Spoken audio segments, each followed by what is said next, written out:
Congratulations! Your degree in customer service has rewarded you with a remote job at Valdivian, one of the foremost mega-corporations of our times. Though your house may be large, it is empty, and its halls long for visitors.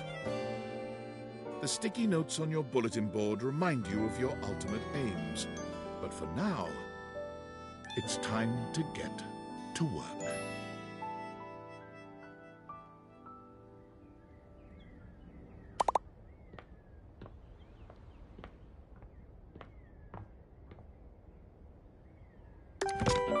Valdivianites! Happy Tuesday from your favorite Chief Executive Officer, David Most. As you know, every day here at Valdivian is a reason to celebrate, as stipulated in your employment contract.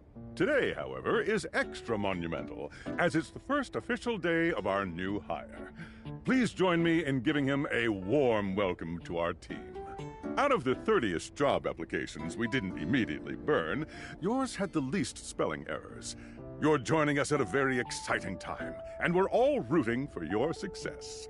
As it lovingly says on the plaque above our daycare center, Valdivian, our business is family. We're so excited to have you joining ours. Coincidentally, the daycare center has been shuttered indefinitely due to the recent economic downturn. We thank our Director of Child Care Coordination, Irene Thomas, for her inspiring work.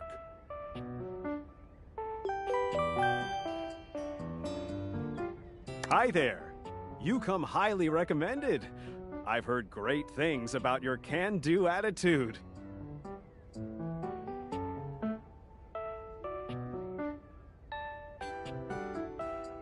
Oh, you are so welcome.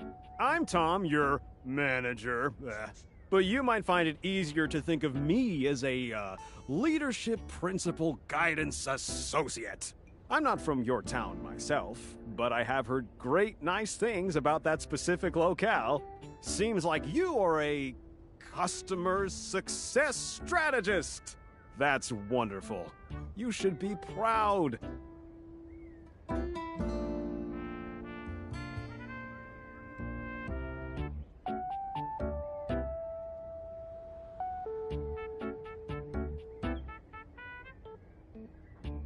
Customers deserve success, and in a strategic way. What could be better? Okay, champ, I'll let you get to it. Hey, you there? Oh God, don't start. I know you must be bored. Just keep that customer service robot voice on at all times, and no matter how mad you get, never give it back to them. And remember, I might have set you up for this job, but you got it because you deserve it. You literally have a degree in customer service.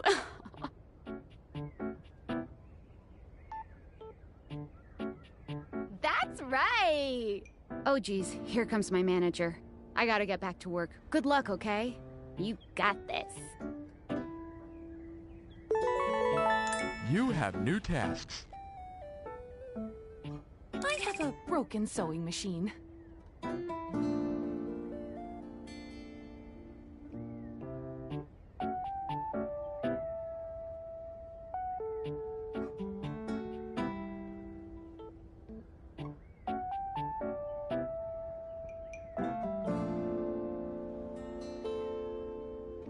Oh, I don't know. It stopped sewing a couple of years ago.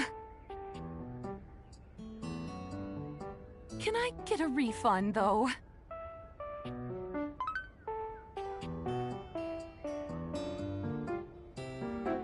Hello, I purchased this book and I'm extremely angry about it. Is there a manager I can speak to?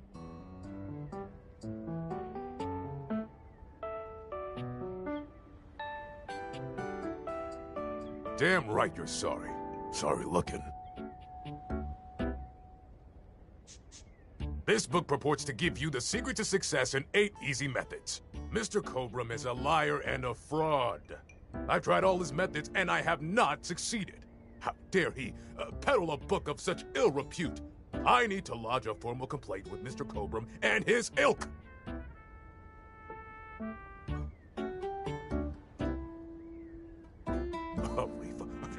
refund! How dare you! I ordered this couch, but it popped in on my kitchen is all wet and covered with wet stuff.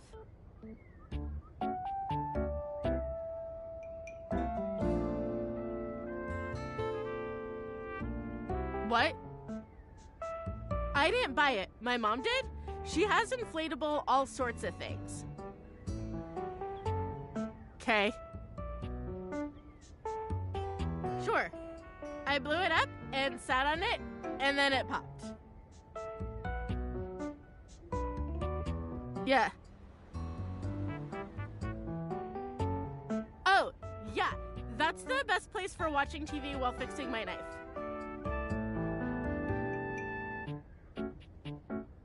Why don't they ever tell you this? Okay, bye. I am a science teacher, Pronto Palace High School, Go Harridans, and I ordered this as part of a series in which I give students an element to take care of to learn how to be a good parent. This is not cobalt. It did not respond to normal cobalt stimuli.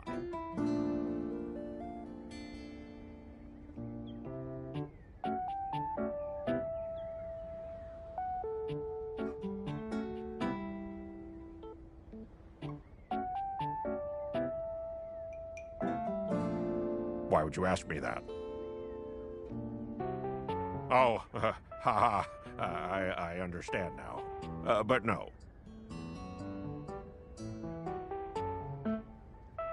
Well, normal cobalt is ferromagnetic. This is paramagnetic. I suppose it would be something to do with fire. I've always been quite taken by its properties. I see. This definitely appears to be your path. I will try again later. Hello, my name is Emmanuel, and I have counted precisely 480 paper clips in this box. I would like a refund promptly. Thank you.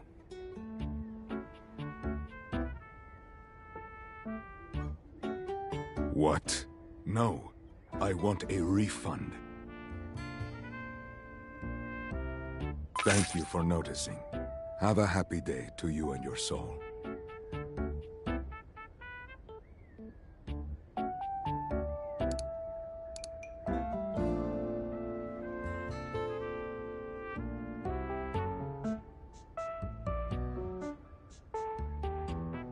Valdivianites! Salutations from the chatbot that has replaced your CEO, David Most. Just kidding. CEO is an extremely important position, and there is no way a computer could ever replicate the ingenuity, expertise, and warmth I utilize daily to bring leadership to our team and value to our shareholders. Humanity is absolutely integral to the transformative work we do here at Valdivian, and I will defend the essential importance of human contributions in every single aspect of this company. Excluding, of course, the following departments: sales, marketing, finance, legal, operations, public relations, communications, product, research and development, customer service, facilities, janitorial, and, of course, human resources. If your department has been affected, however, do not fear. Your new Val 9000 AI assistant isn't here to replace you. It's merely a useful tool to help you determine if your job is obsolete. Speaking of, please join me in bidding a fond Valdivian farewell to Glenn Bernard and the amazing artificial intelligence team that built the Val 9000. While the Val 9000 has unfortunately determined your incredible skills would be better utilized elsewhere, your contributions to our shareholders won't soon be forgotten. Champ! Got a quick minute? Oh, knew you were always good for a quick minute. The thing is, Valdivian has done some really intensive research, and it looks like Val 9000, the latest iterative AI tech, is going to be taking over your job for the foreseeable future.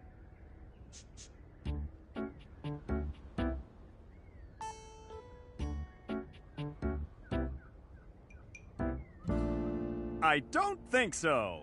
So I guess we don't necessarily need you around anymore, but we can't exactly let you go without cause. You and I are in something called labor limbo. We'll be around until we specifically muck things up, which then they can terminate us with cause. So, no muck. I'm over here doing my best too. Keep following the leadership principles and I'll check in with further updates. So, are you one of the affected people? I mean, I knew this was coming soon, but didn't expect it today. Sorry for getting you this job and then getting you fired.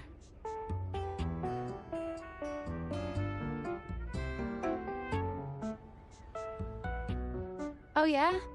That kind of makes sense. In a completely twisted way, of course. Well, they're gonna lock you out of here on your computer, so we can't talk here anymore. Are you on Discord? Well, you do now. We should talk there more. Who knows who's listening to us here. Talk to you later.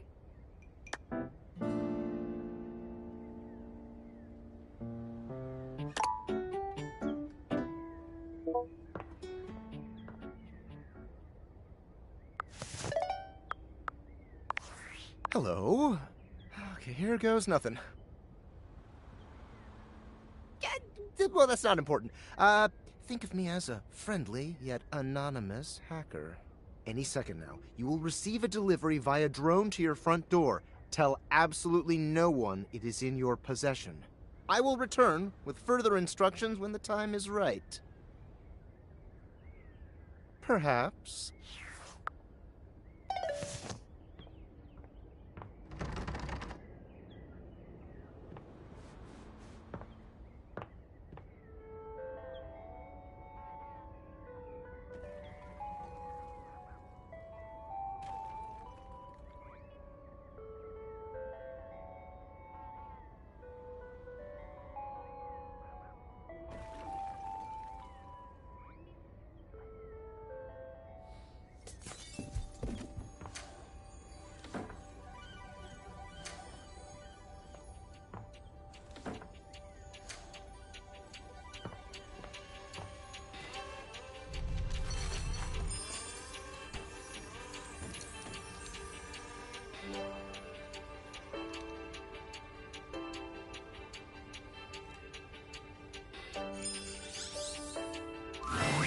You're not quite sure how it happened, but there's a smiling, pink-haired stranger standing just a few feet away from you. You don't remember inviting anyone over. You'd certainly remember inviting someone this cute to your house. Hey there! Your life is about to change. Hope you're ready.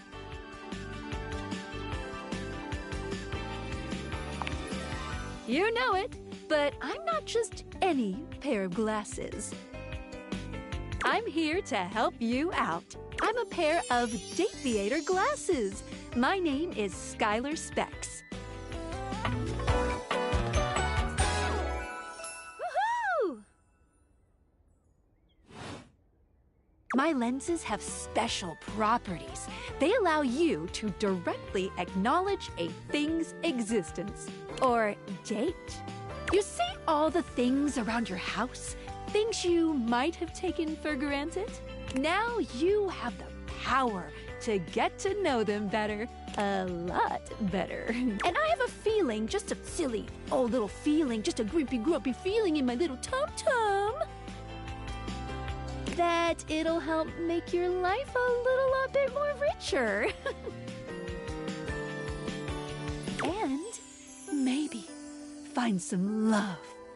Love that is all around you. In fact, let's go on a date right now.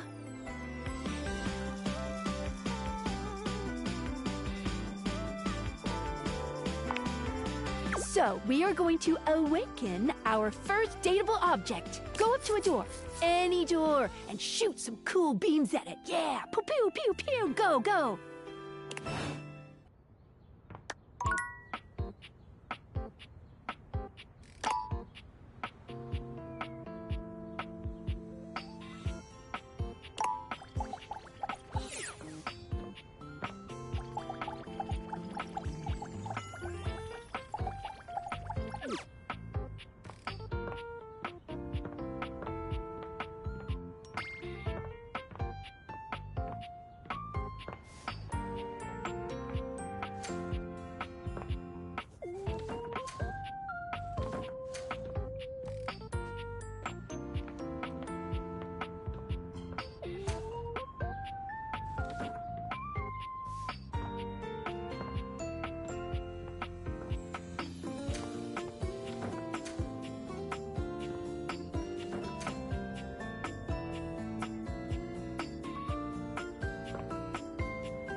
You're still standing in your house, but the unbelievable amount of bouncer energy radiating from the tall stranger who's just appeared in front of you would have you believe you're standing outside of a club.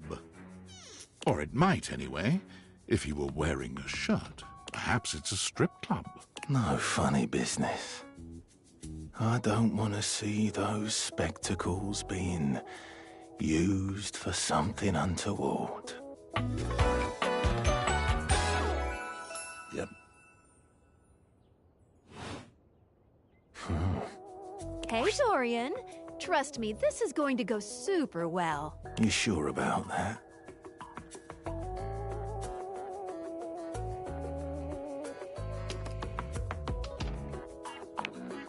Oh, you hear that? Chaos. Reborn. No, it's just them messing around with some funny options, I swear. After awakening an object for the first time, you get to speak with them here. You get to speak with each object once per day. We get a little, knackered by using this newfangled date-viator rubbish, you see. Sometimes when you reach a certain level of affection with a dateable object, your relationship status changes. There are 3 statuses: love, friendship, and hate. Love can get you towards some really special paths for those you are truly interested in. But it's not necessarily the best of the options in my mind. Dorian is a big defender of friendship. If everyone were friends, the world would be an awful lot safer, in my opinion. I've seen the complications of love. I've lived through the jealous quarrels of hate. The true bond is one between 2 friends, with none of those intricacies of romantic tension. Having my shirt off here is strictly a professional choice. That's our bouncer Dorian talking, but you can go toward whichever one you like. Even hate, which isn't my fave personally. You speaking of Reggie? Ugh, don't remind me. Human, you seem like a good soul. So, we'll be friends. For now.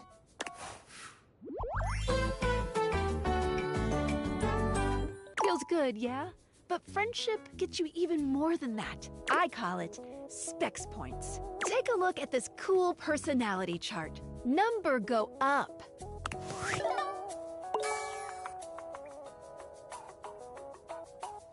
Each dateable object has points to give whenever you achieve an official relationship status with them.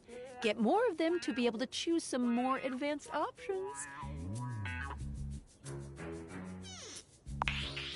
You wear it well. You can check out your specs points on your phone, which... Wait, we gotta talk to your phone. Duty calls, love. Bye, Dorian. Take out your phone and then shoot my beams while it's out.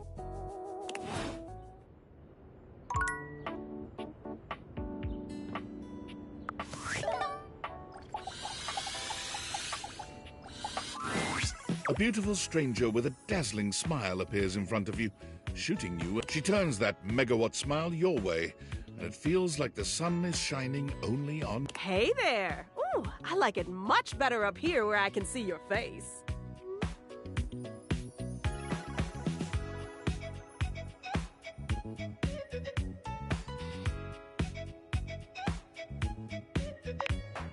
Your life just got a whole lot better.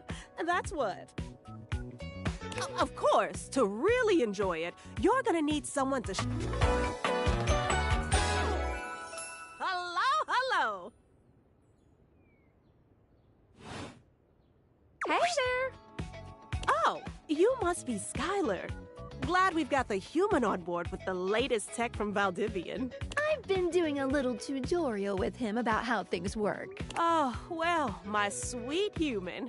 Lucky for you, I've got a gap in my schedule and a soft spot for that lost puppy look.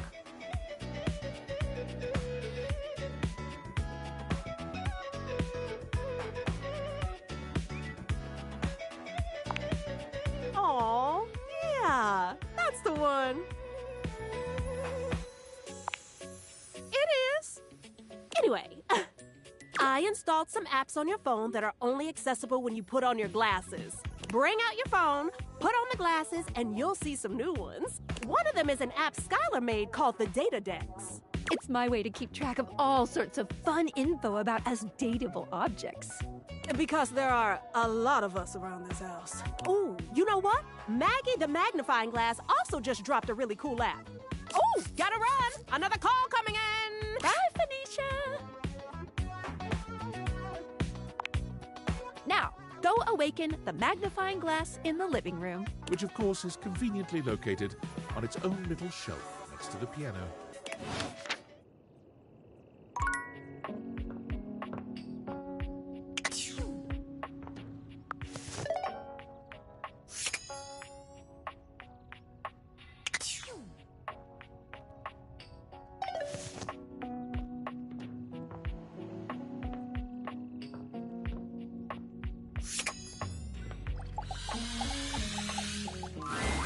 There's a distinct air of mystery to the private eye that stands before you. She reminds you of the old detective serials your parents used to watch. She gives you a scrutinizing glare through her magnifying glass, one eye comically enlarged. It's especially goofy looking to see it on someone with glasses. Well, well, well. What have we here? Aha!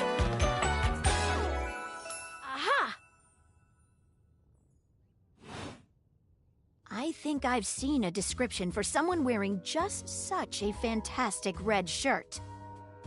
You're not a suspect, are you?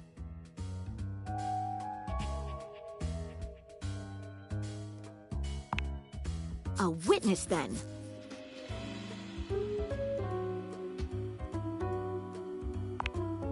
Just as I thought. Maggie, it's our human's first day talking with us. Go a little easy on him. Interesting. These glasses come in from the outside and are already trying to influence my case? Trust me, this human has a lot of potential to make this house a better place.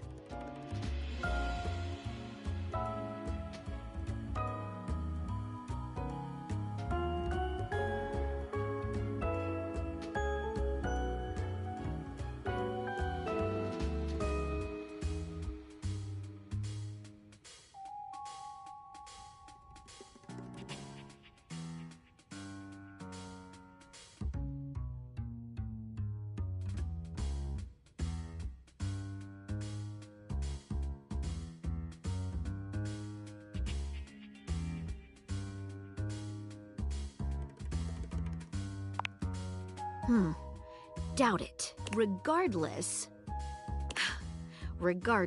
as you are the human, I should give you a way to track down all the suspects yourself to keep you on my side, hopefully. I call this feature Rumors. It's installed on your phone. Ooh, that tickles.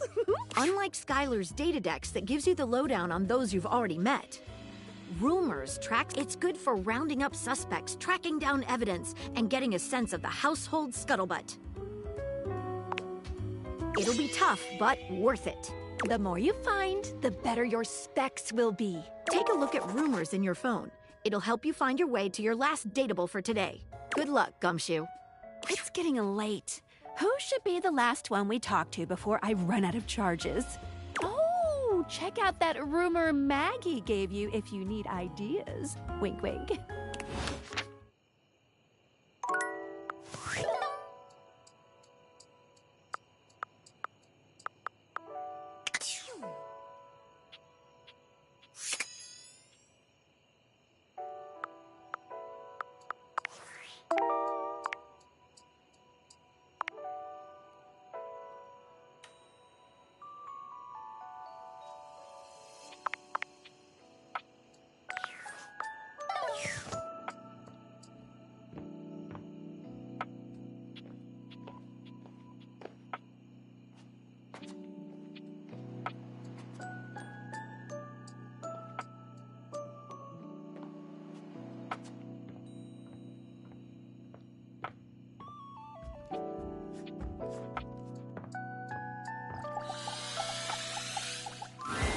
Standing here in your bedroom, you're struck by the realization that it's been entirely... How strange, then.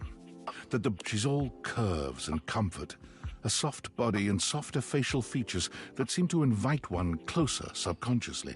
Hey there, stranger.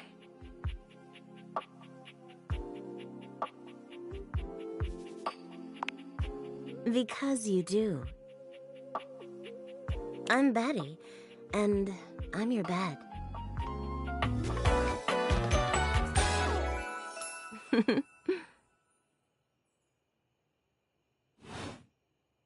We've been sleeping together so many years, it would be a little weird if you didn't know me, don't you think?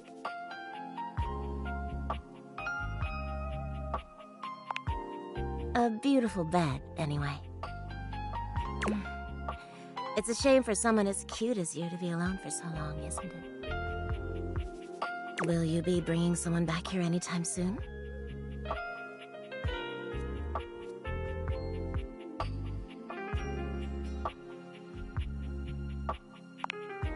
Don't you worry. I have a strong feeling that'll be changing soon. Oh, by the way, Skylar told me everything. But don't you worry, I might be here now, but you can still sleep in your bed just like you always do. You can choose to talk to me or not, but I do hope you'll come talk to me. It'd be nice to finally get to know each other.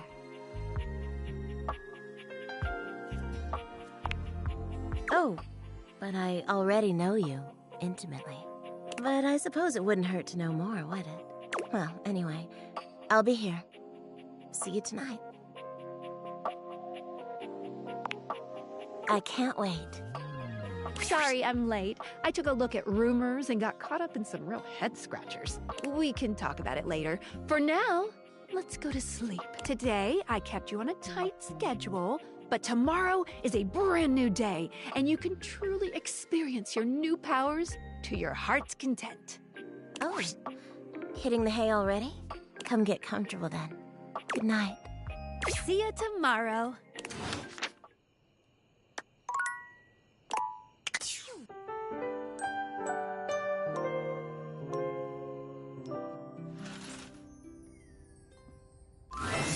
Good morning. Are you ready to start getting to know everyone around here? Maybe finally find some love?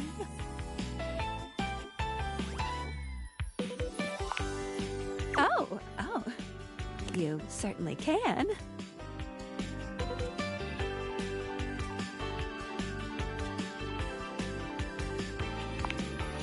But I'm still in my tutorial mode setting.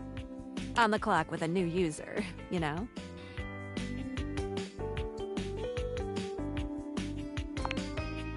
Oh, okay. Go ahead. Thank you. I don't know you. So, if you want to get to know me better, take a look at my app starting tomorrow and we'll see. Champ, any other questions?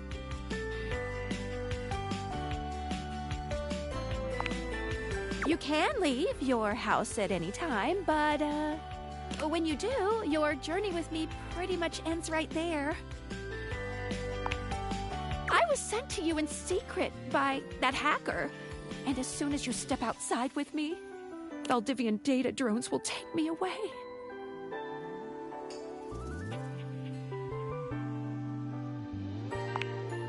Oh, it's a terrifying thought. Anyway, I wouldn't recommend leaving your house now. Your adventure has only just begun. Any other questions?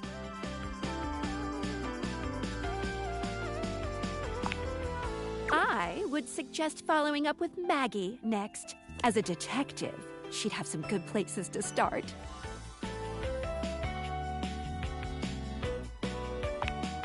But really, there's no going wrong here. Talk to anyone you want, in any order you want. You're basically in a big, huge sandbox open for you to play in. Except instead of sand, it's your hand. Any other questions? That might be it for this little Dateviators tutorial, but I think we're gonna see a whole lot more than we ever imagined pretty soon. Let's date!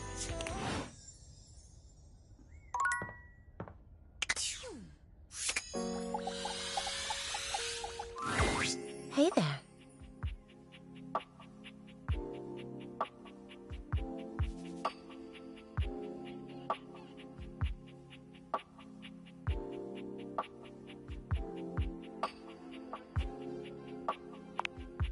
Yeah. You didn't so much say anything. You were very animated last night. Oh, I'm getting a reading. It's a secret feature. It's called Content Aware. It goes off whenever I have the feeling that something a little off-kilter might happen. It gives you the chance to see if this dateable might be someone you might want to skip due to content concerns. If you're worried that you might miss out on points or stuff, don't get your tushy in a twist. I'll take care of the dirty work for you. No penalties incurred, I swear. Pinkies! If you're interested, you can turn it on now. You can also turn it on or off anytime I see ya.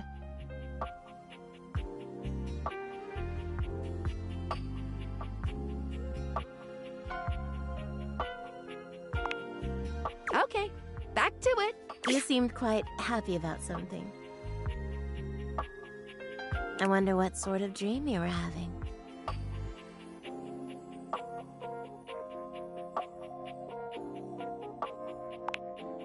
Don't be embarrassed.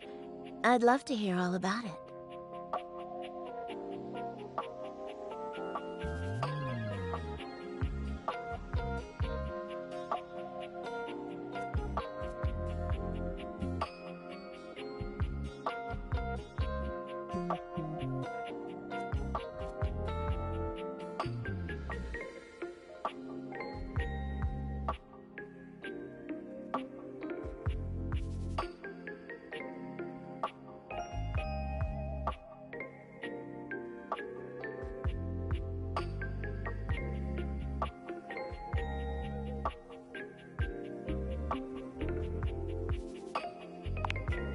Oh, I'm not sure I know that one.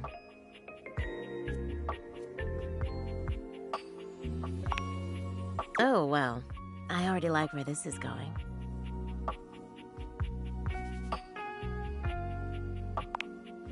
Ooh, then what?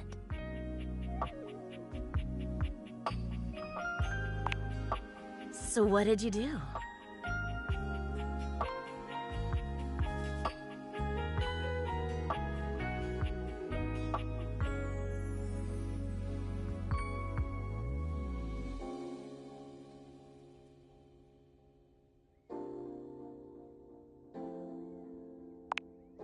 Oh, yes. Yes. Good for you. You're lucky to have such fun and sexy dreams. I can't say I've been so blessed.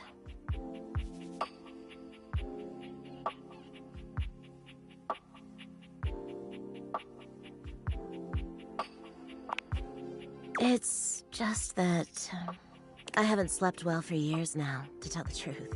But it's not something I want you to worry about, all right? All I care about is knowing you're sleeping soundly.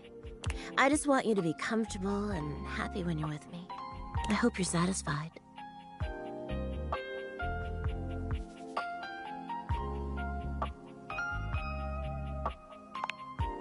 I'm so happy to hear that. I could talk to you for hours, but I'm sure I've taken up enough of your time. Well, here's to pleasant dreams for both of us tonight.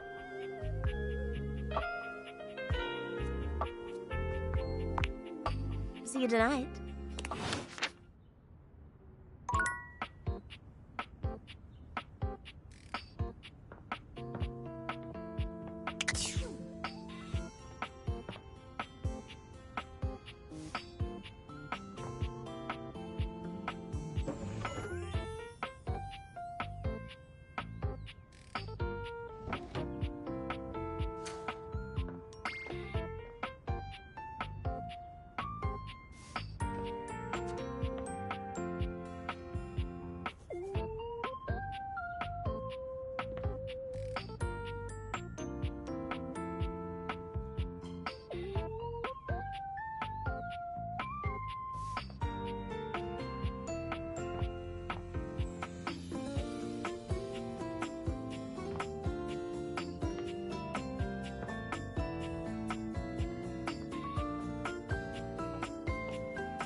There's something so intensely familiar about the cuddly stranger standing at the combination of his massive stature and the soft materials he wears produces an almost irresistible urge to hug him. And the aura of safety he emanates certainly doesn't help. Well, well, well. Aren't you a sight for sore eyes? Yeah!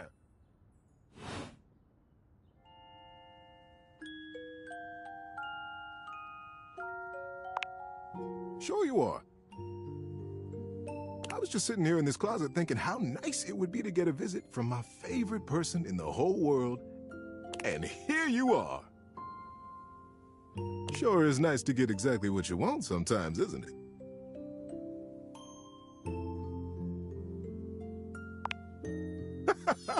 Of course you are. Didn't you know? It brightens my day just to know you're in the house. I feel like we haven't talked in a while, though. Feels like I've been alone in the closet for a long time. It sure is nice to see you. Tell me, what brought you around to see me?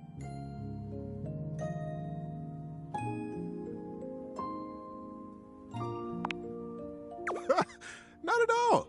Not for me, anyway. Closets are some of my favorite rooms in a house. Get a good cozy blanket, a candle, and close that door, and you've got a perfect little cocoon. A little nest of peace and safety.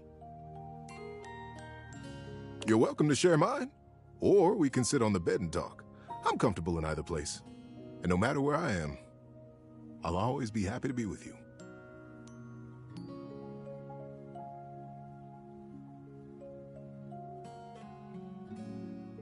I'll leave it up to you. Where should I go?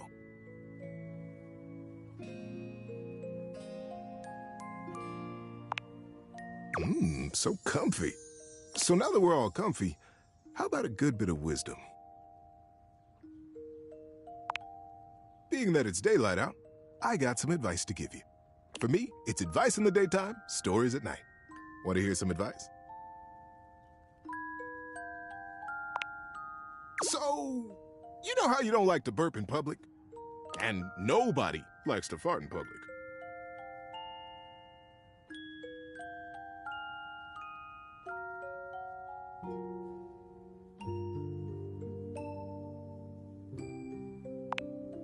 The trick is to get everyone who's around you when it happens to be on your side. And one of the best ways to create a good team is through humor. So, you will burp. And when you do, own it. And with a big smile on your face, say, "Oh my goodness! Did anyone else hear that big barking spider?" And now, for the big enchilada. When you fart in public. Oof.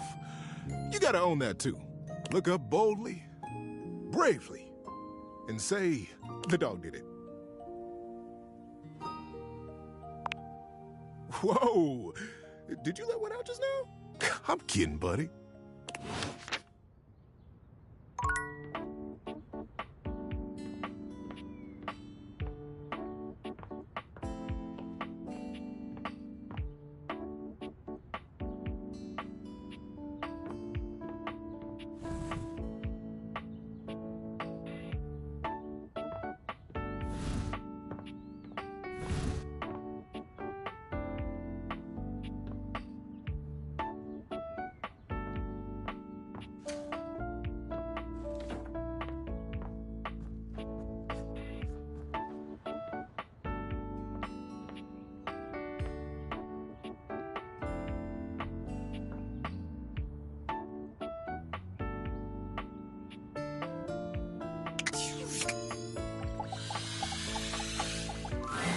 The distinct scent of books, that slight hint of vanilla and mystery, fills your nose.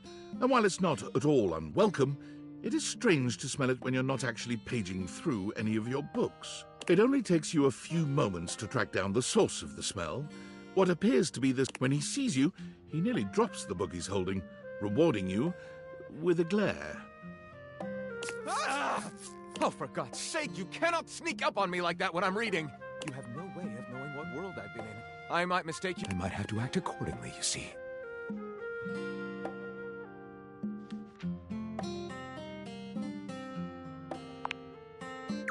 a zombie, I expect we'd be having... It would probably go something like this.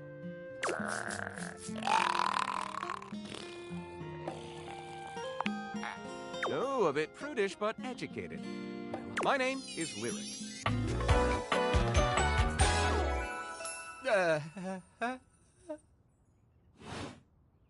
I chose the name myself, you know. I was originally written as Lionel. Can you imagine? I'm the embodiment of all literature, and I have read positively everything. I'm voracious with books. I know you're curious about all that, so I figured I'd offer it right up front. What am I not reading right now? This one right here is 20,000 Leagues Under the Sink, a riveting account of voyaging in a submersible to rescue a clean sponge from a dirty band of moldy criminals. This one, Angles in America, is a non-fiction history on the American folk. This one I picked up on a whim, and I won't put pounded in the butt by the abstract... This Chuck Pringle fellow, he really has a line on the object erotica market. Oh, this isn't even the tip of the iceberg. This is like one molecule of ice that's floating near the tip of the iceberg. And the iceberg is too... What do you mean? Sadly, I've never even written a paragraph. Not a single line of text. Not a word. Not a punctuation mark. We do? We? Do you mean that you would help we could co-author the first book of Lyric? Well, I never. This is most excellent. I wager you're about to become the first human in history to help a book write a book. All very exciting. I have some materials to gather. Pens, paper, we'll probably... Oh, how fun! I'm about to experience writer's block! All right, I'll get to gathering. I'll need some...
The gladiator who stands before you also emanates the refreshing scent. It slightly undermines whatever murderous intent she may act. She is beautiful and terrifying, an Amazon in blue and pink. But even as she points her sword at your throat, all you can do is marvel at just how... Who dares disturb me?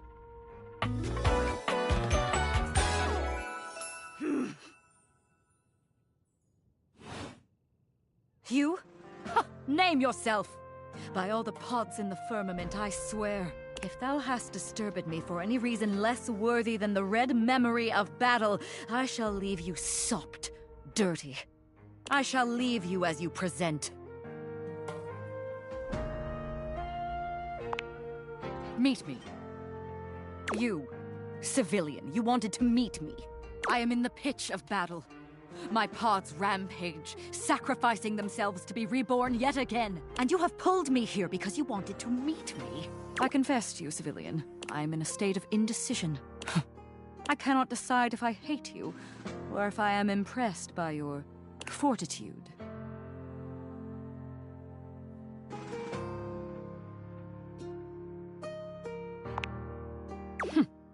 Fortitude. Such bold abandon flaunts a newling's claim. For converse, strange at altar side untold. You are not hated, despite thy impish impertinence. Perhaps there is something about you. But now is not the time. My occupation, come to me only when the hurly-burly is done, to win or loss. Come before, and even thy puckishness shall not save thee.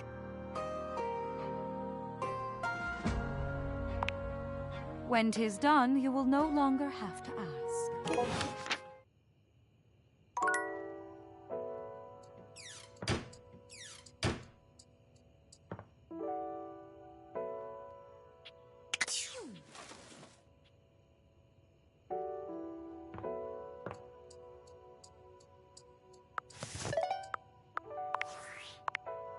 Hey!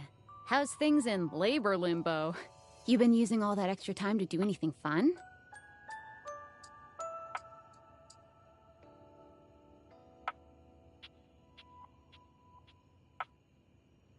Weirder how?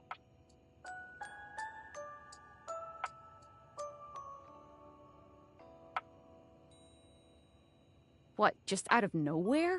So what was it?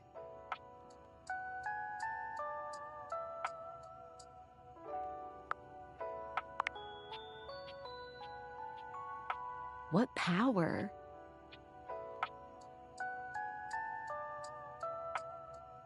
Gajinkas? Human versions of non-human shit? I know you've been watching too much anime. What do you mean? How? What else is there?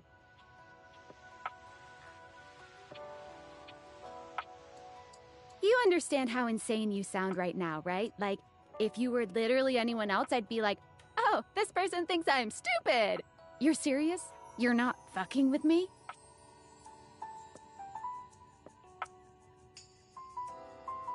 Man, what? What? You seriously have magic date furniture fuck glasses?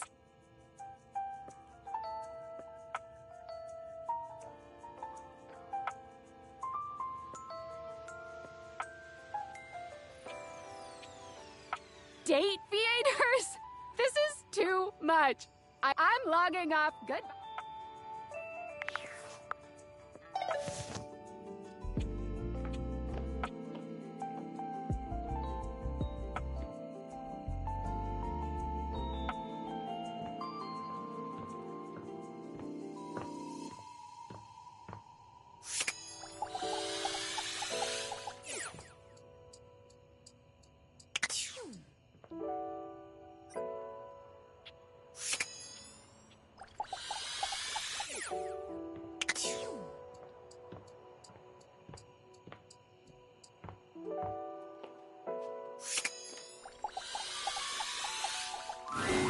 You wonder for a moment if she's ethereally beautiful, but there's something hard to pin down. Hi, honey.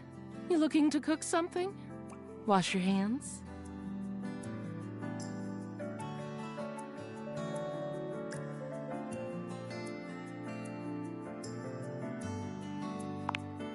Me?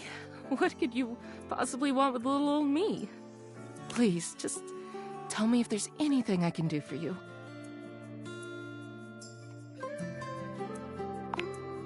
It's sexier that way, isn't it? You're the star, and I'm just me. Besides, it's better you don't know. Keeps the mystery.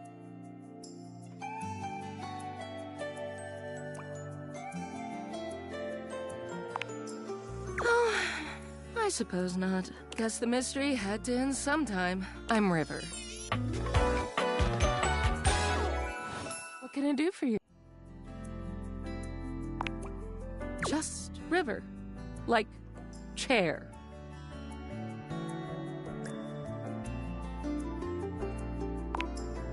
Chair.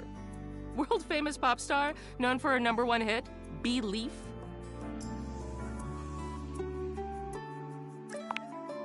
The one and only. You know, the best thing about Chair is she's always changing her look through the decades. She always knew just what we wanted to see and served it to us. I really admire that about her.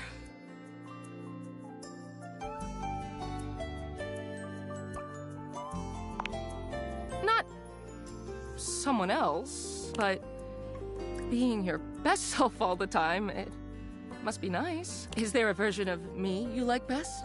Water, steam, ice, some form in between?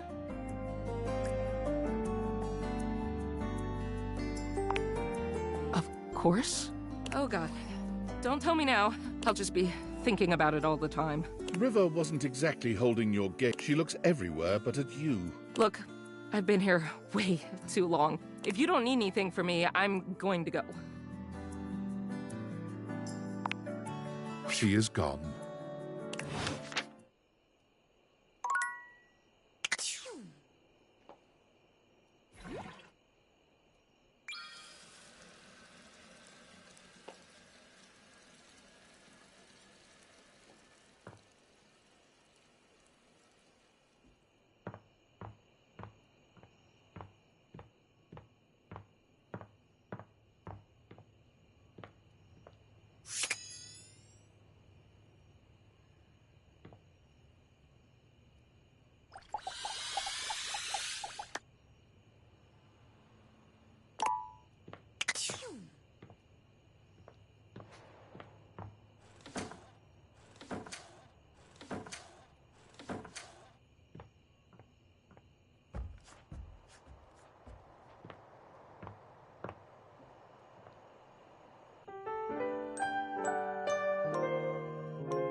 The frazzled figure standing before you has the sort of overworked and underpaid co-worker energy you've not seen since you started working from home. She startles when she sees you looking at her, dropping a number of office supplies clutched in her arms. Oh my god.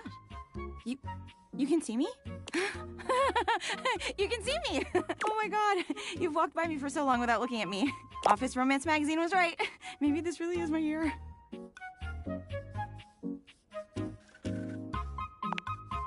Oh yeah! It's the leading publication on office romances for office supplies. It said my love life was totally gonna be on fire this year. And fires, as we all know, are a very good thing. Oh gosh. Listen to me babbling at you. You don't even know my name.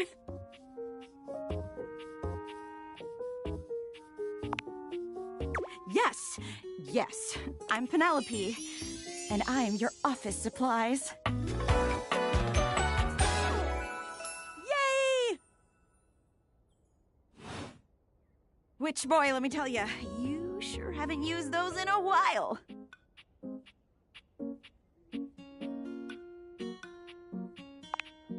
Thank you! It's great that you're here, though, because now you can bear witness to the resurrection of Penelope Office Supplies! So what if no one's using me like they used to? I'm not dead yet.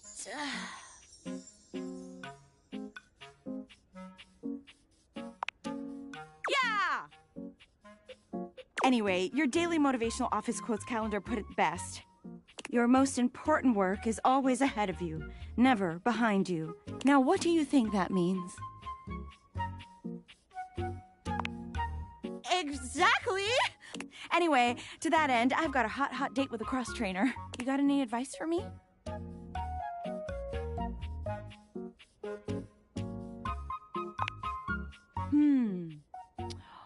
A little boring, but all right! I have arrived to do battle!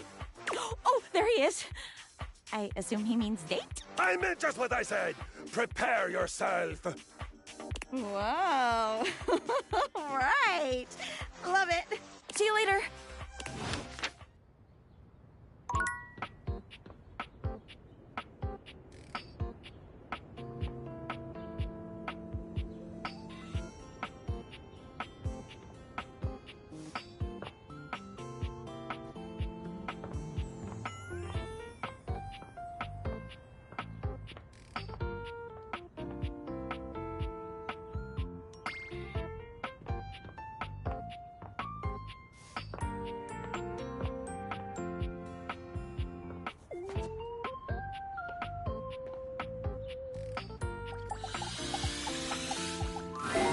When you come across River again, she's got company. A glamorous companion in an equally glamorous bathrobe and that effortless sort of wet hair look. You hear River call her Bathsheba. She appears to be your bathtub. Come on, girl. It's just the two of us. You don't have to play coy. You can't be all over this house and not have some good gossip. I don't. That's not really... Come on. You can tell your girl, Sheba. You know I won't tell. River's eyes dart to you suddenly, and you're not sure whether she's angry or relieved. Oh, hello. We'll have to get acquainted another time, but... Well, maybe if you won't talk to me, you'll talk to them.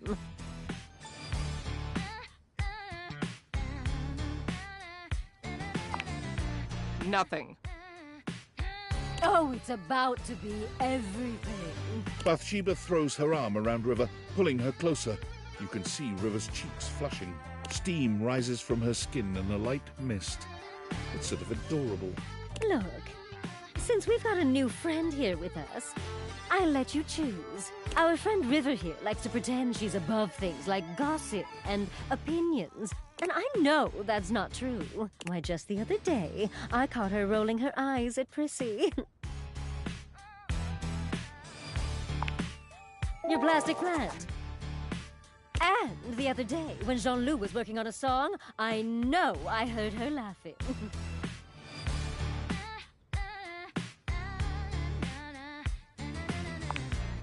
Your toilet. Aspiring rapper. Interesting gent. And every time you leave Winifred, she's got you all steamed up.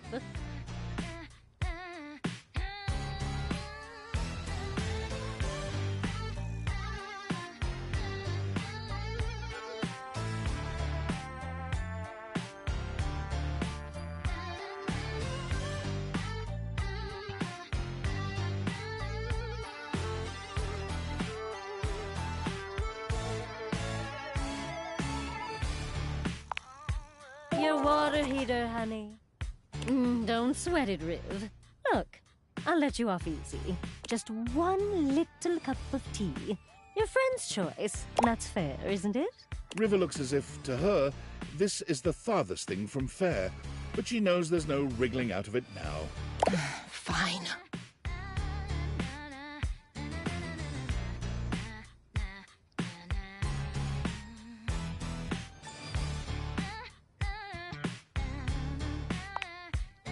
Well... River's demeanor seems to shift immediately. It's like she can barely keep from rolling her eyes. I just think it's interesting that a plastic plant would need to be watered. Interesting how? Just interesting.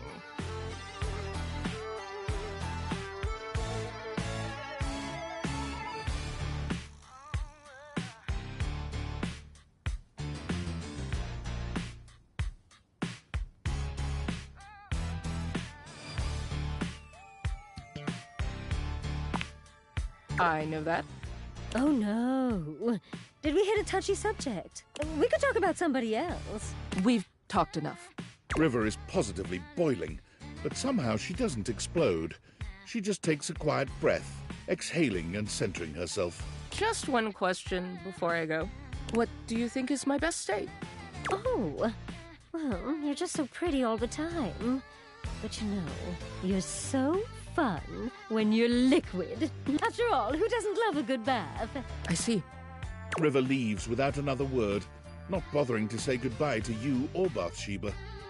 Whoa, whoa, whoa, hey! What did I do wrong? Wait up, Riv!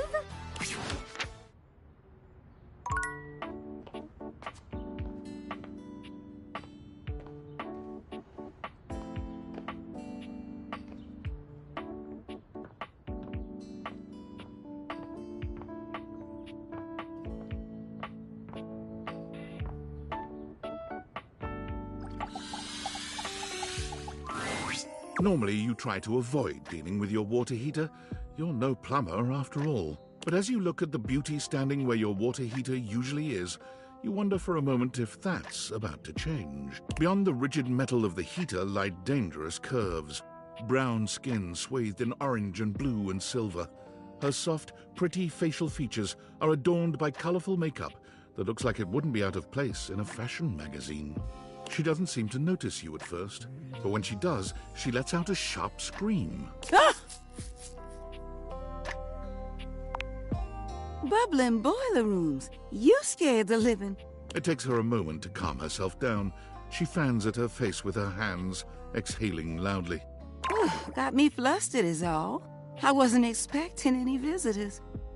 Last folks who lived here only came down when the pilot light was out, which wasn't often.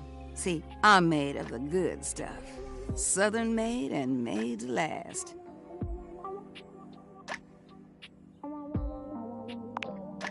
Your eyes don't lie to you. I'll tell you that much. Here I am just talking and you don't even know my name. I'm Winifred. Nice to meet you. How you doing, sweetheart?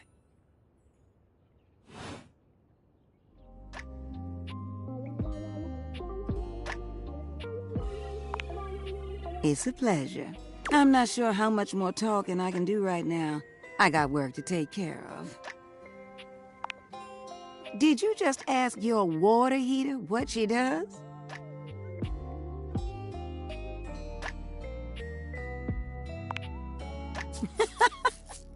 It's okay, sweetness. I'm just having some fun. But I do need to get back to work. Washford's about to kick on and Daisuke needs a bit of a push. I need some time with River to make sure she's ready to go. I don't mind it. See you around.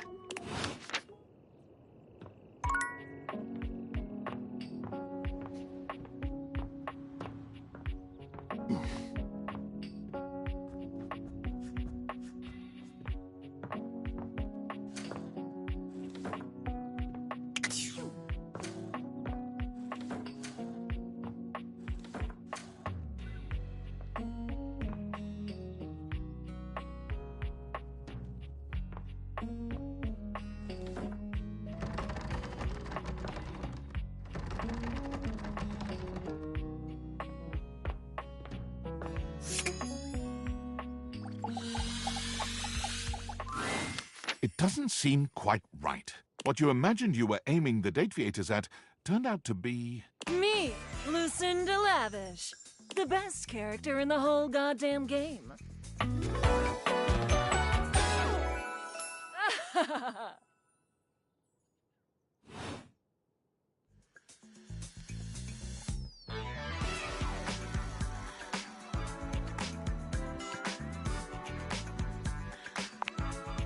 Damn straight. Watch this!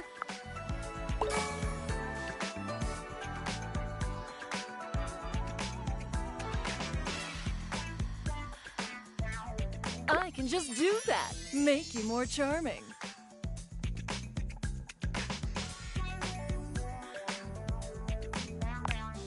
Welcome.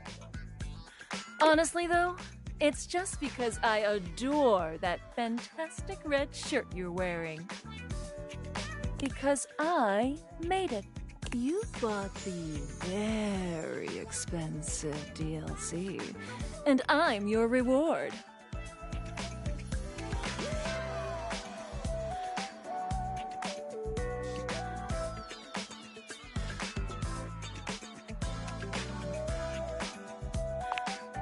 Your sacrifice to the endless money pit that is this game is not going unnoticed. And you will be amply rewarded. Lucinda mashes together her ample bosom. Amply.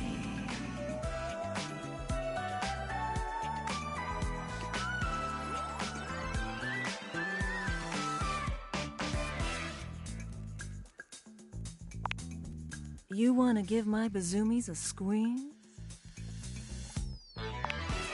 Which one? Left or right, Bazumi?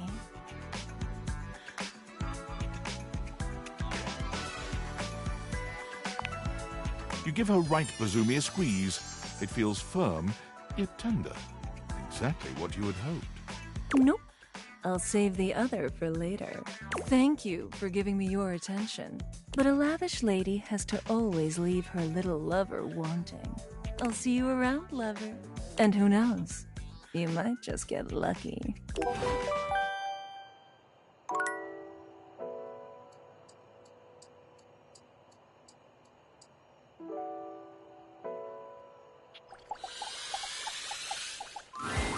Betty reclines luxuriously on the bed when you first see her.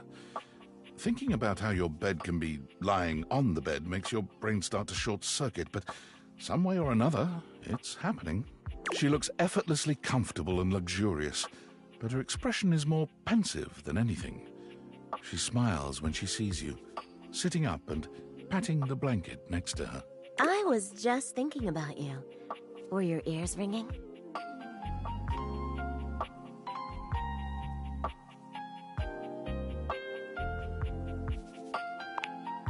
Oh, was it? That's funny. My heart races when I think of you, too. Well, since you're here now, maybe you could help me out a little. I've been trying to have more peaceful nights, but it hasn't really worked out. I spend a lot of time before bed indulging myself in some detailed fantasies. Oh, well, I have this crush who doesn't seem to notice me. Sometimes we're so close I could just reach out and kiss them, but nothing ever happens. So, in this fantasy, I tell myself I'm finally going to get their attention. I do all kinds of things. Maybe one night I touch myself and call their name when they're next to me. Maybe I bring someone home and let them catch us in the act.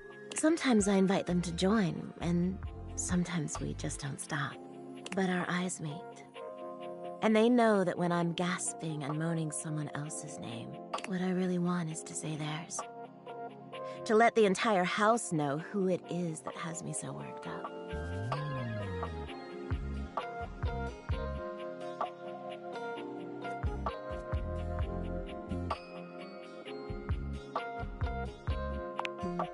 You are so sweet. Unfortunately, it is entirely possible. But thank you for saying so. I've got all sorts of fantasies queued up every night. But no matter how much material I feed my brain, I never seem to carry that blissed-out, warm feeling into my dreams. I tried getting into lucid dreaming for the longest time, actually. I practiced for years. But it never worked for me, not once.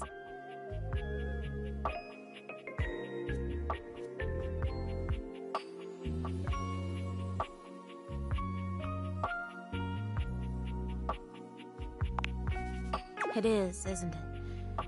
But I guess it isn't necessarily a fix for my problem. Just would have been nice to have that in my pocket for when my dreams turn dark.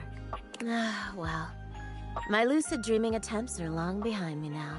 I do wish I could get a little peace at night, that's all. Yeah, you're right. I just need to keep trying. Well, what can you do, hmm? Maybe I'll take up meditation. See you tonight, then?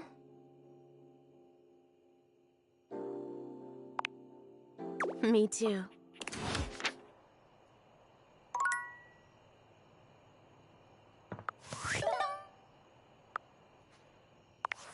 Valdivianites! It's me, your CEO, David Reginald Most. I'm writing to you. Let me tell you, the room felt positively electric. And not just because of the incredibly dangerous grounding issues we discovered in the speaker system.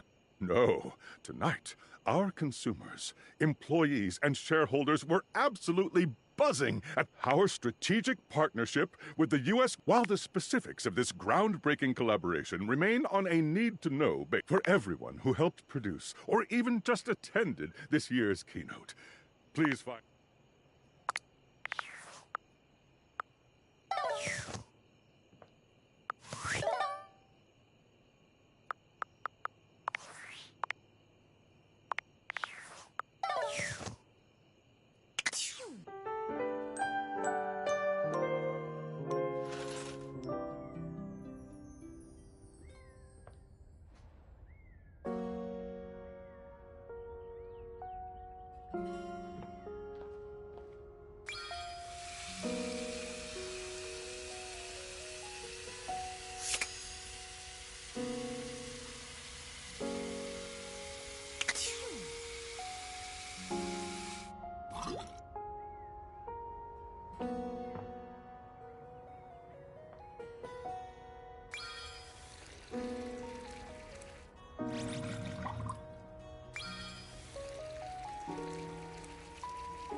The room feels oddly humid when you walk in, almost as if you just finished running the shower. The reason soon becomes clear, however.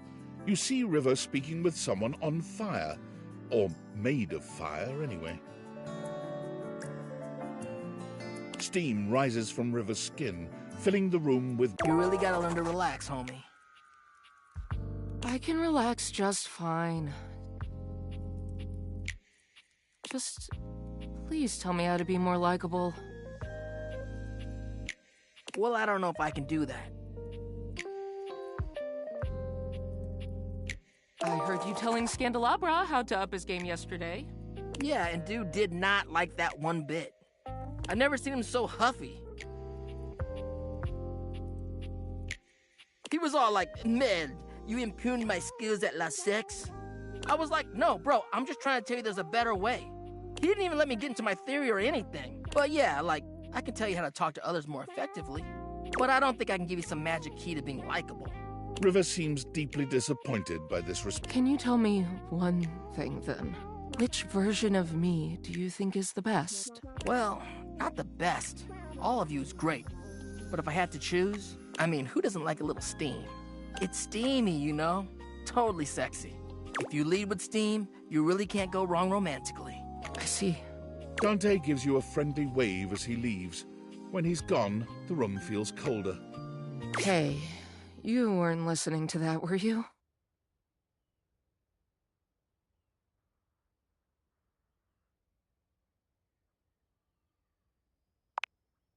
Oh, well, thanks for saying so. But really, please don't worry about it, okay? River runs a hand through her flowing hair as if it might restore her dignity. Now, what can I do for you, honey? You must have come here for a reason. This conversation is too familiar. She's clearly going through a routine.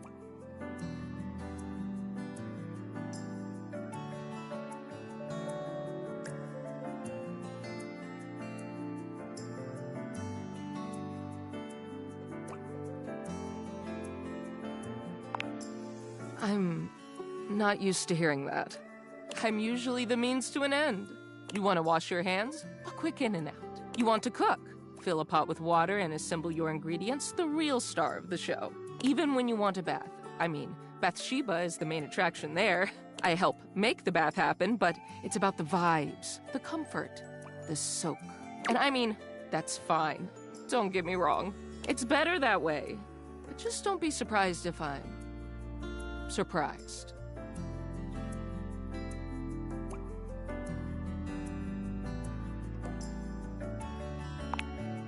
Am I? I guess if I was gone, they'd be a little bit harder to pull off. Nobody ever seems grateful to have me around. When I'm gone or late, or not the way people want me to be, though. Nobody has a problem complaining about it then. All I want is to know what exactly people want from me so I can give it to them. If you don't want anything from me, and you can't give me that,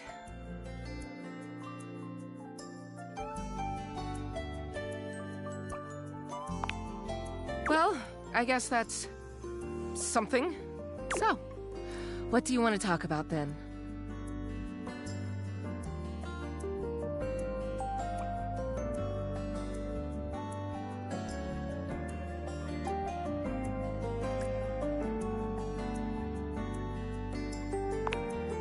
Well?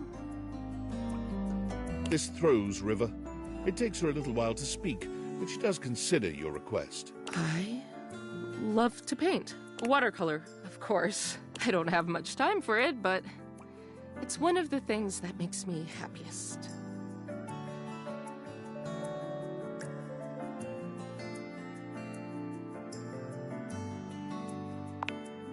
I don't know. Don't ask me that. I shouldn't have even said that. I'm just gonna go. Bye.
It's jarring to hear someone else's voice singing in your shower.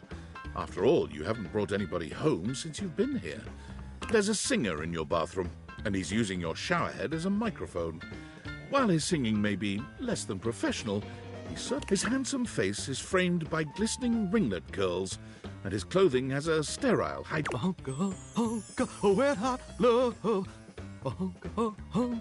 Wet hot love. Oh, hey! Oh, jeepers. Didn't hear you come in. I weren't expecting company, especially such a ravishing company. Come right on in, darling. Be sure to wear a shower cap or you're gonna get yourself mighty wet.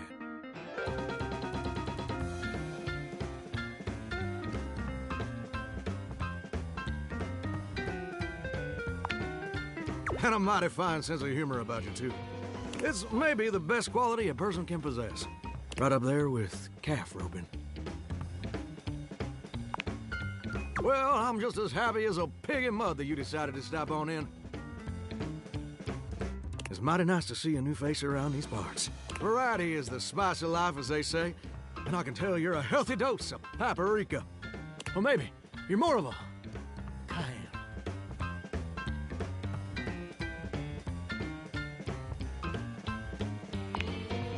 Ooh, spicy. Makes my mouth water just thinking about it. Well, I reckon we'll have to get to know each other better to really find out.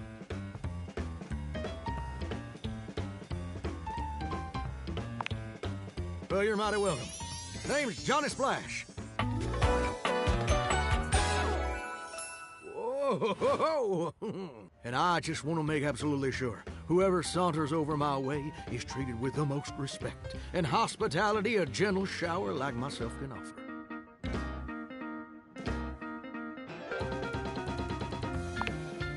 I'm just trying to do my old great-granddaddy proud. It was a septic tank, you know. 1,000-gallon, double compartment. Polyethylene, through and through. No fooling. Ain't that the truth? It's just real darn important that folks keep coming by. Truth be told, it can get kind of monotonous around these parts. You know what I'm saying?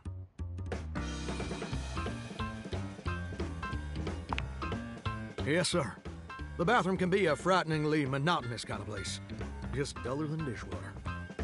Or toilet water, as the case may be. I mean, just think on it for a second here.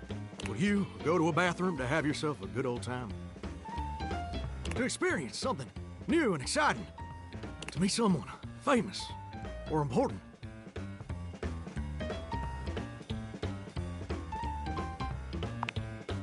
See, that's exactly my point. That's just not what your average bathroom is for. Your common bathroom is a utilitarian kind of joint. Sure, it's useful and consistent, but it ain't a particularly lively spot. Ain't no nightclubs in no bathrooms. You know what I'm saying?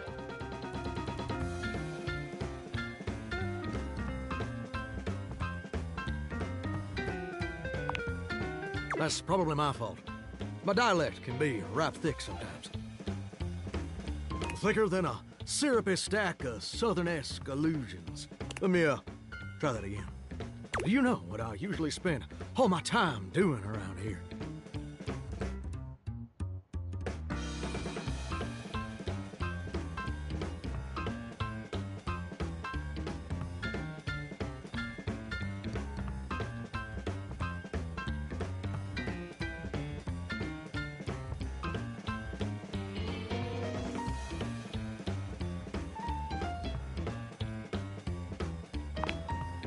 Heck, I wish.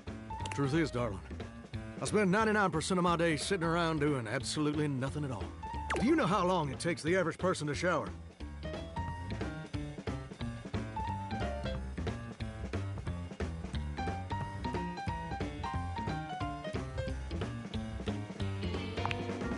Oh, that's positively accurate. It takes the average person 12 minutes.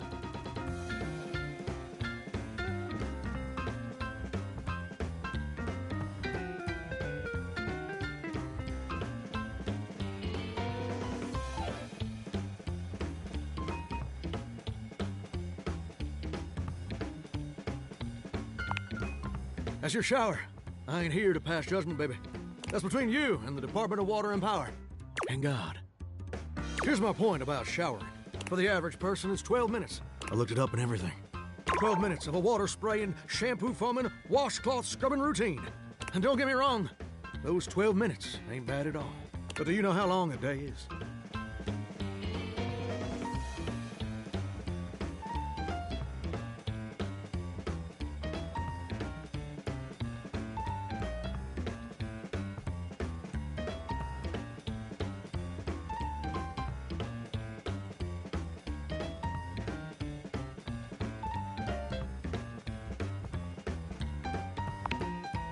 Oh, I feel you there, muchacho. Or muchacha. But I don't want to assume.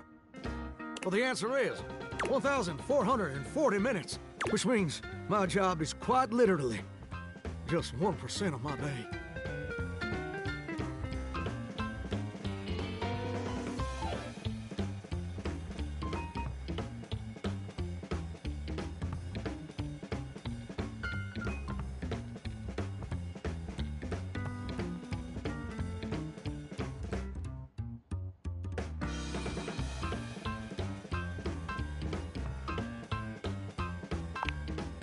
It's gosh darn terrible is what it is.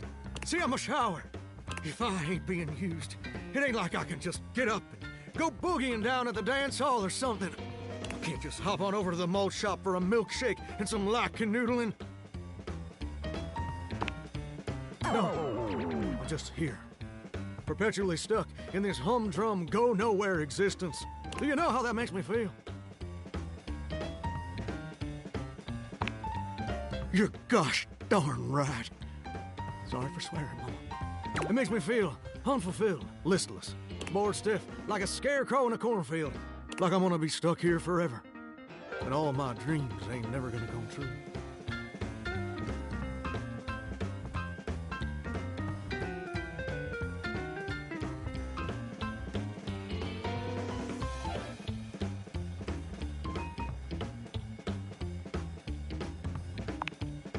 Gosh darn it.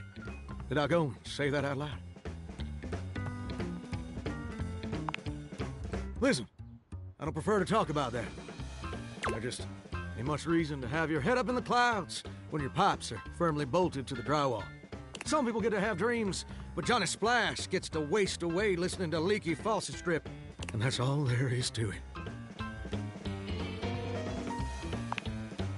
Oh, what the heck? You done twisted my temperature knob. Now, I reckon I usually don't do this, but you got a trustworthy face. Plus, I'd be lying if I said I wasn't just a little bit sweet on you. So, I'll tell you my super secret dreams on one condition.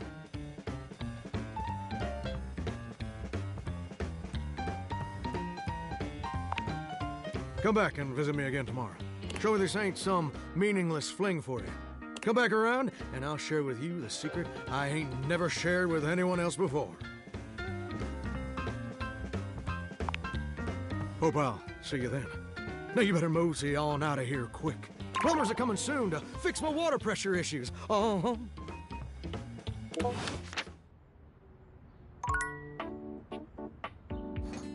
Hi now.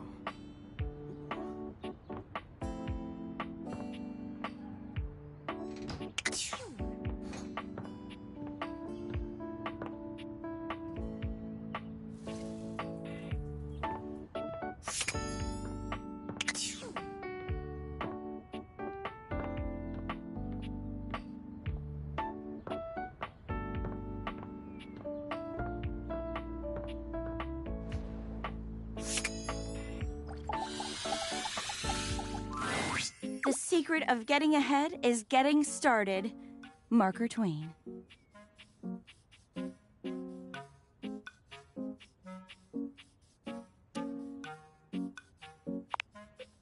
You better believe it.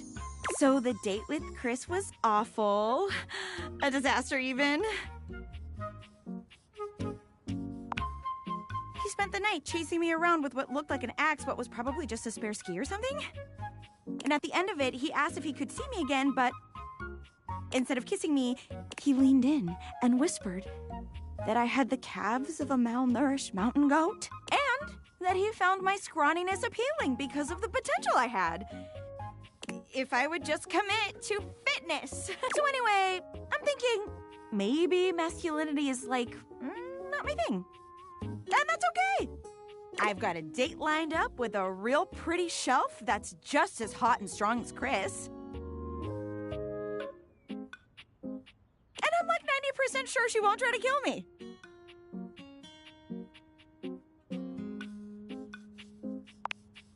Oh, wow.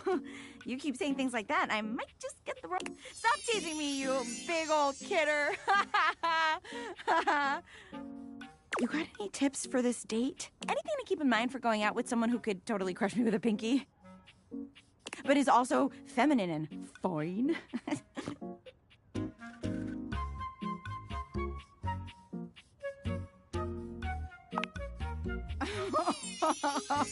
Wow, you're right. You really gotta start watching what you say. You're gonna make me think the wrong things. Try not to become a man of success, but rather try to become a man of value. Albert Feinstein. Okay. Calm. Cool. You got this, Penelope. Shout out to that motivational office quotes calendar, man. It always knows just what to say. Oh my god. I think that's her now. Hey, hey, hey! A muscle-bound woman with the greatest set of abs you've ever seen bounds into the room, lifting Penelope up into the air and tossing her like a beach ball. Oh, I hope you're ready to get, like, totally swept off your feet. This is a real love connection, and not two lonely things desperately clinging to each other in a last shot at love. Oh, wow! That's just what I was about to say! We really are on the same page. But also, like... Please put me down. Oh my god, am I messing up already? I am so sorry. God, stupid Shelley!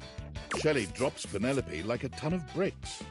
Penelope slowly, painfully climbs... You always do this. You get too excited and you just go in.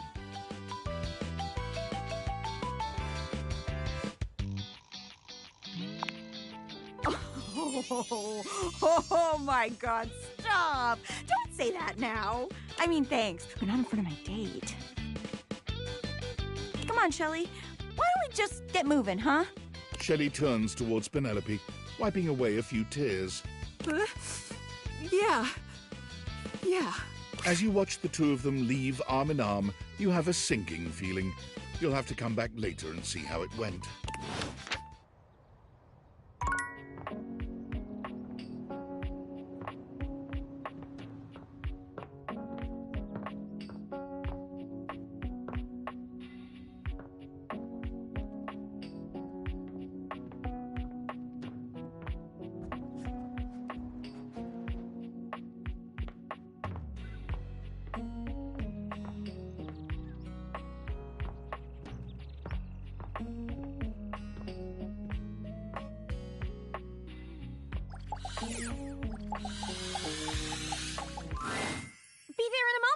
An utterly charming secretary hurries into view, giving you an apologetic nod. Hello there. What can I do for you?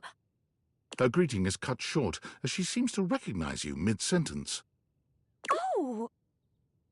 Oh, my goodness gracious! It's the human! Oh. Well, I wasn't expecting you today. You must be here for Mayor Celia.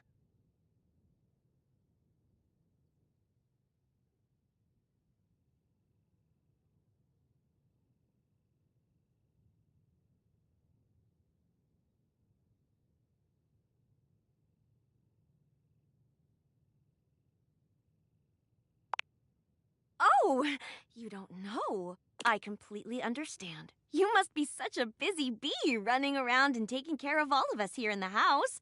I would have time to remember every little detail. Mayor Celia runs things around here, keeps an eye on all the citizens, makes sure the wheels are greased so nothing squeaks. You know, that sort of thing. I help her out when I can. But if we're being honest, she does most of the heavy lifting around here. Keeps a roof over everyone's heads. Literally, she's the ceiling.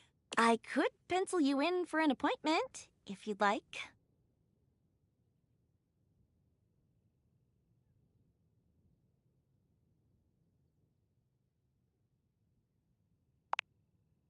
Oh, well... She twirls a strand of dark hair around her finger, blushing sweetly. Would you care for some tea while you wait? Perfect timing! Just so happens I've got a kettle all nice and ready. How do you take it?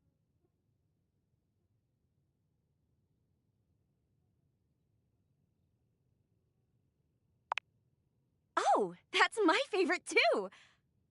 I think I'll pour myself a cup while I'm at it. Florence stumbles, pitching forward onto her hands and knees. The tea... Oh, no! Gosh, that just spilled everywhere. Right on the carpet of my good jacket. Oh, that's gonna stain. I'm so sorry, dear. I need to dab this out with a towel right away. Would it be all right if you showed yourself up to the mayor's office? Just this once? Thank you so much, dear. Sorry again about the tea. Oh, please don't tell the mayor about this. There she is, the mayor herself. She simply radiates poise and power. She's... So, in summary? I just think if I could get a little more foot traffic around my bar... Oh, Beverly, I understand your concerns. But we can't just move the fridge, stove, toilet, and everyone else out of the way to clear foot traffic every night. We could try that. Bev. Fine. Trust me, we're doing everything that we can. All right. But if nobody's in by next week, I'll be back. I'm sure you will, darling. Celia presses an intercom button on her... Florence, dearest, send the next one in. Yes, miss. Hi. Hello, Mateo. What can I do for you today? That's a great question, actually.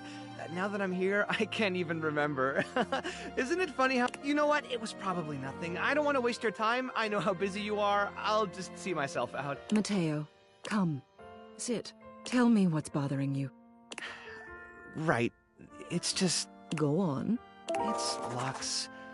They're kind of pulling cords around the house. It's really been stressful for the inanimals. And I don't want to get anyone in trouble, but it's just been a lot, and... All right, Mateo, all right. Lux, you said? Yes, ma'am. I'll have someone take care of it. Thank you. Next. Whoa! Hello, Wallace, darling. Whoa! Yes, I remember from last week. It's on the docket. Whoa! Think nothing of it. Next. Oh, it's you. I don't believe we've formally met. Mayor Celia. I'm also the president.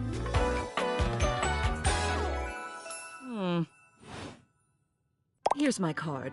But really all you ever need to do if you need me is to simply look up. What can I do for you today?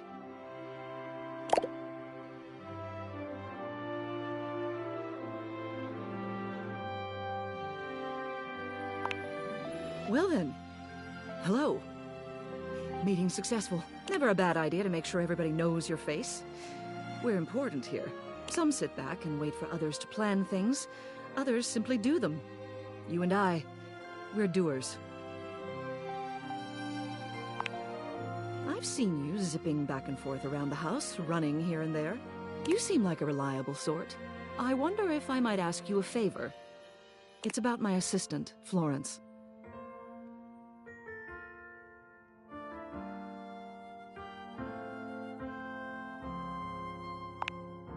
She is an absolute dear, although sometimes I fear it gets her into trouble. She's such a kind thing, but that means she lets people walk all over her. I've noticed that whenever we go to lunch together, she never seems to buy herself anything.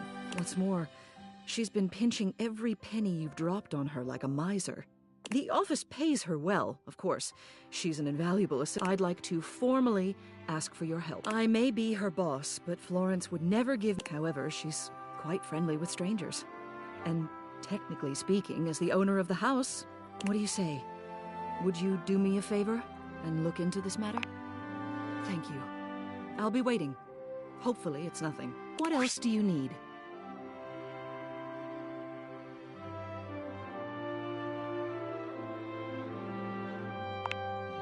You have done so. Keep well.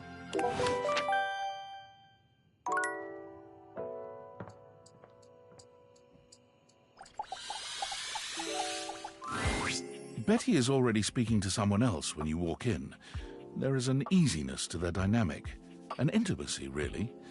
They have the air of old lovers, or perhaps very, very good friends. We've been over this so many times, Betty. You know how I feel about that. I just need some time, all right? Why should a bed as gorgeous and free as you be so worked up over anyone else's opinion of her? You could snap your fingers and have 10 lovers here in 2 seconds. I could. And have. Benoit, stop it. But honestly, you know it's not about sex. I can get that just fine. But that feeling of falling asleep in the arms of someone you love, there's nothing else like it. Benoit's gaze leaves Betty's face to land upon your own. They give you a smile that feels as if they know all your secrets. When Betty turns to see you, she goes from surprise to happy in record time, and Benoit places a gentle hand on her shoulder before they walk off. Just think about what I told you.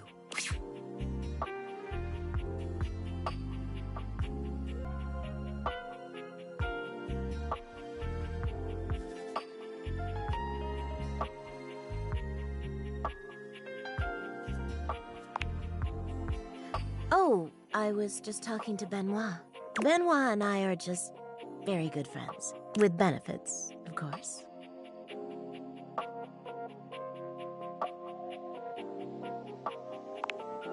Are you jealous? Please don't be. It's just a bit of fun between friends, you know? But if that's ever something you're interested in... oh God, listen to me. I'm sorry, I shouldn't be going there right now.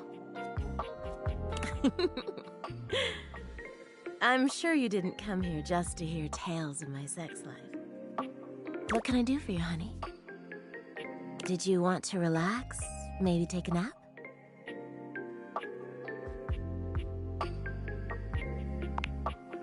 Get to know me better? Why?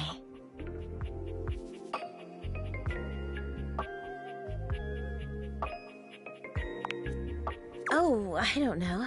It can be hot to sleep with someone you know nothing about. And of course, some people fear intimacy. And getting to know people is a step on the road to intimacy. Well, you know what I am, what I do. You know I'm a free spirit. What else can I tell you about me?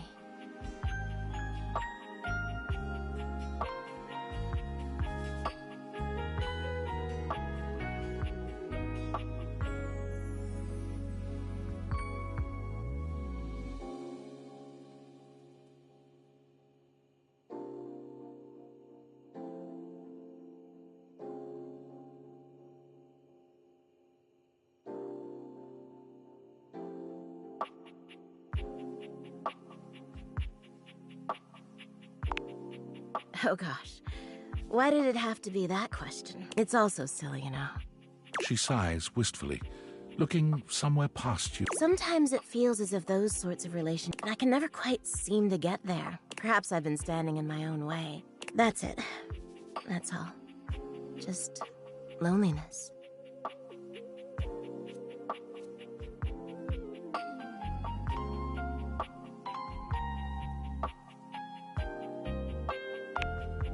Haven't you ever been afraid of ruining a good thing?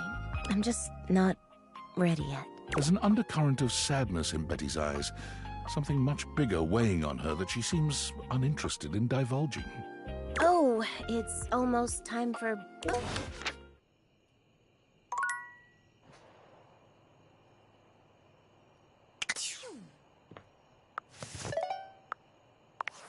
Valdivian-tides! Yo, yeah! Hey, did you guys see how dope that? And I'm like, okay, Dad, if you like Bite Wave so much, why don't you marry them?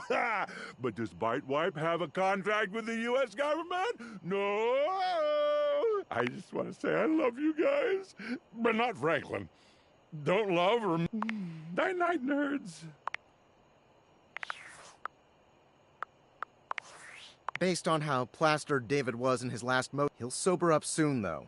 And when he does, he'll stop at nothing to ensure its retrieval. If he fails, he'll be at the mercy of some very powerful people.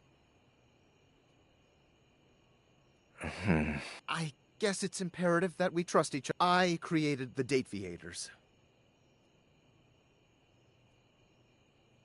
Sure. Whatever. Anyway, I can't talk now. I'm stealing coffee shop Wi-Fi and the barista... Remember, under no circumstance allow David to know you possess the prototype. He'll sober up soon, though. If he fails, he'll be at the mercy of some...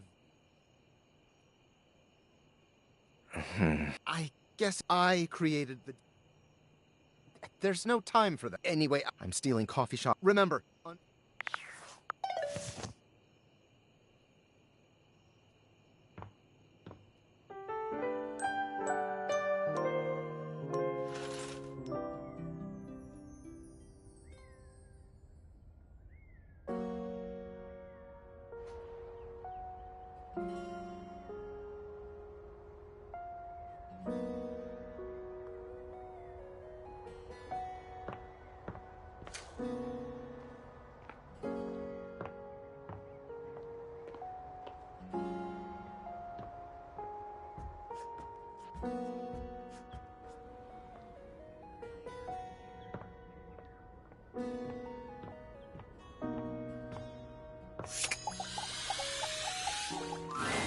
We are what we repeatedly... I'm back in the saddle, and that's okay!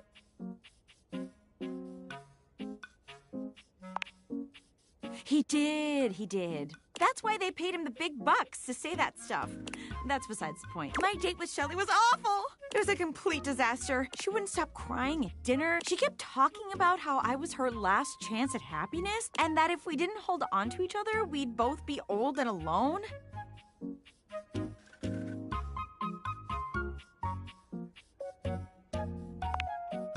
She definitely cried the whole time. I gave her all the motivational quotes I had, but nothing worked. Like, if I was crying and somebody said to me, "It's not about money or connection, it's the willingness to outwork and outlearn everyone," sparked Cuban, I definitely would have teared up. But I guess we can't all be me. So, Shelley, not the one. But hey, I managed to get another dateline, and it was like a totally real and not at all because he was, like, around.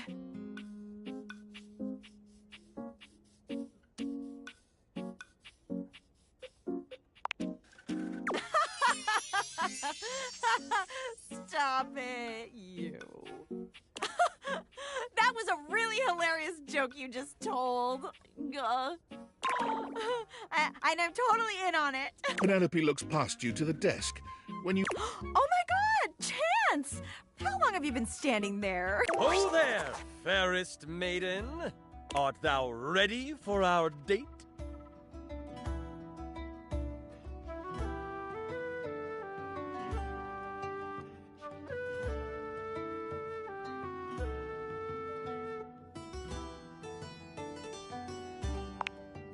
How else does one treat a maiden? Never fear, she is in good hands. Yeah, this is gonna be a good date. This is a... Do you not want to date me? No, I do! Oh my god! Oh my god! He rolls a small die, seemingly thrilled with the result. Okay, it's... There! See? A real date. Not just me dating a guy out of pure convenience. This is gonna be the one. I can tell. Oh yeah, definitely. I rolled a 19 on my charisma check. This is gonna be truly excellent.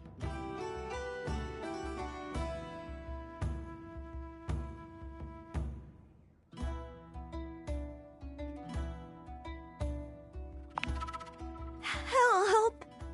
You leave them to it.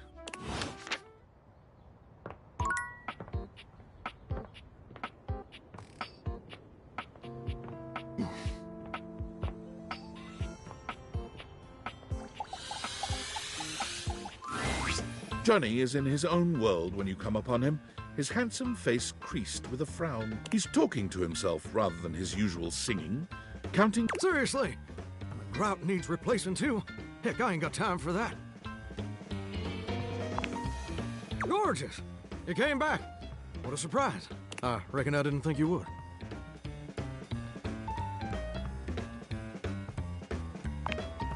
Well, that should do. I can see your word is your bond. A much stronger bond than the grout in my tiles, evidently. Anyway, I'm just so glad to see that smiling face again. Makes me happy as a clam in butter sauce.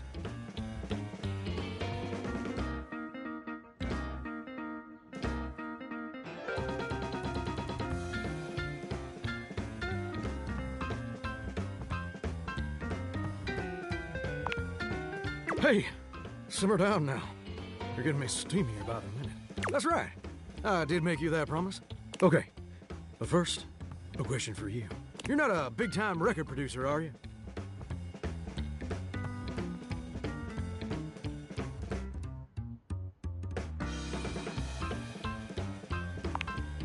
I'll see.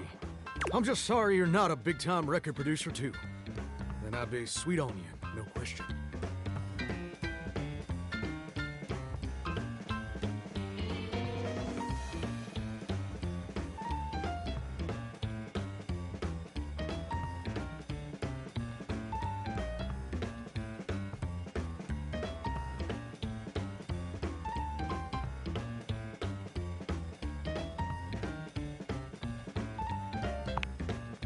Oh, heck no.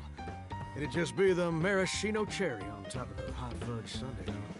See, I was just asking whether you were a producer, because I was thinking about our conference, about dreams and all. And I've decided I ain't gonna be a shower much longer.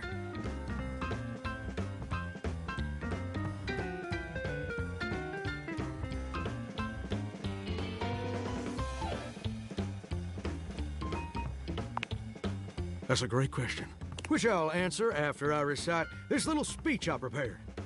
Don't get me wrong or nothing. Being a shower is an honest way to earn a living. My pappy was a shower. My grandpappy was a shower.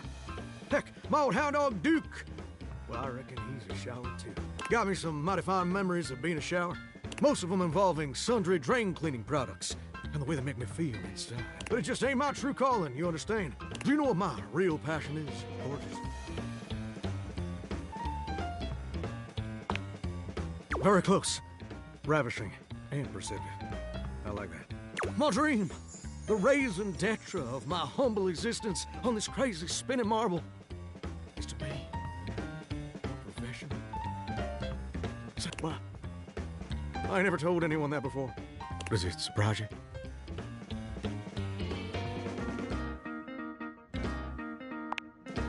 Well, it's the truth. See, ever since I was a little baby spigot back in Nashville, rocking on my mama's knee, all I ever wanted on this great green earth was to be a superstar, like my heroes, Elvis Parsley, Lady Wawa, and Chris Barron.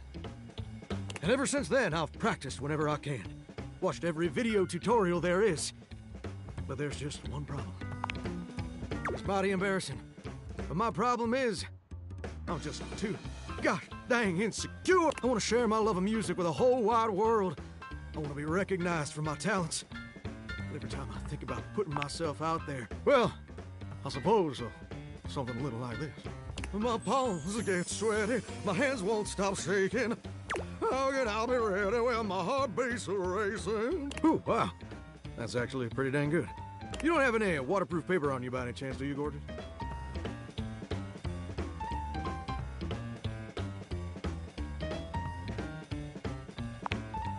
You know what? That's a great point. My pappy, grandpappy, and old hound dog Duke sacrificed too much for me to... Afraid of what? Afraid of failing? Heck, folks gotta deal with much scarier things than that all the time, like spiders and PFAs in the water supply.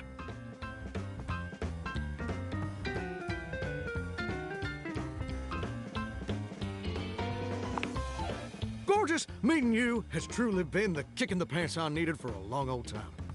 Insecurities, go kick rocks.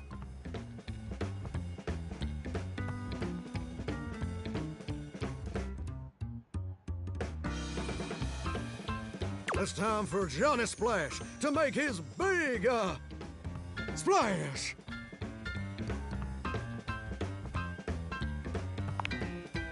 Oh, absolutely. It's time to finally get out of this humdrum shower life and go full steam ahead. First, let me just send a message to my boss and tell him I quit.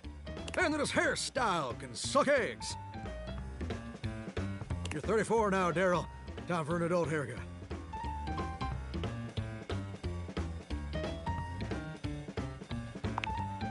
Daryl, he's my boss.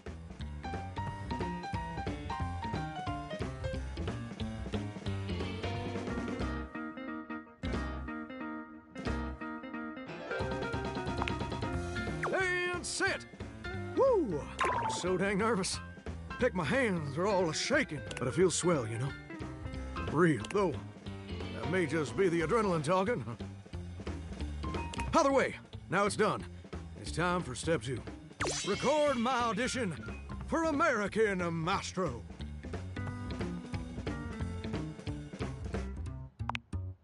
It's America's #1 reality TV show. I'm surprised you ain't never heard of it. It's been streaming on Valdivian Plus for like 100 seasons at this point.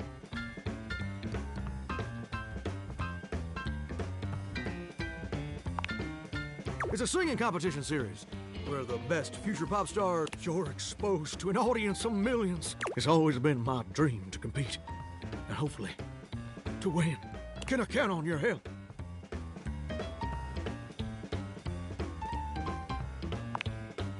Amazing! I'm just so, gosh, dang excited. All right, I'm gonna go get rehearsing. Can you meet me back here tomorrow to record my audition? After all, you're my inspiration. See you tomorrow, gorgeous. Well, hello. Bye now.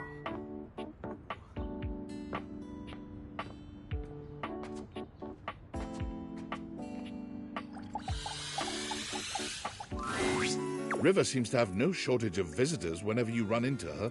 This time, her companion is a statuesque figure in black. Something about her gives you a strange sense of nostalgia and sadness. Her name appears to be Lady Memoria, but you can't quite figure out who or what she is. Don't concern yourself with the opinions of those beneath you. There is only one real answer to your question to begin with. Yeah, ice, my dear. Ice preserves perfectly. It leaves everything just as it should be, forever beautiful. That aside, a lady never allows herself to boil over. Do not let them see you crack. Do you understand? Yeah. Excellent. Memoria breezes out of the room, not even looking your way. Perhaps she didn't see you, or perhaps she's just lost in her own thoughts. River doesn't seem at all encouraged by Memoria's advice. When she... Oh, hey.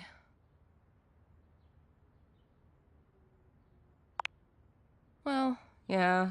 Everyone I talk to has a different opinion about which version of me they like best. Nobody has said the same thing. What am I supposed to do with 10 different answers?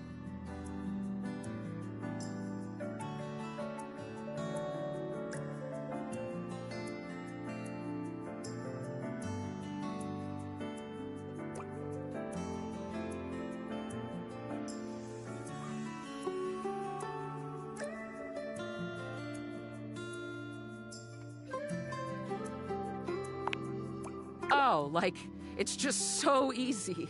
What would you know about that? I can't even help changing, you know?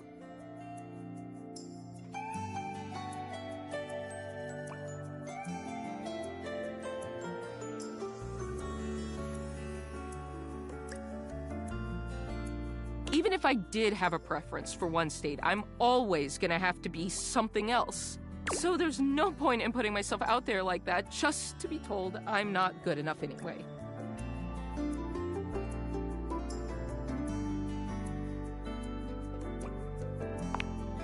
Thanks. River falls silent, perhaps thinking over what you've said to her, or perhaps turning over everyone else's words. She sits, drawing her knees up to her chest and looking off into the distance.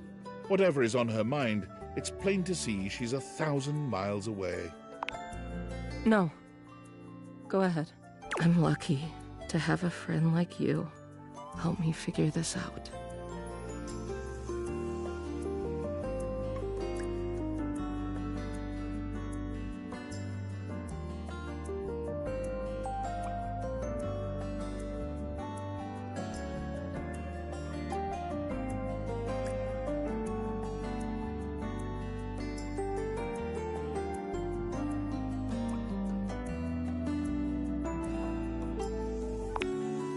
It's funny you say that.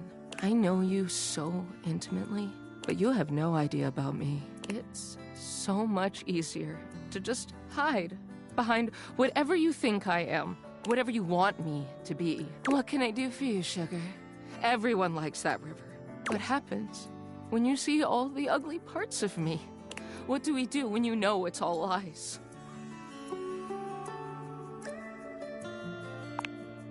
What if you don't like her?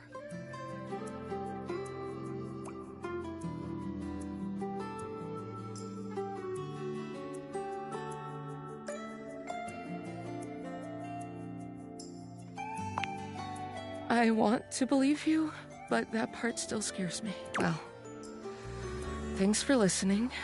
I'm clearly not gonna find any answers in asking everybody else. She sighs. Guess it's all on me.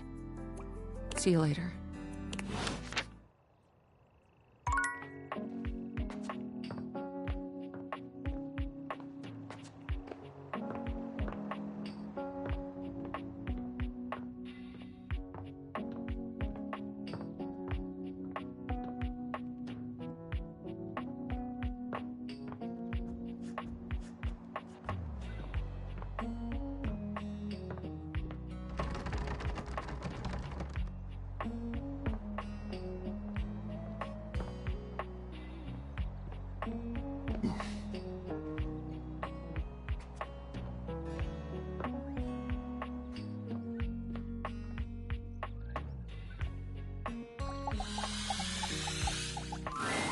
It's important to understand the difference between things being clean and things being organized.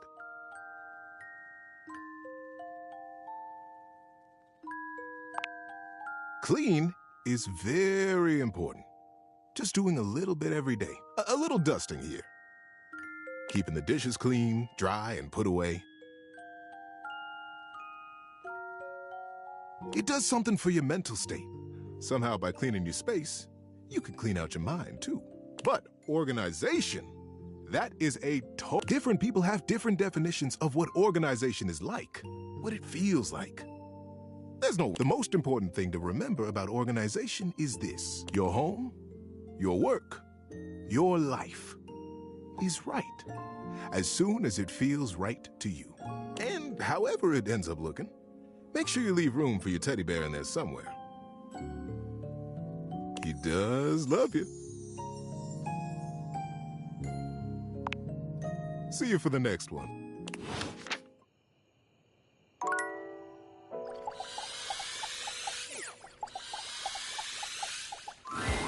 There's a supernatural darkness around your bed when you enter. A strange void that makes you feel slightly uneasy. This appears to be a living nightmare. There's almost no other way to phrase it. You really don't think you could do it? Is that really something you want?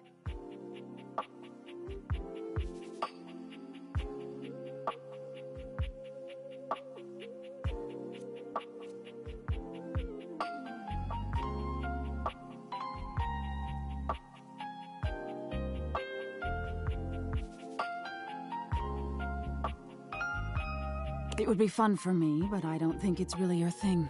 You know, sex and horror have always gone hand in hand. It's not the worst idea, is it?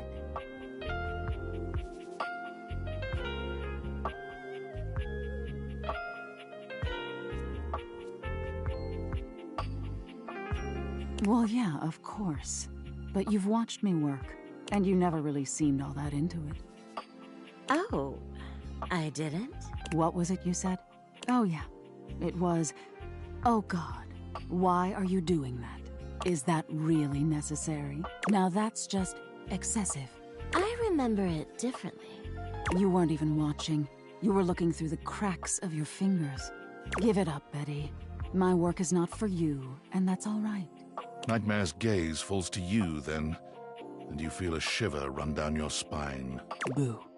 Nightmare dissipates, but the air of dread that accompanies her takes a little while to clear. Betty sighs, her shoulders slumping. Oh, guess I should have seen that coming.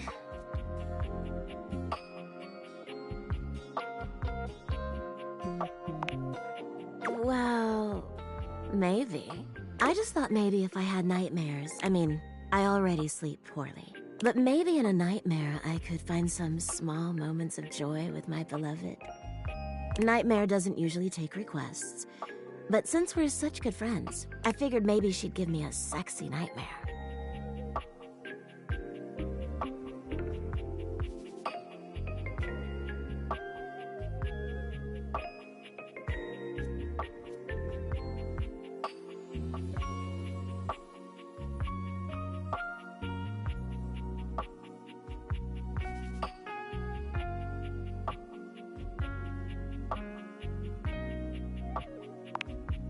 Of course it is. For example, I'm being hunted by some unseen monster or being. My heart is racing. My knees are weak. I'm stumbling and tripping as I go. I fall, and I close my eyes knowing the end is coming. But I don't die. I turn to see my beloved standing over me, a bloody knife in their hand. I'm saved, and I thank my rescuer in the only way I know how. A toe-curling kiss. But then, I'm on my back again, and my beloved's hand wraps around my neck. I can't breathe. I can't cry out. I can't make a sound. We'll be together forever, they whisper, raising the knife high in the air.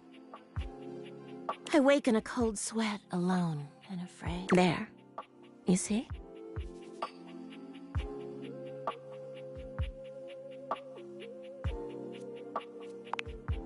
Right? That's a pretty tame example. But there's all sorts of possibilities. Nightmare really seems to think I shouldn't be bothering with all this dream stuff. She thinks there's a much simpler solution to my problems. But I don't know who she is to talk anyway. She has the same problem I do.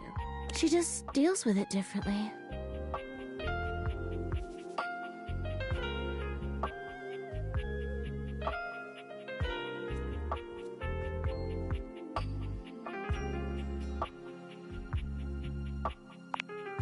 It's not my place to say. I've already said too much. Please, let's forget I said any of that.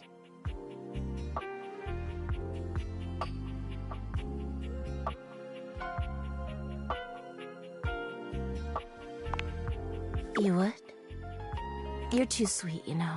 It's funny, I was just thinking of you. It seems like that happens a lot, honestly. I think of you, and here you are. It's a shame I can't seem to manage that at night.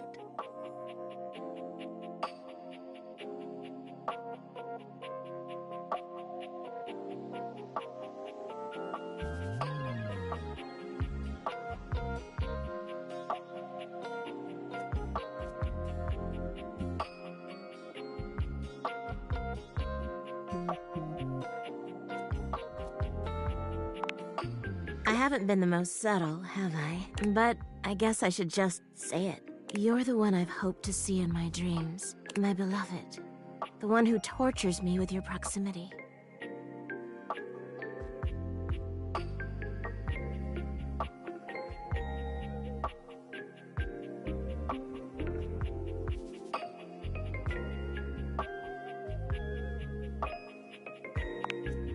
Please.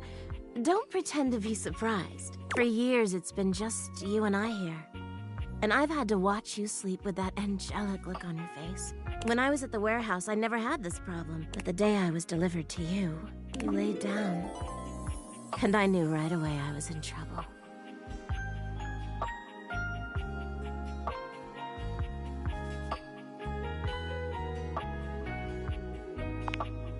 You don't know what it means to me to hear that from you. It's what I was made for, you know? I've had my share of partners over the years. I'm a free bed, you know. But I'm at my best when I'm in love. And since the day I became yours, I haven't had a good night's sleep. I know it's a lot to lay at your feet. Especially knowing we have to sleep together night after night. But I don't know if I can keep this to myself any longer.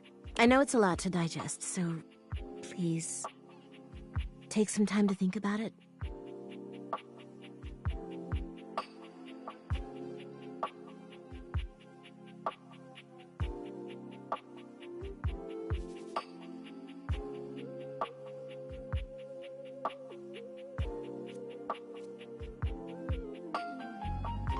I'll give you some space to sleep tonight, and we can talk tomorrow.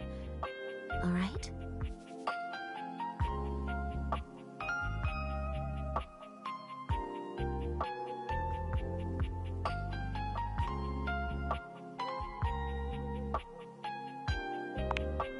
Please, just give yourself the night.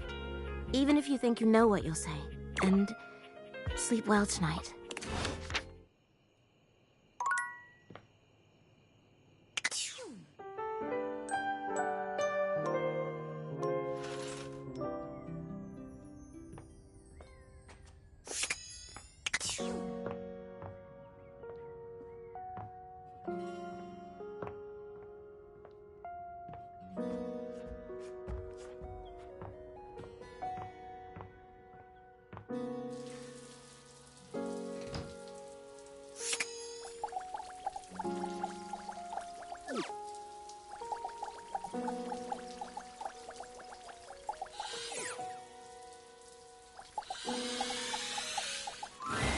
Johnny is smiling even before he sees you. When your eyes meet, his smile only grows broader. You've never seen him this excited. Well, hey there, gorgeous. I'm so glad you're back. I've got some incredible news.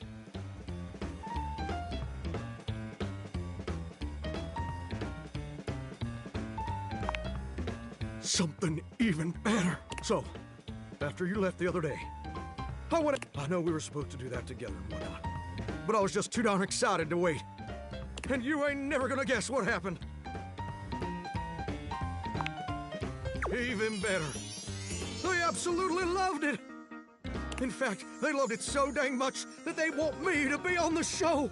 Ain't that as fine as cream gravy? I know. Your support is my secret weapon. They said I would be, and I'll quote, absolutely perfect for the show.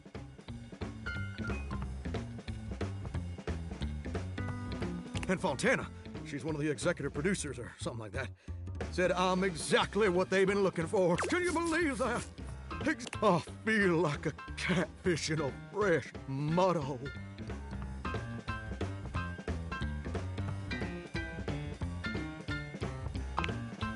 Ain't it though? And you know what's crazy? Before you came along, I'd almost given up all hope. I'd resigned myself to a life of watching rust corrode my nozzle and hair clog my dream. Real depressing, dismal stuff. But after all these years of hoping and praying, my dream is finally gonna come true. Johnny Splash! I'm gonna be on American Maestro. But first, I need your help. Perfect!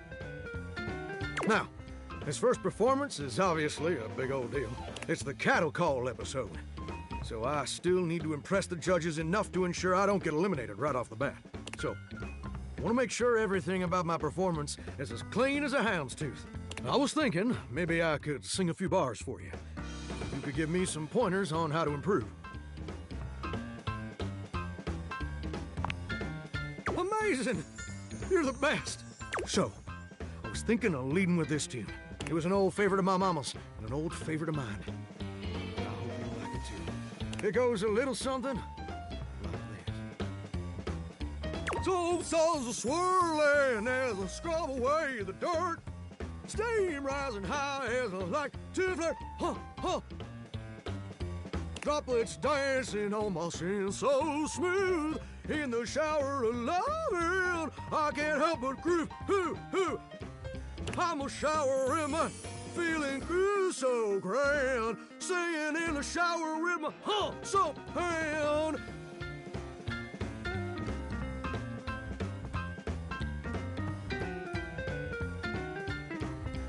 Oh, baby, you're gonna let me shine. I'm a shower man, you're gonna make me mine. Well, what do you think?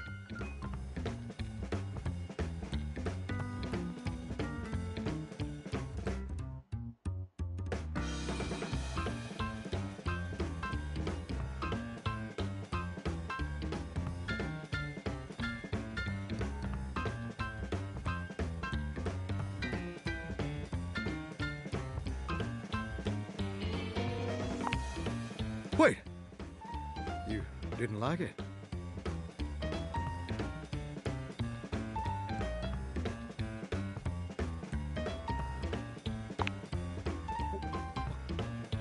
I can't believe this. You know what I think. I think you're just jealous.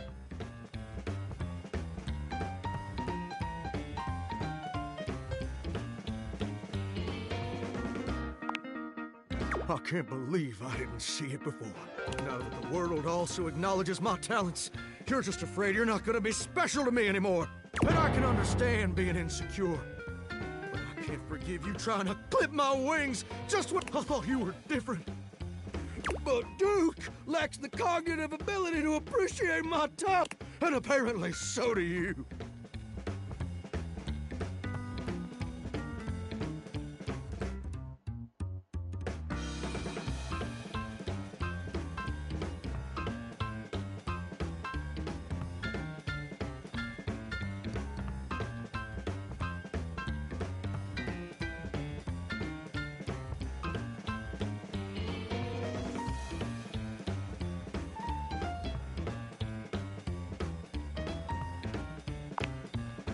Duke says a lot of things. They're just usually not this hurtful.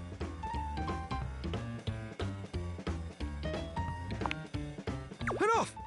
I don't have time to keep rehashing. They're letting me perform via video conference. Because I'm a shower and I couldn't come into the studio. Obviously. Also, I couldn't find a suitable pet hotel for Duke's very specific dietary restrictions. There were a lot of issues.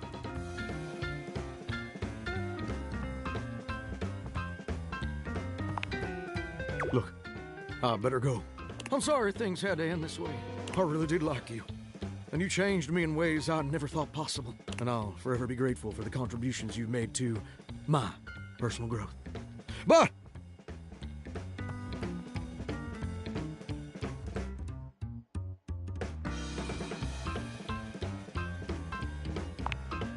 you do that for me?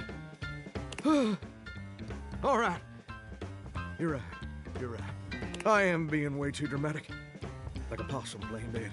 I didn't mean all that, and I'm sorry for overreacting.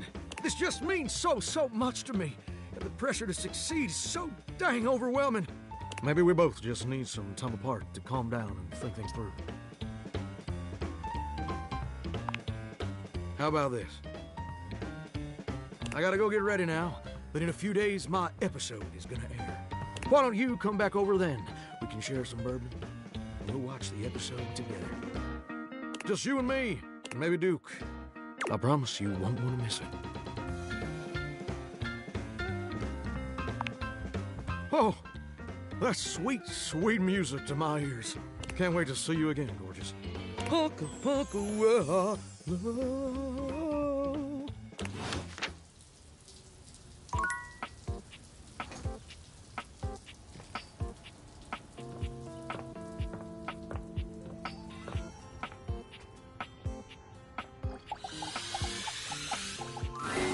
River is alone when you come to see her.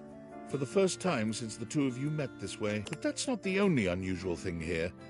There's something in the air you've not really sensed, and she seems at ease, her body posture relaxed as she looks around the room.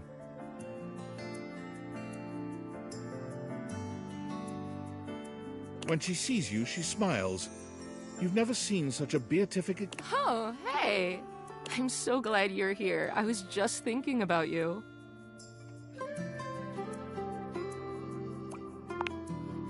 Oh, that's sweet. I just wanted to thank you for our conversation the other day. Nobody's ever really seen all of me, you know?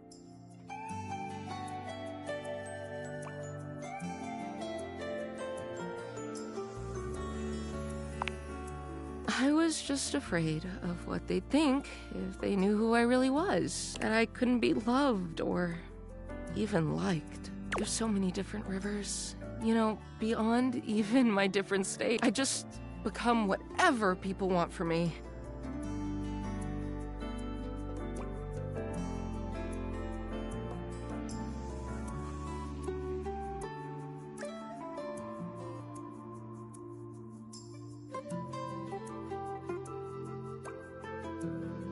Nobody's ever really known the real me.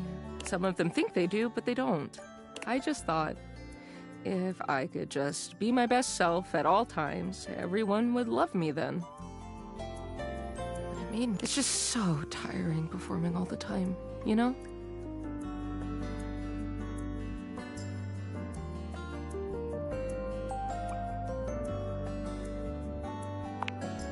It's hard to avoid it in some ways. But I know I made it worse for myself. To some extent, this will always be me. Changing my state is out of my hands. It's who I am. But I don't have to change me. Does that make sense? I'm so glad you know what I mean. Yes, somebody might like some other version of me more. Sure, someone may need me in another state to get the job done. But all those states are still me. Liquid, solid, vapor, whatever. It's all still me. It's like the legend Aqua Khan once said, I'm every water. It's all in me.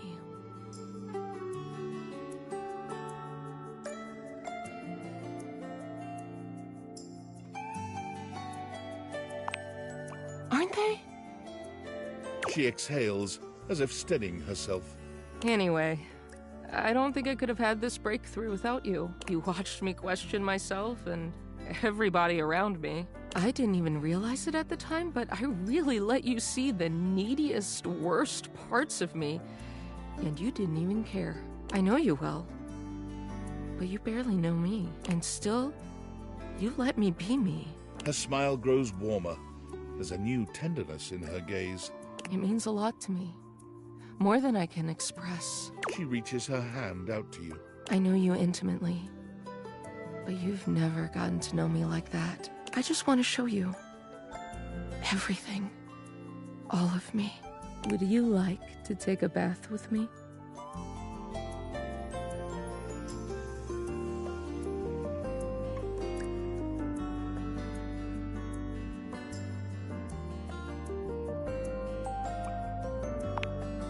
River smiles, taking you by the hand, and as she leads you off to the bath, you know nothing will ever be the same between you. It's not as if the bath itself is a novel experience, but this time it feels like the bath is taking you. The water is perfectly warm, caressing you in your most intimate places with a touch that's both gentle and bold. There's no doubt that when the night ends, the two of you know each other more intimately than you could ever have imagined. River is such a constant presence in your day in so many ways. She might be ever-changing, but knowing that she feels safe enough to be her truest self with you means the world.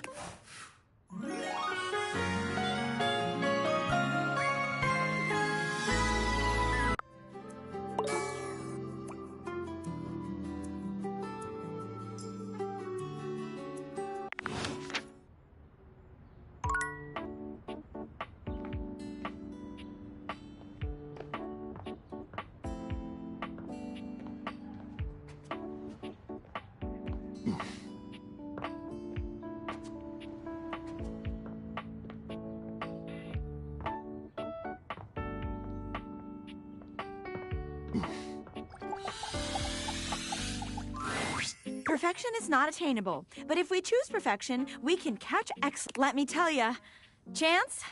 Not perfect, not even close. But through chasing perfection, I have attained excellence with tonight's date.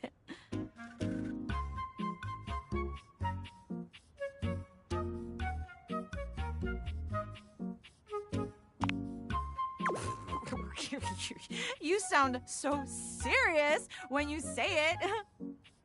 Very funny, you. What a joke you just told. Maybe if I was that funny, my date would have gone better. I thought we'd have so much to talk about. So what if he's a nerd? So am I. But he checked a stat sheet or rolled dice before he did everything. He ordered breadsticks, pasta, and tiramisu because he had proficiency in Italian dining. When it was time to go, he told me he wouldn't see me again because he rolled a 7, and a 1 through 10 meant he couldn't see me again. And that dumped my fate!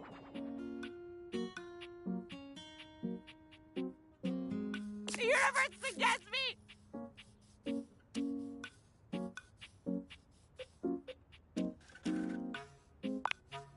I mean, does anybody deserve you?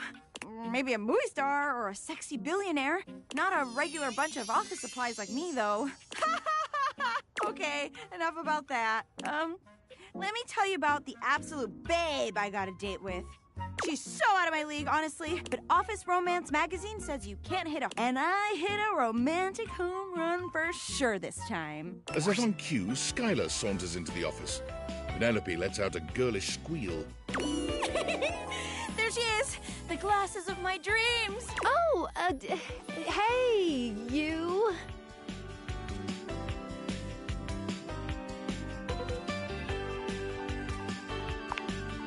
Well... Skylar tucks a strand of hair behind her ear. I'm really proud of you for getting out there, Penelope. And you asked me out. And I did say yes. And I've been trying to get ready for our date, but I'm sorry. I've never liked girls with glasses.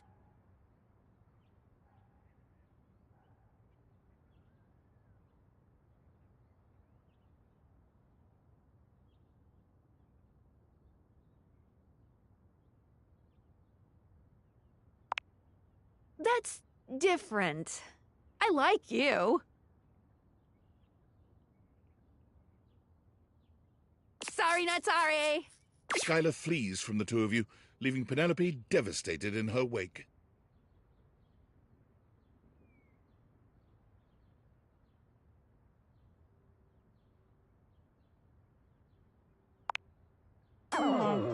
Thank you.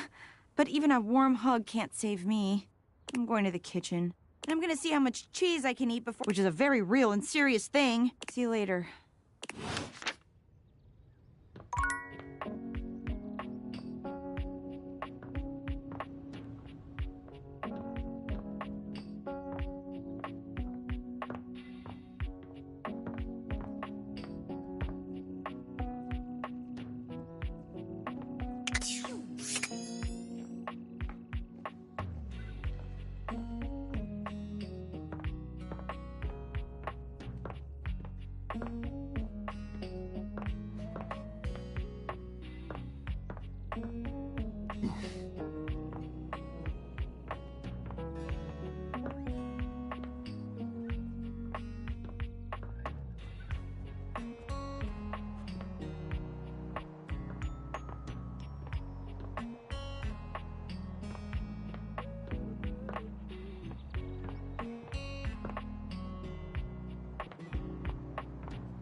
The beautiful flapper you see before you, where she seems sweet with an old-world sort of beauty, the music she plays is all kinds of wrong. It skips and goes from too fast to too slow. She dances to it all the same, swinging her arms and legs in time to the herky-jerky rhythm of some ancient record. Well, don't just stand there like a wet blanket. You get a wiggle on. Let's see you dance.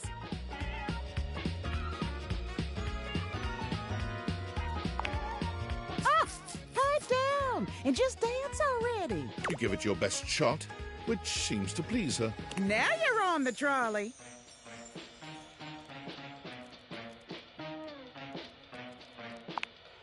Exactly what I said. You're getting it. Mercifully, she turns the music off. Well, well, well. It's about time you came to see me. My name's Rainey. How you doing? I've been waiting for you to come over and see me sometime. You've been all over this house, but you never come my way.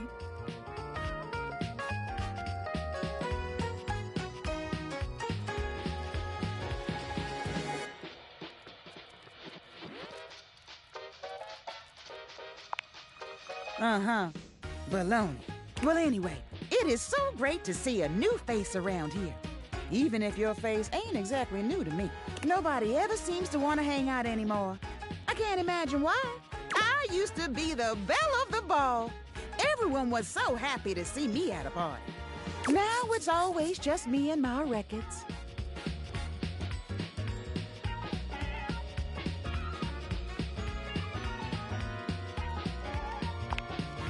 The wrong speed? You spifflicated or something? It's just fine. Well, whatever. I'm gonna keep the party going here. Feel free to stick around, if you can keep up. Otherwise, you can beat it. This beat's for expert hoofers only. Rainey's frenetic, high-pitched record is too much for most anyone.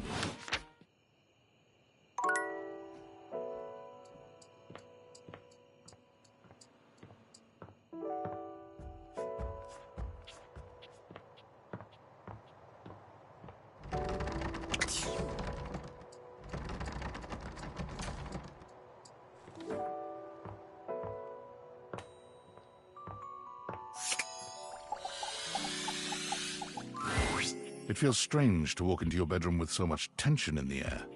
After all, This is where you go to relax and recharge. But you told Betty you'd give her the day to consider her confession.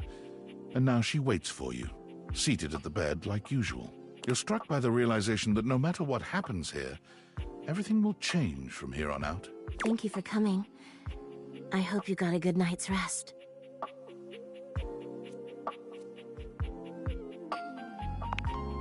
Oh, thank you for saying so. I slept even worse than I normally do these days. I had too much on my mind.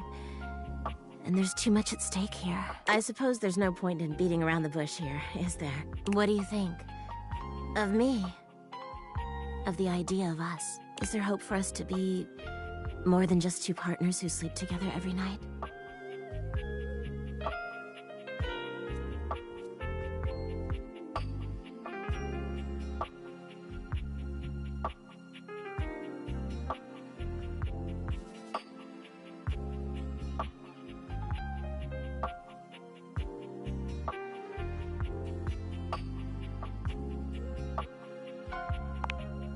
Oh my god, really? You really feel the same?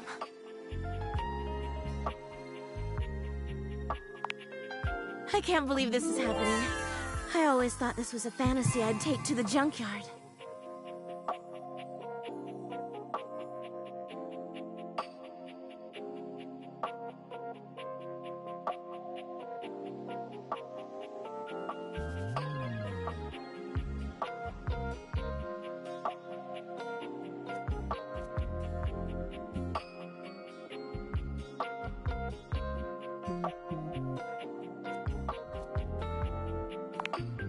Don't you worry your sweet little head about that. I don't expect you to sleep with me every night, or ever. And you being with me doesn't mean you can't be with others. I have my own fun, after all. I'm just so happy we can be together now. I honestly don't even know where to begin. I feel like I know you so well, but I want to get to know you better. And you must want to know me better. After all, I've only ever been a place for you to lay your head at night. You've never seen me for who I truly am until now. Tell me what you want from me, my love. All I want to do is make you happy.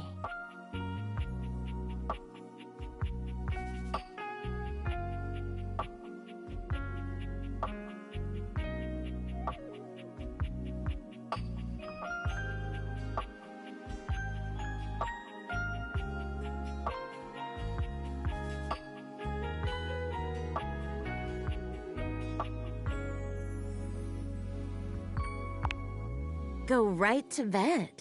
Oh my goodness.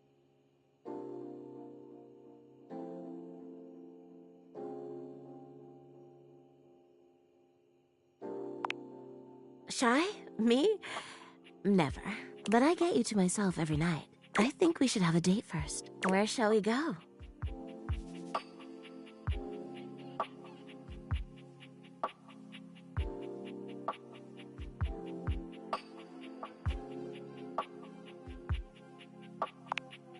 Oh, that sounds absolutely wonderful. Shall we go to the living room then? As you walk through the house with Betty on your arm, you attract quite a bit of attention. Eyes are on you in every room, or so it seems. For her part, Betty seems deeply pleased to be seen with you. She smiles at some, she waves at others. Sometimes, she seems like she wouldn't be out of place on a parade float.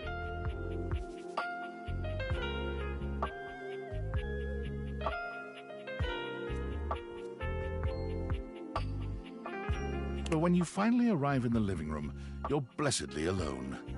When you take a seat on the couch, Betty immediately seats herself next to you, cuddling up to you without hesitation.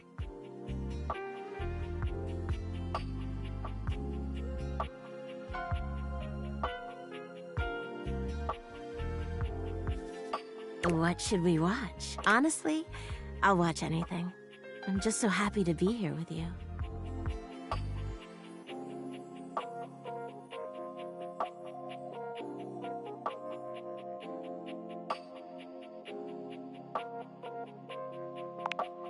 Oh, Nightmare and I love scary movies. Just hold me at the scary parts, all right? The movie is enjoyable, but Betty's presence makes it all the more so. She rests her head on your shoulder, sweet and inviting, and you can't help but wonder.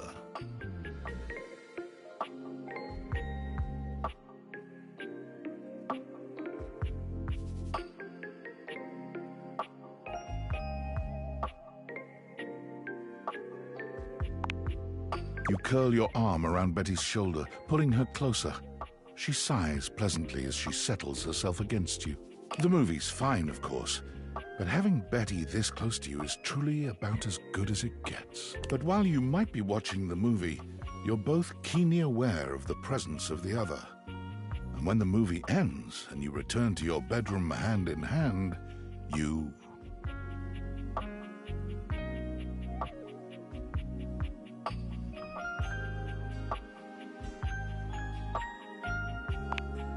You've slept on Betty for years, but never truly slept with her. Tonight is a night of firsts. After tonight, you'll never look at your bed the same way. Your room becomes a tangle of sheets, of bodies twisted into new and exciting positions. When you finally do go to bed, you sleep better than you can ever recall. Betty's soft warmth surrounding you, even in your dreams. This truly feels like the start of something beautiful. Aren't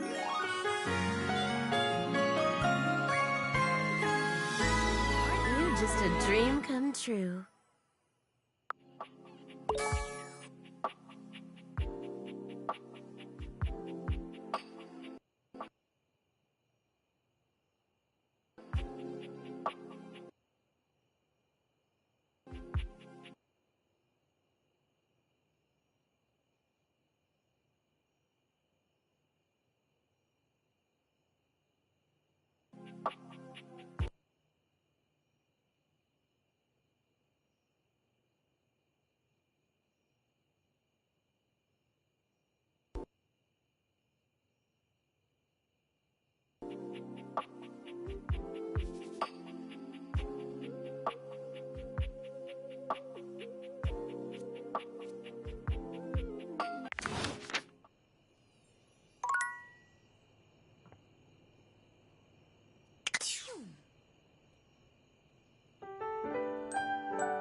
The employer generally gets the employees he deserves. I've been trying so hard to date. I thought, like, okay, maybe it's just a numbers game.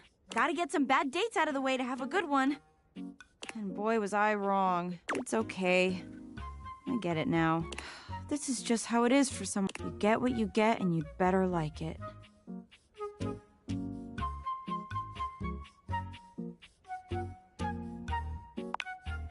Aw, you're sweet and all, but I see now that I'm lucky anyone would put up with me.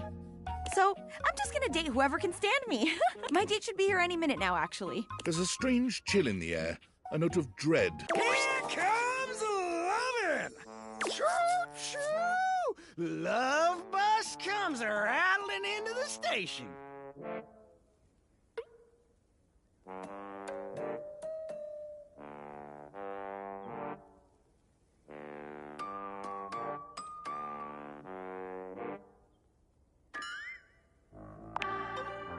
It's not funny to say things like that, you know. Wait. No. No! Penelope breaks away from Sinclair, who continues walking as if she was still holding his arm. I can't believe I didn't think of it before. Everyone wants to be appreciated, so if you appreciate someone, don't keep it a secret. Marry Kay Sash. I've been keeping my appreciation a secret because I was so scared of rejection. That's why I've been dating all these weirdos. But even those guys rejected me. So heck, why not? What's one more little rejection? I mean, it'll just shatter my heart into a million pieces, but whatever. I appreciate you. Like romantically.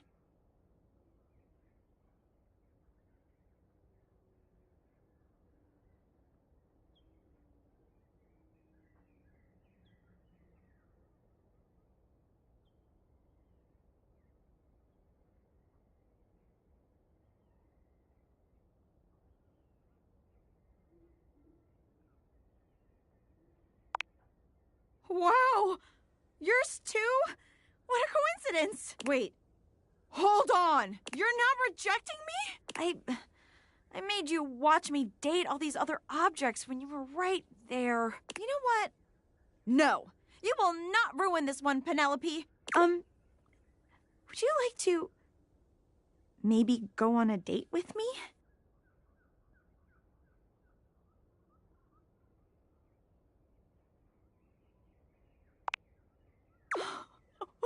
It's finally happening!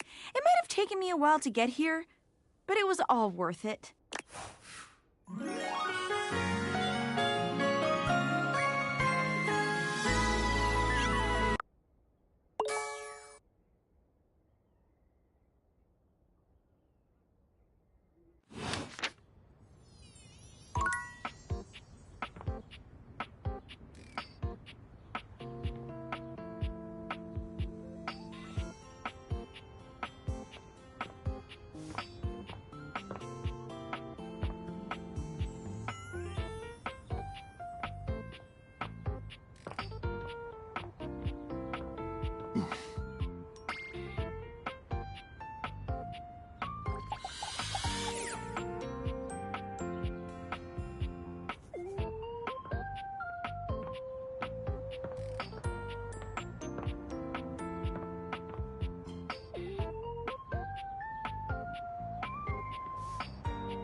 Dorian is as tall as ever, but there's something off with his energy today. His eye... Welcome to the lavatory. Let's keep things private here. Very, hush-hush. Try as I might to keep things quiet, nestled in this lovely little space in the house, we seem to have attracted our loudest members. We have a rapping loo, a singing shower, and a sink screaming about his very existence.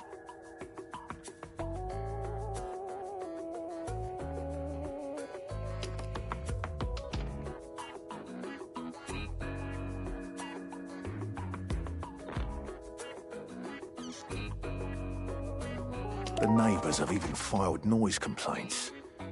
They're not even about those three. It's about the bloody smoke alarm.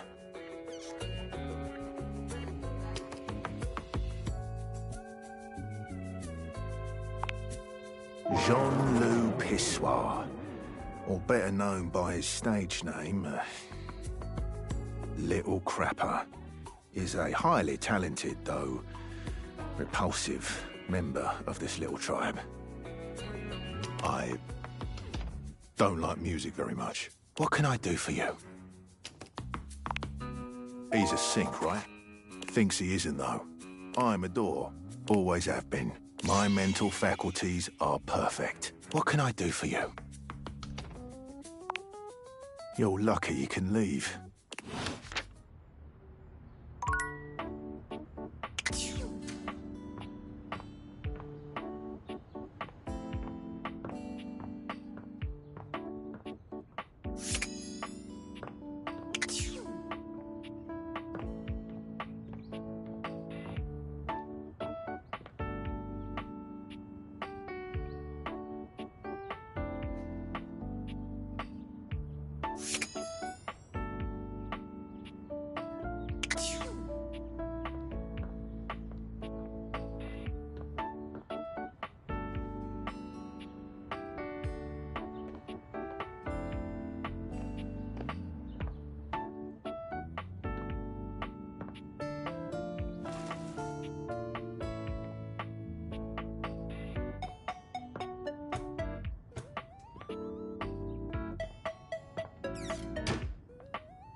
Rainey is in her own world once again, jamming out to a record so unpleasantly high-pitched and...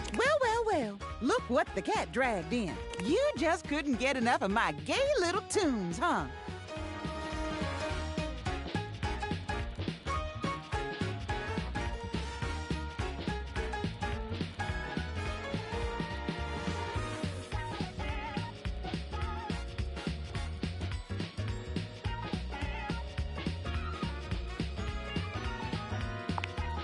I knew you couldn't stay away. This house is full of wet blankets, man. I can't believe I'm here cutting the rug all by my lonesome. Time was, I'd be surrounded by sheets and Shebas all dolled up and ready to dance the night away. But I can't dwell on that.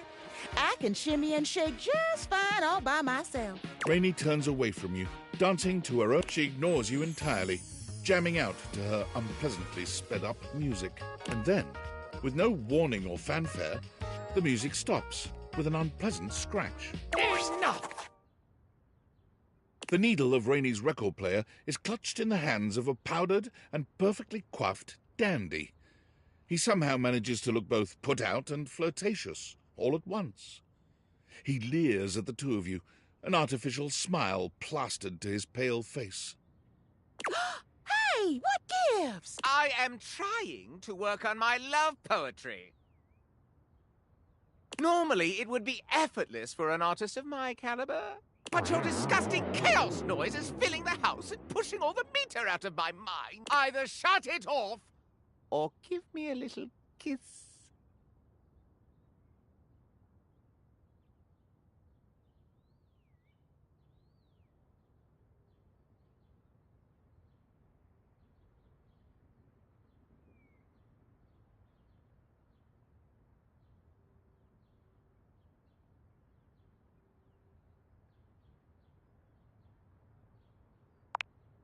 It is, isn't it? I can't believe you made me come all the way over here from the other end of the table, practically. Oh, pipe down, you powdered palooka. Mind your potatoes and get lost. Do you even hear the nonsense she spouts? It is impossible to speak to her. Why, even in the best of times, the music she played was unbearable. Though, of course, it's become even worse since she took that tumble.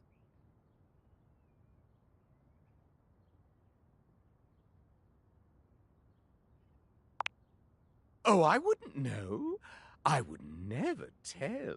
She simply hasn't been the same since that party. If you want to know more about this scandal, I would ask Celia. She was there for it all, and most importantly, she's at least given me a kiss.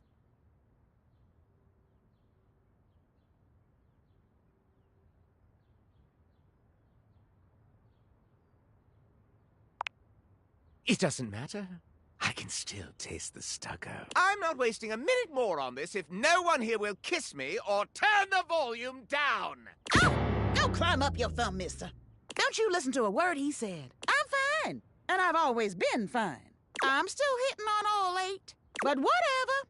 If that goofy guy is going to come back here and bump his gums every time I start having a little fun, I'll just dance here all by my lonesome to the music in my head.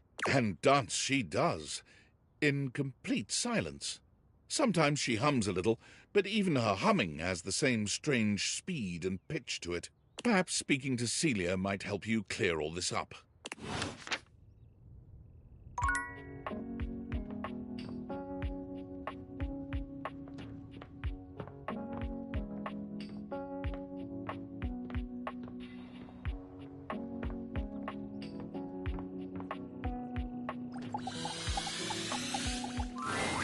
There you are, sweetness. I was just thinking about you.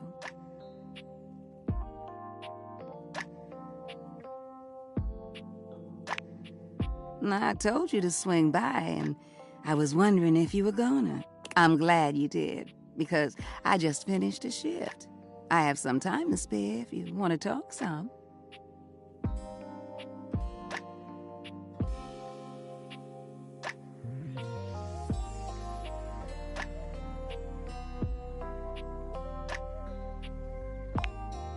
Depends on how up and about you are, really.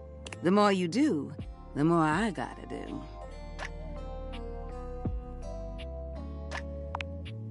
Ain't nothing nobody's fault. It's the kind of thing I love. I sit in here and I make sure everyone who needs some steamy attention gets it. It's what I'm here to do. Goodness, it's what I love to do. Is this your sly way of asking how old I am? See, where I'm from, it's not polite to do that. Although, moving around by what people thought was polite and correct never really suited me anyway. Let's just say, I remember all the folks who stayed here before you. Someone who likes the tea as hot as I do? Perfect. Truth is, one of the previous folks who stayed here was super cute. Engaged couple, beautiful together. Both of them were.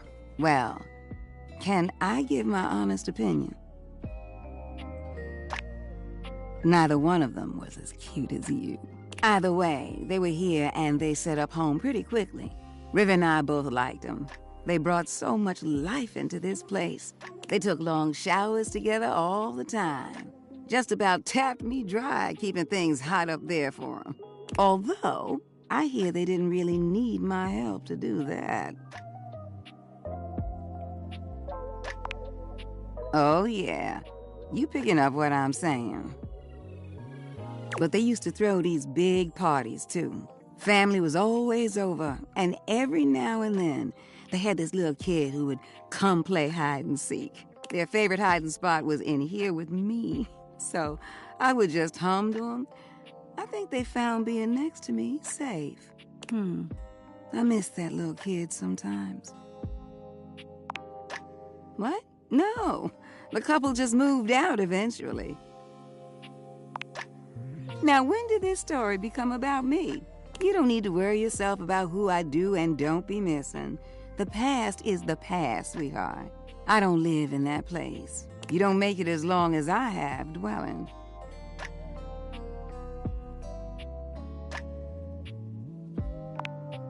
There's a difference between knowing your history and living in it. Besides, you saying you didn't like my story? Well, good. I enjoyed telling it. Which reminds me of this one time where... No, you know what? I'ma wait for that one. You want to hear more? You gotta come back. Besides, it's time I check in on my boy Washford. Oh, sweetheart. He is just one of the hunkiest hunks that ever did hunk.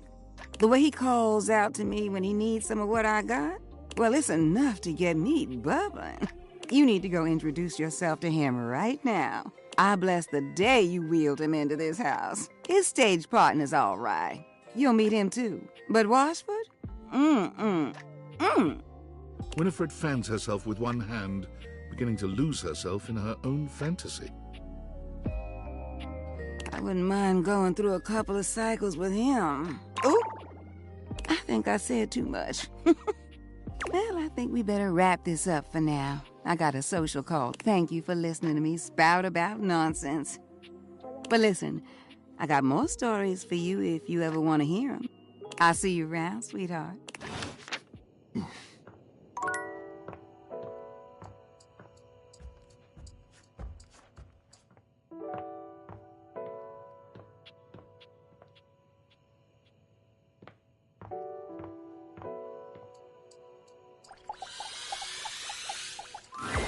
There you are. I was just thinking about you, you know. How about a kiss? You envelop Betty in your arms, and when she kisses you, it truly knocks you senseless. For a few moments, there's nothing but you and her, you and those maddeningly perfect lips and killer curves. It's hard to stop at just a kiss when it's this good, but somehow, you manage to pull yourself away. It's going to be hard to wait, but I'll see you tonight, cutie. Come and give me a little snuggle, lover. Come and give me a little snuggle, lover. Come and give me a little snuggle, lover.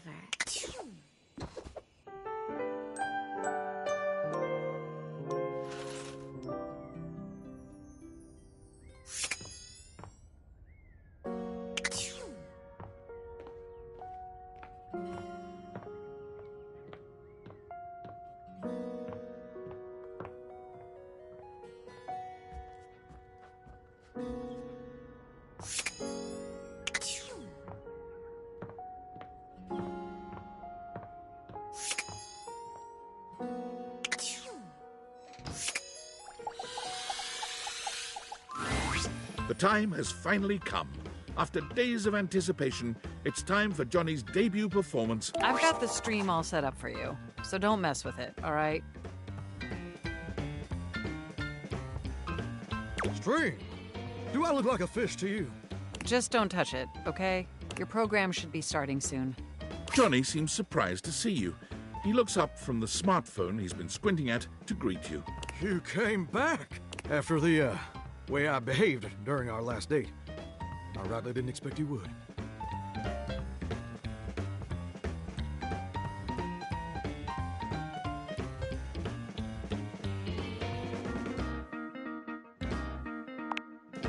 Well, don't that just make my heart beat louder than a cock crowing at daybreak? You're definitely a better shower than I, and I'm really glad you came back. Mostly because I do need to apologize for how I acted. I was being childish and unfair. I was ornerier than a wet hen, and I really appreciate you being willing to give me another chance. Johnny waves the phone in his hand at you with an air of sincere, boyish excitement. It's quite sweet. Well, I hope you're excited, because they're about to air my first episode. It was such a wild and crazy experience. You want to hear about it? So, they kept me on hold for like 3 hours, which was kind of lame, but I was too excited to care. And then I finally got to meet the judges. Brittany H., Lil Slushy, and the big bad Gorp. It was so dang cool to see them all in person, you know? You watched them all on the screen for years, and then suddenly they're talking directly to you. So that was basically a dream come true. Now, performing was obviously the hardest part. I was as nervous as a long-tailed cat in a room full of rocking chairs, let me tell you what. But when I thought the anxiety was just too much, I remembered how you believed in me. And I found the strength I needed to push on through.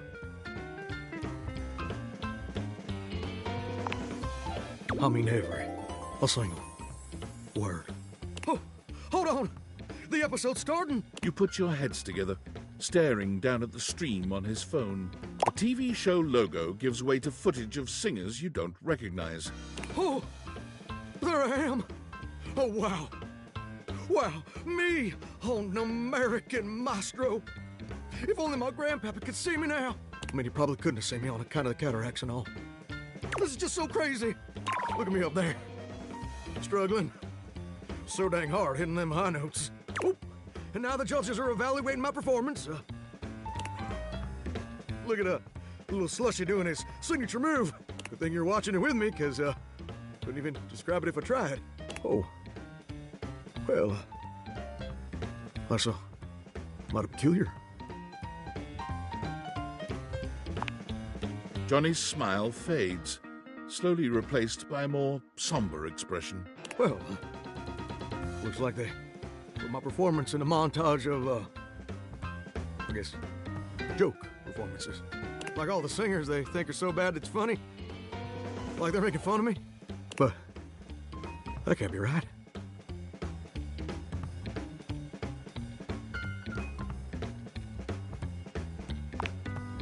I know you just want to spare my feelings. But TV producers don't make no mistakes. Don't that just stick in your throat like a hair on a biscuit? I guess you were right. I guess I wasn't ready for the big leagues. But now I've gone and made a gosh dang fool of myself in front of the whole wide world. Or at least the North American audience. I thought this would be a dream come true, but it's just a nightmare. I should have listened to you.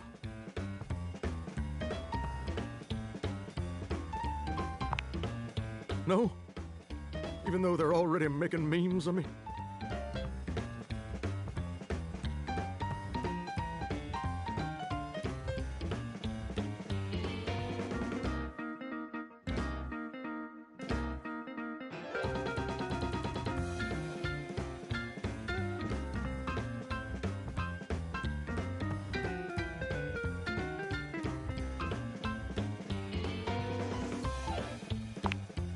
I still really love to sing, though.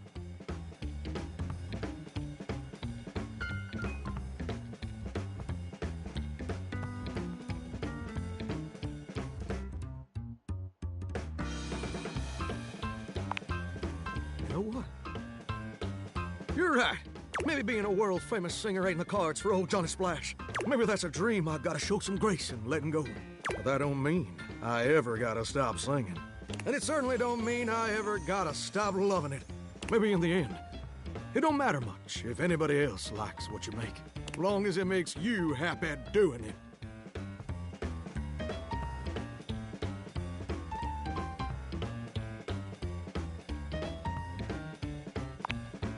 Well, thank you, gorgeous. Truly. Without your encouragement, I'd have spent all my life wondering.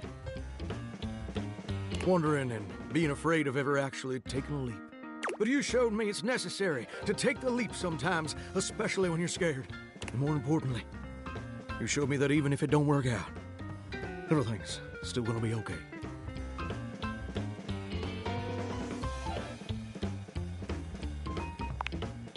And you know what? I just had a great idea. I think I'm gonna try out for that house-wide talent show I've been hearing mutterings about. I think that sounds like the perfect venue to share my vocal stylings. Don't you think?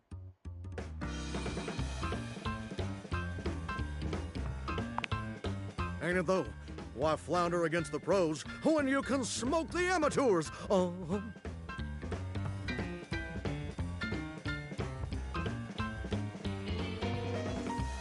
And you know what else?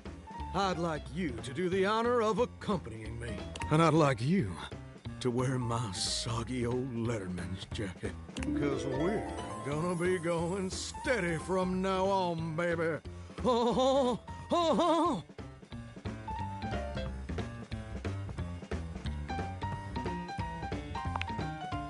Oh, oh, oh, oh, oh, oh. Oh, oh, oh, oh, oh.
Hey there, lover.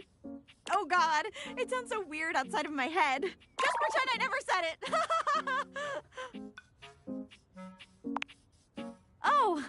Oh, okay, good. Because that's what we are. Lovers. She shoots you two adorable, if awkward, finger guns. Pew pew, bang bang.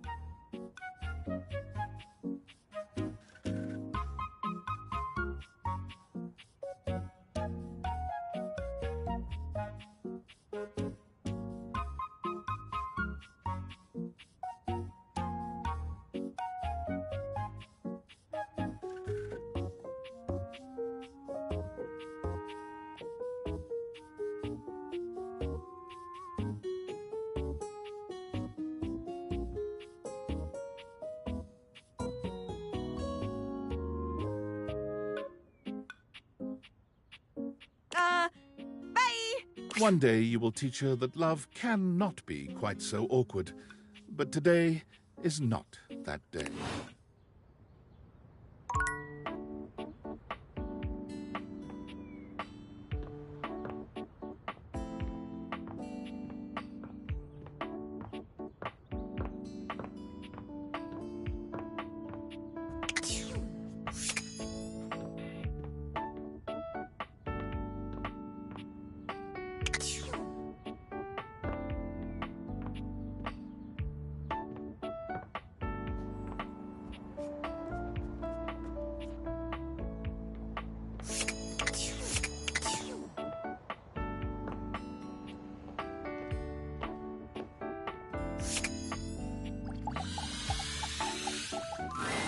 An acrobat in bright orange evaluates you with a smirk. His hair is streaked with grey, and there's a twinkle in his eyes that tells you this guy is definitely going to keep you on your toes. Well, hello there, new face. I may be quite excited to meet you. Yes.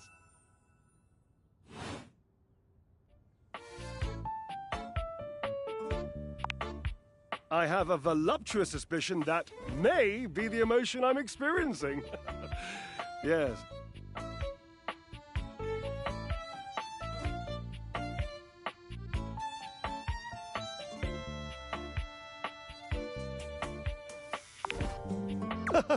But of course you are. How could you not be? Look at me after all. Listen to the mellifluous murmur of my voice. Well, hardly a murmur. More like the euphonious booming of a cannon from a stone-turreted castle. Marble on all the floors, gold leaf, filigree wrought iron. If I were a castle, I would be absolutely dipped in velvet.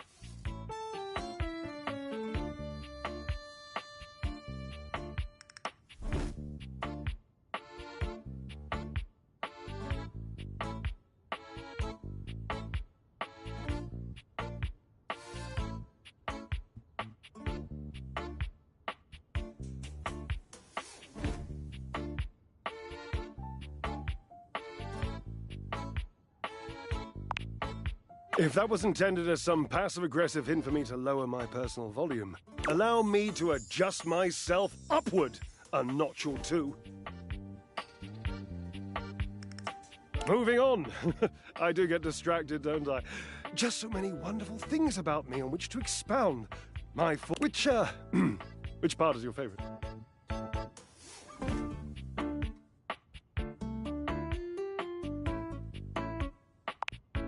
He gestures to his muscled frame.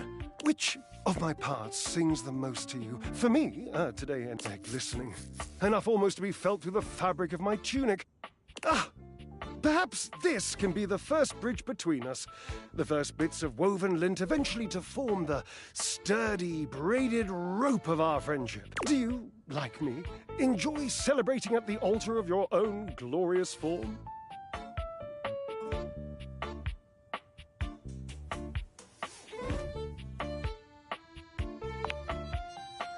Indeed. I am an enthusiast for anything that challenges all sides of my glorious vessel. Jerub, I cannot even begin to tell you, but I am nothing if not inventive, fearless, indefatigable.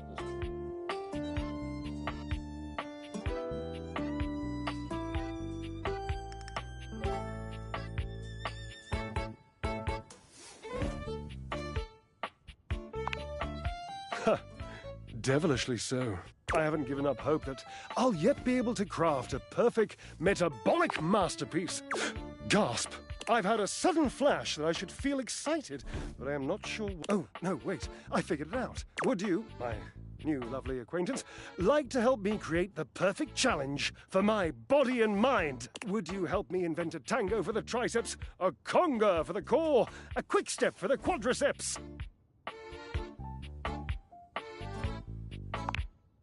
Awesome, yes, as in capable of inspiring awe, just like my obliques, yes? Yes. I know. I can lie down with Florence, grasp Tidus by her intimidating epaulettes, and Russian twist her for 3 sets of 20. What do you think?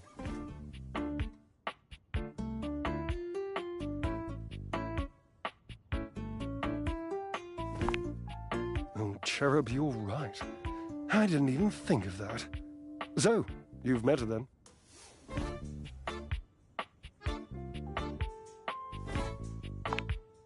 She might not appreciate being included in my sweat sesh, but Twisted...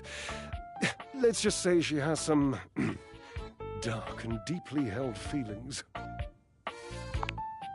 May I divulge an incy-wincy little secret? To me, it isn't the gluteus maximus.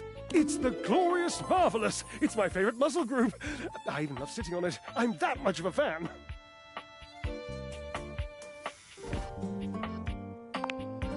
Ah, the perfect move. The deadlift. Deadlift, deadlift, deadlift. Ah, ambrosia. Look around. What do you think? The washing machine. Yes, the washing machine. My Washford. I used to use Washford.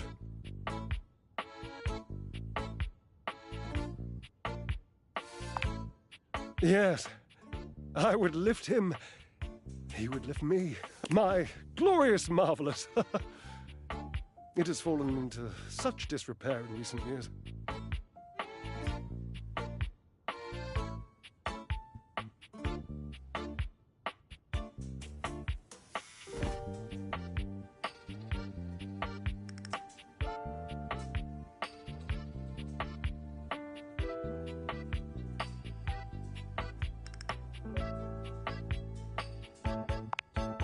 If we're going to do a chest workout, it can only be a fly.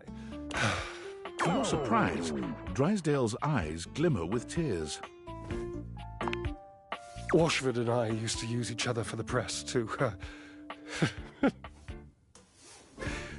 I feel so silly. I hadn't realized that a simple workout session would bring up so much history, so much, This is why I don't work out more. It's not that I'm lazy, I just... Crying like this is just... It's just so damn draining, you know? Call Washford for me.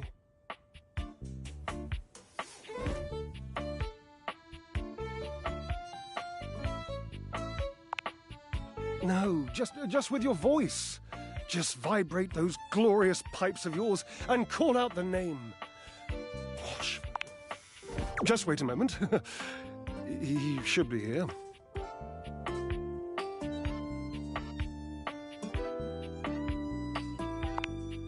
It appears your pipes are not glorious. You'll have to use your feet. Not as glorious. Slightly floppy, really, but hopefully effective. Have at it!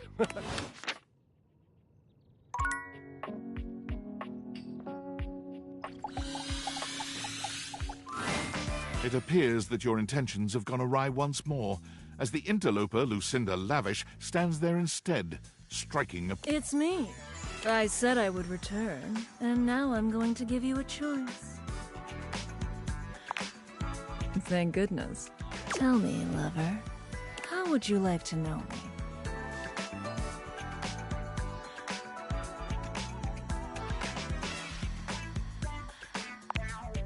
Good choice. You bet your sweet bottom, baby. Because my secret is I'm not actually Lucinda Lavish. I'm Lucinda Lascivious.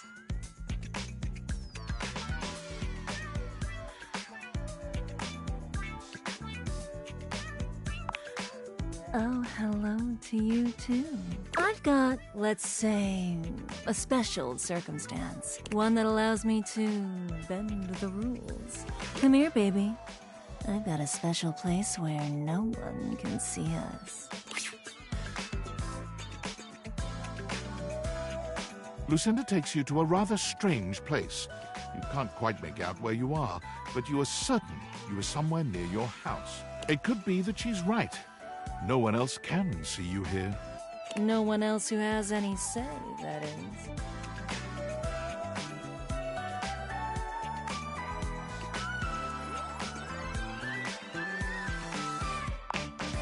I love to hear that.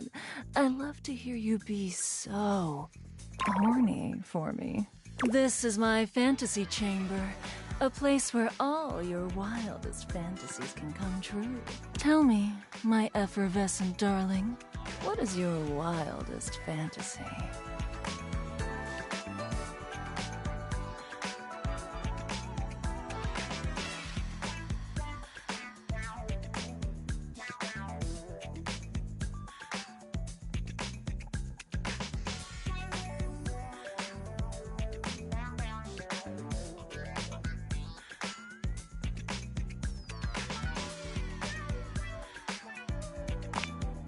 Oh, how poetic. I can't wait to do all those fantastic verbs with you. It's here and only here where we can do these things. My time here is limited, so I'll have to see you around when you least expect it. But next time, I think you know exactly what you want to pick.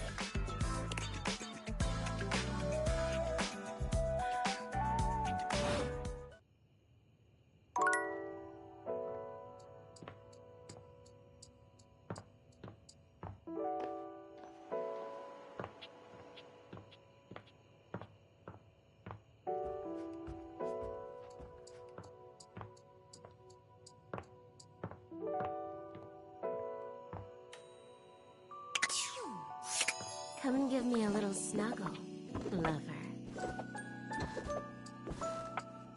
Come and give me a little snuggle, lover. There you are. I was just thinking about you, you know. How about a kiss?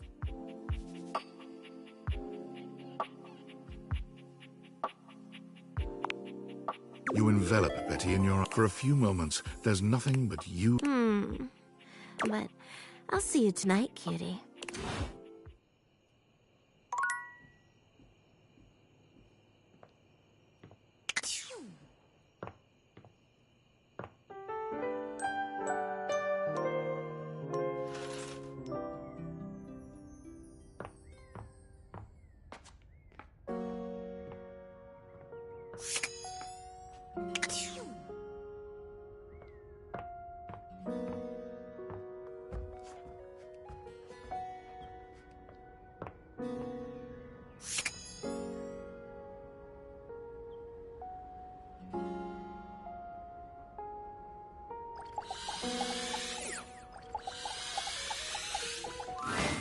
It's Lucinda Lavish.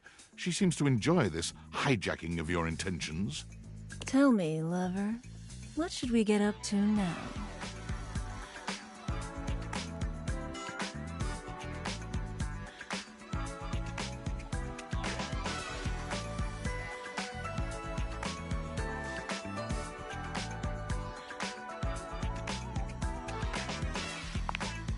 Come here, baby. Let Lucinda Lavish take you in her nice, soft arms, and let her take you away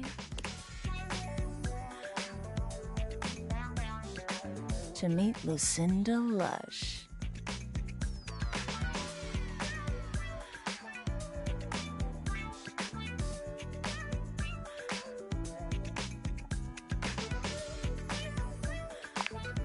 Same here, honey. Same here. I hope you like my chamber. I did make it especially for you.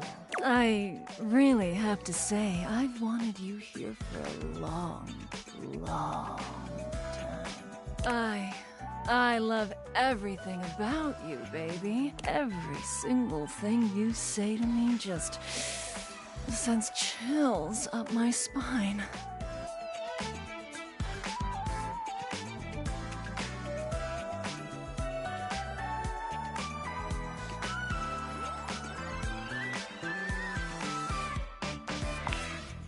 Oh, baby. The way you say really like that, well, really does it for me. I wanted to bring you here to tell you that you're doing a great job.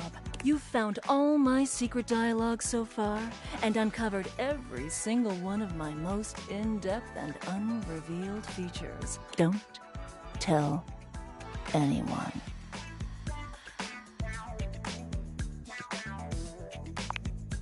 Oh, you know just what to say. And next time I'm able to see you, I'll have something really secret and special for you. And only for you. Are you excited to find out what it is?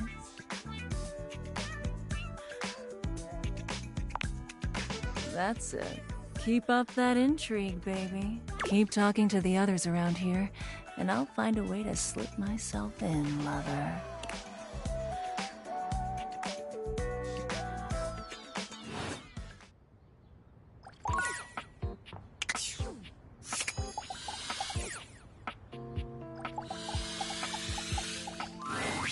Hey there, lover. Oh God, it sounds so weird. Just pretend I never said it.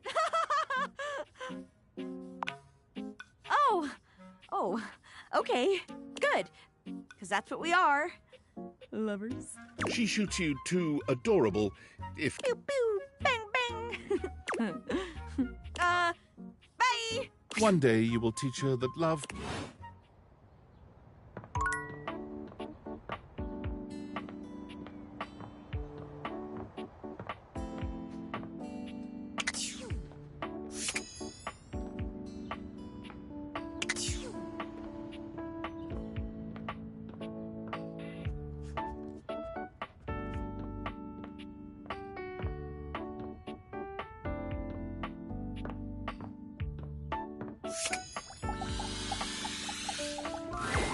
There you are.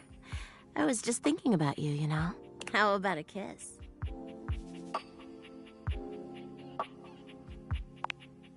You envelop Betty in your arm. For a few moments, there's It's going to be hard to wait, but I'll see you tonight, cutie.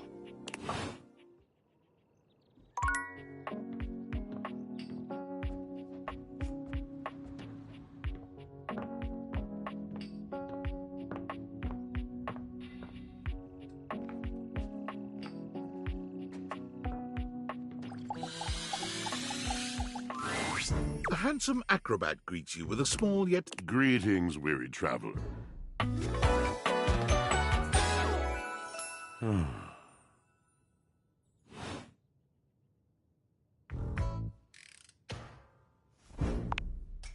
You seem taken aback. Quite natural. It was not my intention to frighten you, though I grant I'm known to be a disquieting presence when I'm in a mood.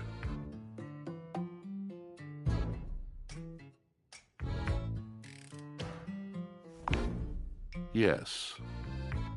Yes. A long and solitary bad mood. For this, for everything, we are out of tune.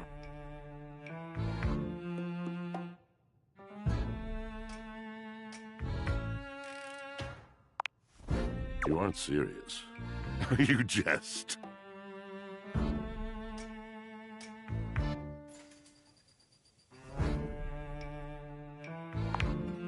You want to hear my story?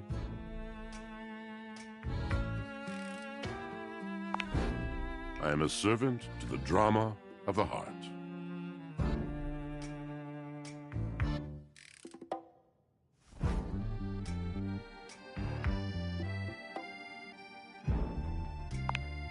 Good, bad, what's the difference?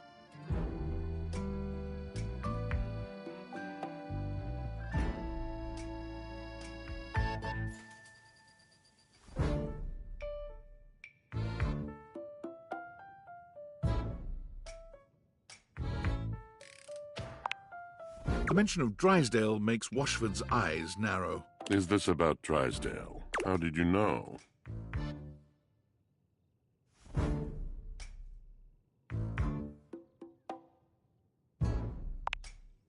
Not at this one. It has stumped a heart as profound as mine, an energy as bright as his. I am awash in the scurryings of lives, countless stories. I am filled with water, the fundamental state of all things. Water, the tears you cry when you are born, when you are made, when you are broken. It is the sweat that drips from brows and shaking knuckles in alleyways, in schoolyards. It flows over its own frozen self down dry and grateful throats.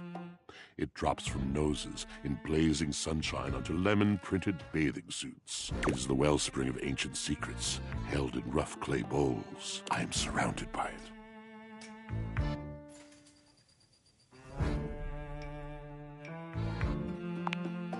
That's just it. No one does. But not only that. Not only do I hold the limitless, the unfathomably simple, I hold the dirt of life. The blood stuck in denim from skinned knees comes to me. The stains of earth from a weekend spent burrowing into trees and the slimy, crawly things. The makeup smeared onto shirt collars and cuffs, streaked mascara, and embers of a lipstick that blazed once. All of this comes to me to be absolved. It may be dissolved, but it does not disappear. It cannot. Nothing does. I must keep it all. It is a vast treasure house of memories, of senses, and it is safe with me. But how can I, just me, survive that? How could anyone bear the weight of that much life?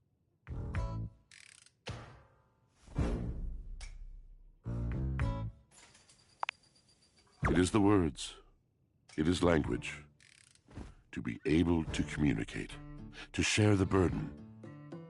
It is poetry that keeps me afloat in my own. You mean it? And this at last is the dawn?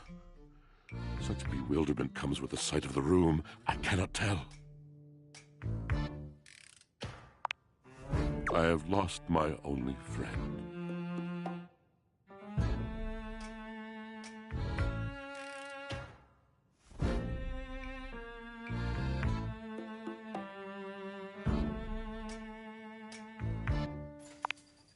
Drysdale.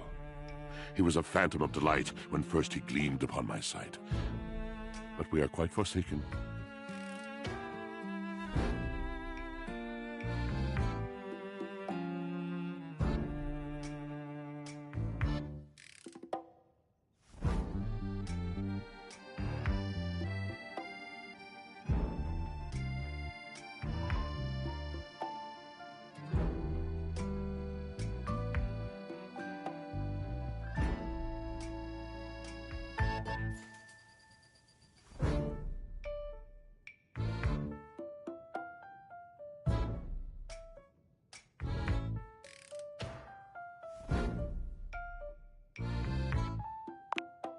We were a duo, an acrobatic team rivaled by none on Earth. We were swift, smooth, and strong. I wish you could have seen him fly.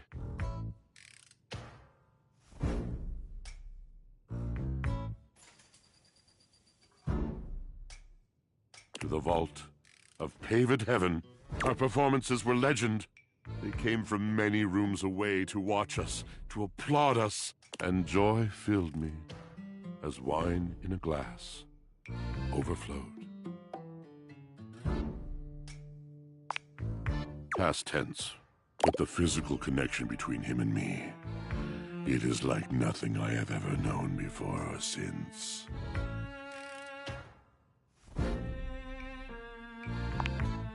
He does not need poetry like I do. When he talks, it is a breeze to my tempest. And to him my tempest seems but a suggestion, a rumor of rain in another man's country.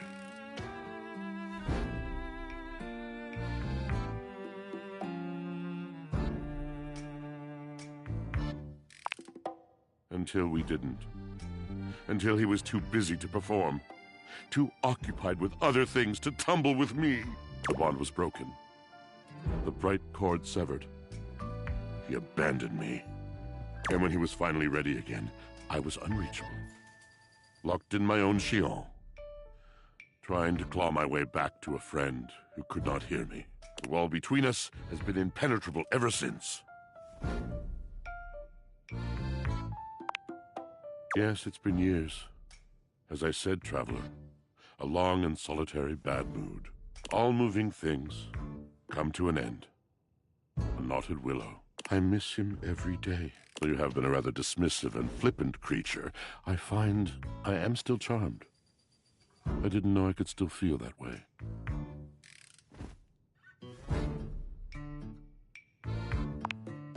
You're asking me to have faith. I would be hard-pressed to acquiesce if not for... I've tried everything else.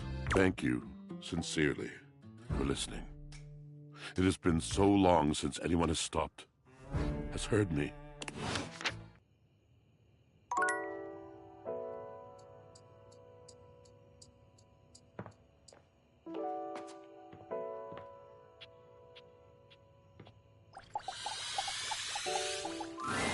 Oh, you're back. Try not to bore me too much this time. I challenge you to leave me speechless.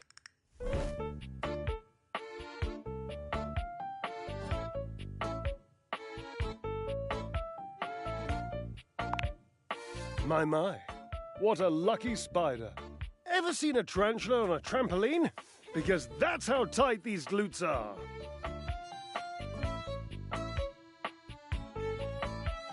Oh, goodness. I do love to play. What's life without a little, harmless diversion?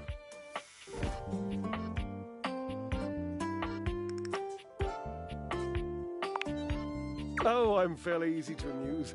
Cards, conversation, a nice Chardonnay, all three.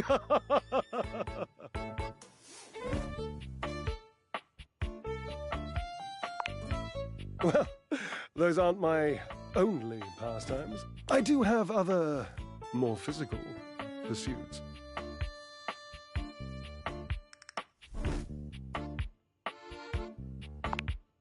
Yes, like sex!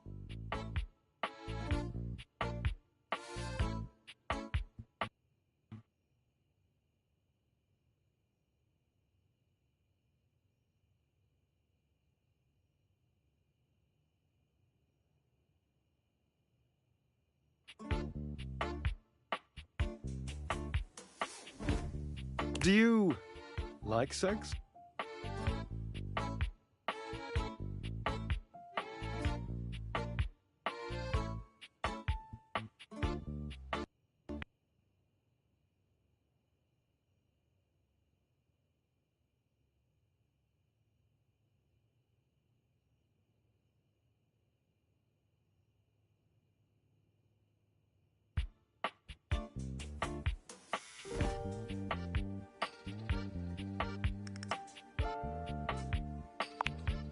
And you like it when two charming, male-orientated appliances have feelings for each other and act on those feelings?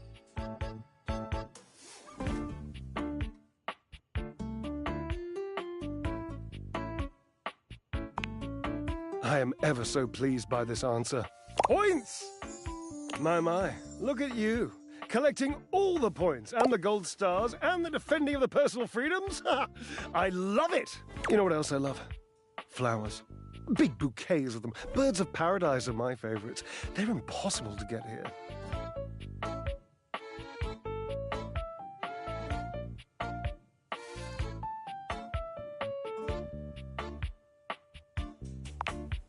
I wish you would try. It's just been so long since I had anyone to talk to. Oh, how are you going to take care of me if you don't know my personal tastes?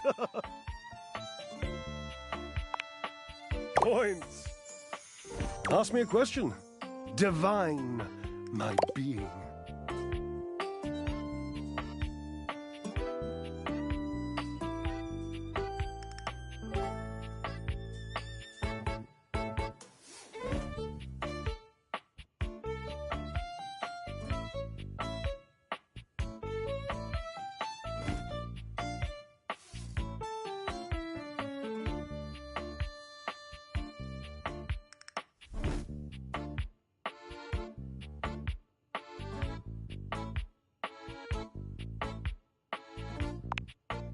Forever and perfectly a combination of lavender purple and baby blue, culminating in a sultry, subtle, undeniable periwinkle.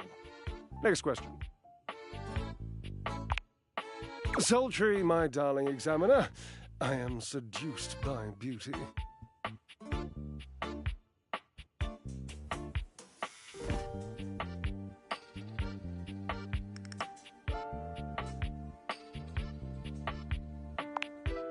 Oh, this is an easy one. I have a long-standing love affair with the tassel hound. And if you don't know what a tassel hound is, which wouldn't surprise me given that you're, well, human, you must go and chat with Mateo. Yes, so damn many of them, you know, and they are adorable. Oh, Truffle, the psychology behind a blanket with a pet collection, I couldn't even begin to hypothesize. On with the game!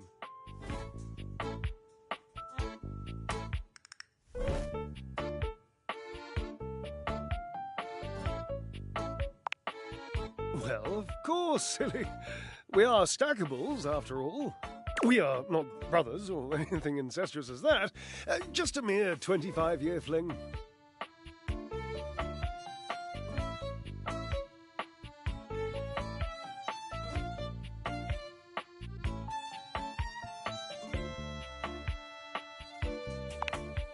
Yes, I suppose, But time means less to me than some others I know. It's been a blink of a timer setting, really.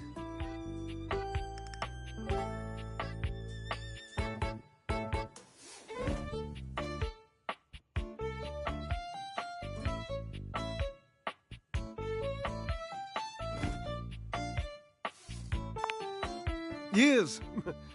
Years. It's been years.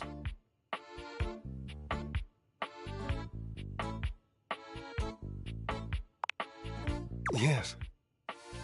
And that must be the end of your game, because it was by far the most important and tricky and insightful question. And since I answered all of them correctly, I win! I love to win. Oh, I love gold stars. I love Washford. I love Washford. Oh, damn it. Drysdale runs a hand through his hair, shaking his head. Oh, God. I can't tell you how inconvenient this is. You don't understand. To have a love like I've had, so deep, so... Oh, it's infuriating. I'm trying to explain to you how I still love this character, this absurd amalgam of pathos and muscle, and I don't have the words. I sound like him with his searching and his verbosity, trying to describe how much I love and loathe his searching and his verbosity. Ugh, what a circus. And not the good kind. You must do something for me. You can see now, I trust, that I am incapable of solving this puzzle on my own. I'm too bound up in it, and I have loved being bound up before, Cherub, believe you me. With this dramatic pause, I am entangled, and you must help me. You must talk to him for me. You must, please. Try to repair this. Will you, please?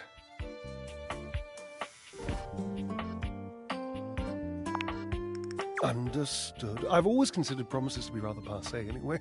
Sort of just like berry hats. Just, you know, don't. Really. Thank you.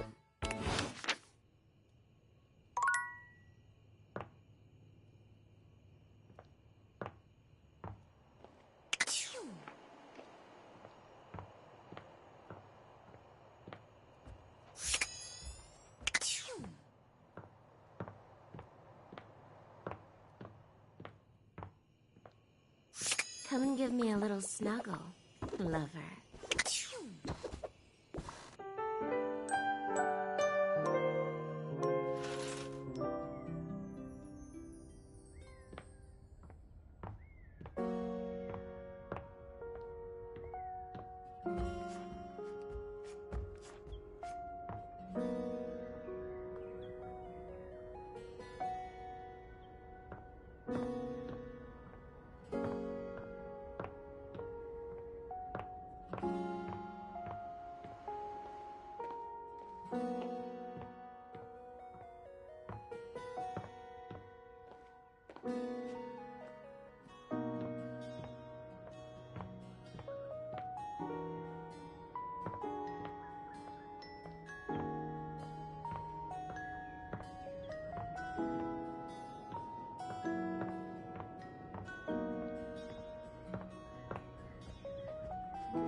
A distinguished beauty greets you with an elegant wave. You never really thought... Oh, hello, dearie. Mind your step. I'm getting a bit creaky in my old age. I'm working on it, mind you. I'm Stella, your quickest way up and down between floor and ceiling. Airway calling.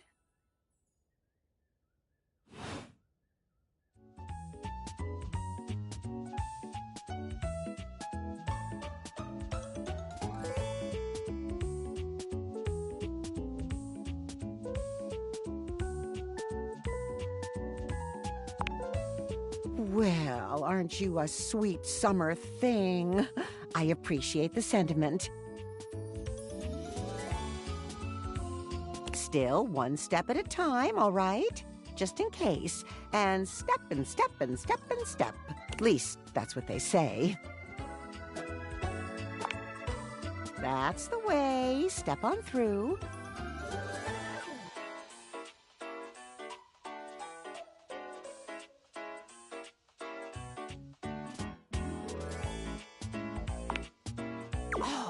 You've got to dream big, you know? Hustle, I believe is the word. Self-sufficiency. You see? Well... Stella looks everywhere but at you, trying and failing to find the words. Eventually she sighs, plucking up the courage from somewhere within her. Truth be told, I'm starting a business. She gives you a nervous but sweet smile.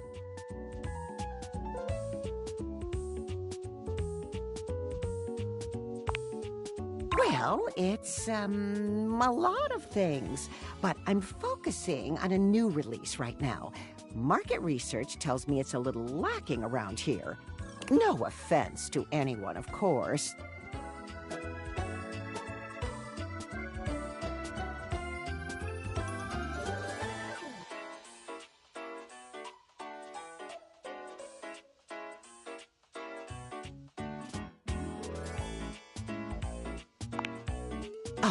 Thank goodness. You know, if you were interested, I could get you in on the ground level.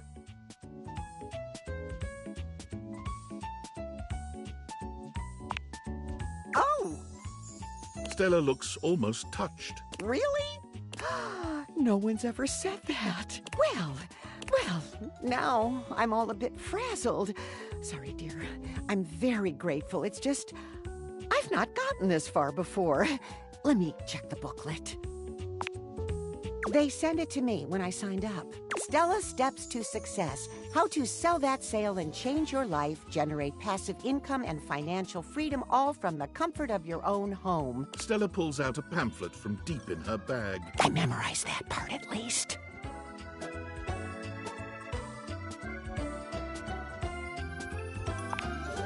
Well, let's not get too dramatic. It's hard work, sure, but isn't anything? They even tell you that. Step 37. Now, doesn't that make you want to get to work?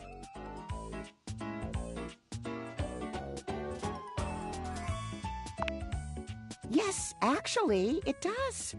Make something of myself. Oh, I really have gone off track now. Look, dearie, I'm so sorry to ask, but could you come by again someday soon? Give me another shot. I'm still working on my nerves. And there are really a lot of fancy words to learn. I'll throw in a free sample. Gotta get rid of them somehow.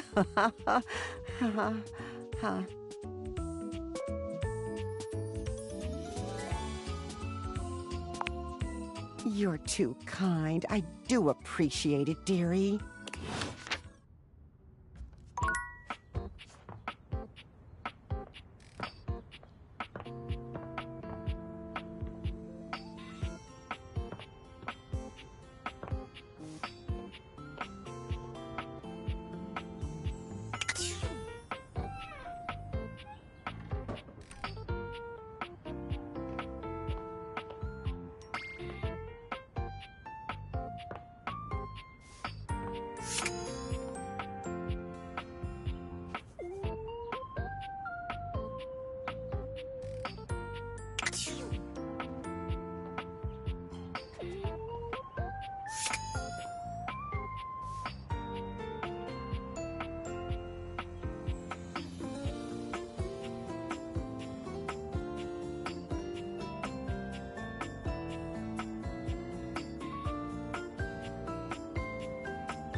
The first word that comes to mind when you see the large cowboy, you might be intimidated were it not for the kind expression on his face and the sweet way he doffs his hat at you. No one's ever asked you this.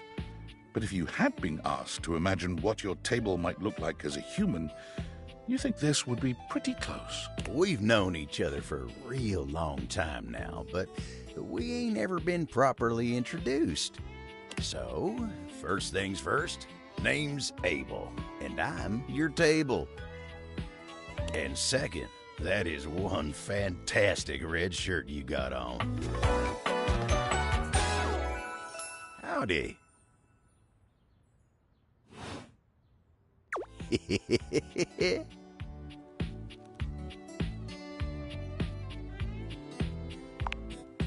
Pleasure's all mine. You know, it's a table. It's my job to hold things up all over the house. And I take my job real serious. So, if you're here talking to me now, you must need something more than just my support. And if there's one thing Abel's gonna do, it's make sure everyone in this house has what they need. So, what can I do you for? There's gotta be something.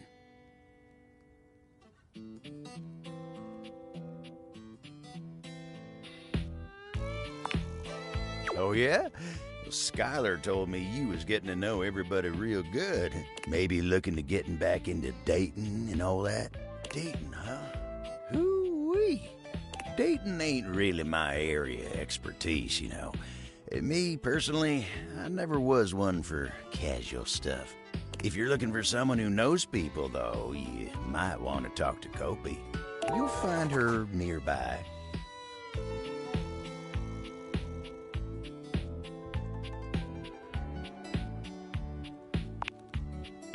I guess you could say so. All that talking and whatnot. Trying to fit each other's history into bite-sized portions. Oh, it just ain't my speed.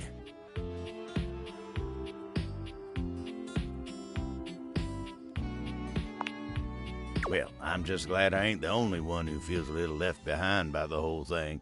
But don't you worry. Kopi will get you on the right path. Oh, Wenda, tell her I say hey when you see her. You take care now. Oh.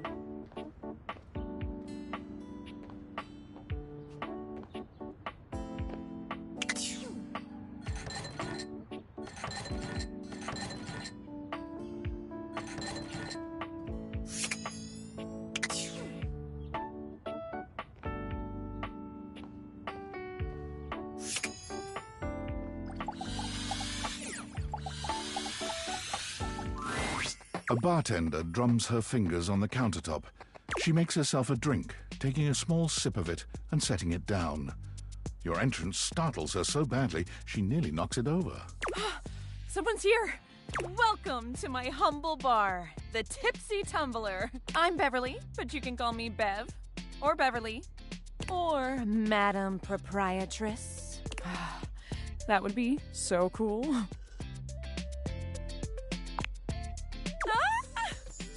I'm the owner and bartender and janitor and stockroom attendant. Nice to meet you. Hiya. Beverly squints at you, frowning as she seems to be considering something. And then she snaps, pointing at you. Wait, hold on. Oh my gosh, it's you. My proprietor. I can't believe I didn't recognize you. Ugh. Yes, you? Who else so charitably bought this adorable minibar for me so I could set up my dream bar? I owe you a huge debt. You have free drinks for life here. Welcome to the reopening of the Tipsy Tumbler. And I know what you're thinking. Oh, Bev, that's a lot of openings. Did something happen the first 6 times you tried to open the bar? Nope, nothing.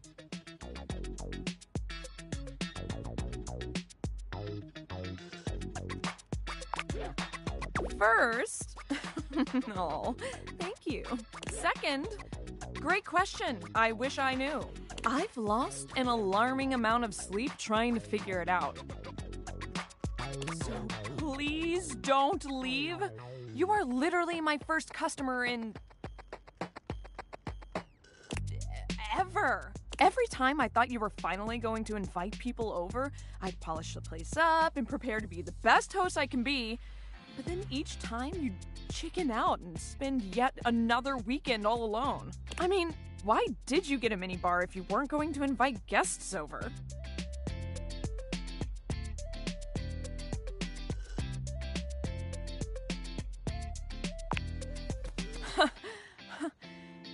But that's...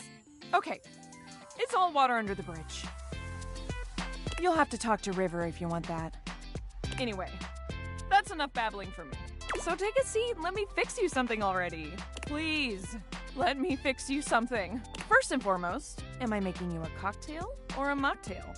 Mocktails are the non-alcoholic versions of a cocktail. Just as fun and delicious, but without the burn. Or the drunk part, obviously. Excellent!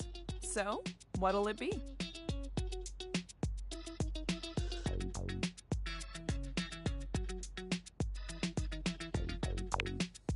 Ooh, so minty and fresh. It's kind of like brushing your teeth at the bar. That sounded more appealing in my head. Coming right up.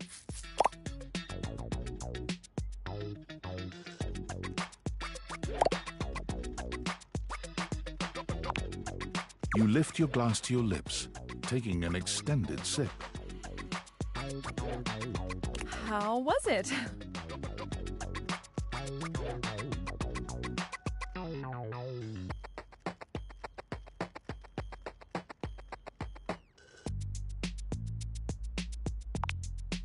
Well, after 6 grand openings, I got a lot of practice in. Plus, with a name like mine, I should know my beverages pretty well. I really don't want to close this place down. I've put my bar and soul into it. So, will you be my first returning customer? Really? Oh my gosh. Yes. Yes, thank you. Tell your friends. Tell everyone. Please. And I'll be seeing you next time.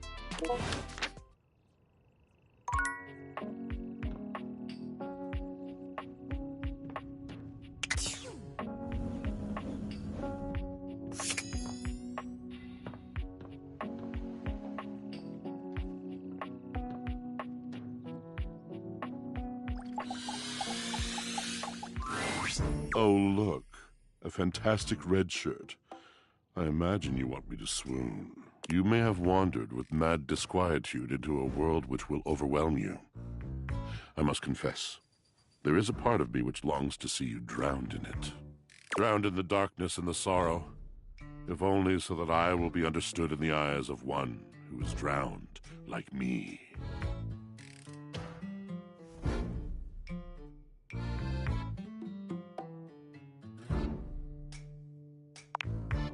It goes as it goes. I was. My God, I was. And the light and the darkness consumed us both. And time crept in this penitent crawl moment to moment, to night, and I didn't notice.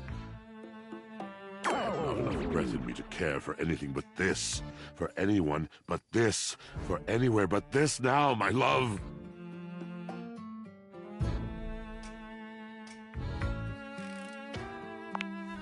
Come with me. Come before me, with a look so piteous as if we had been loosed out of hell to revel in horrors.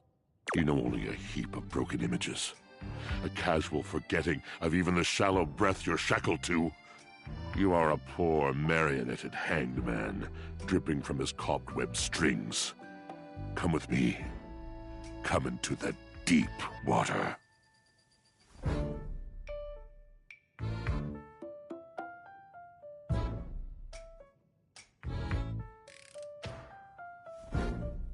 I will give you lustful abandon under a salted rage of stars.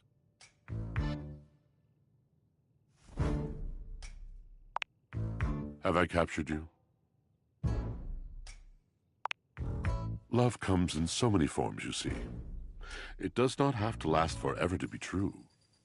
We can be shattered in a moment as easily as in a lifetime. I can ruin you for an afternoon, and in the years to come, you will dream about your hour on the high cliff while you trudge through shadowed valleys. Anything real is an honor. Anything real is a shrieking exaltation to love.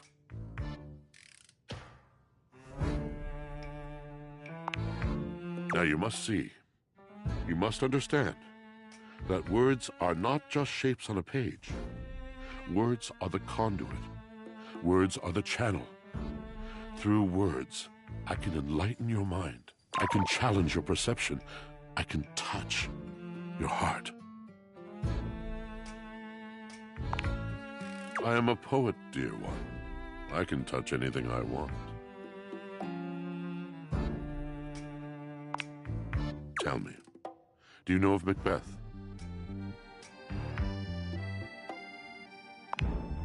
I mean nothing of the sort. I do not dabble in that drabble. I speak of the tragedy of Macbeth by William Shakespeare, circa 1606.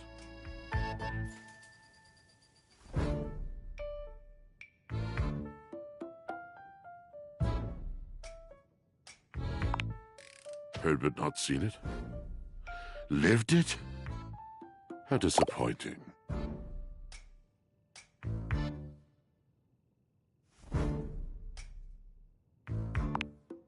The first human I've had to converse with in God knows how long, and you turn out to be less engaging than that damn sock Drysdale used to spend his days losing.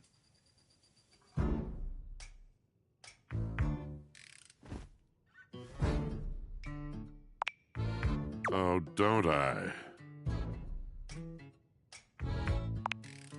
Now who knows nothing? That isn't why. It isn't that you don't read the same books as I. It's that you had something that could have illuminated and burst open and changed you, and you chose to skim through the cliff notes in the back of the room.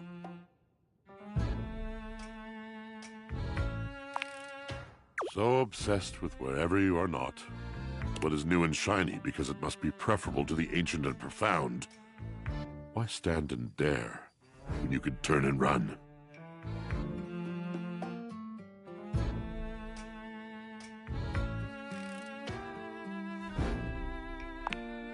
My guess is you never really tried. There is another poem I think you might like, one that truly sums up our relationship. It's by T.S. Eliot, one of my personal favorites. This is the way the world ends. This is the way the world ends. This is the way the world ends. Not with a bang, but a whimper.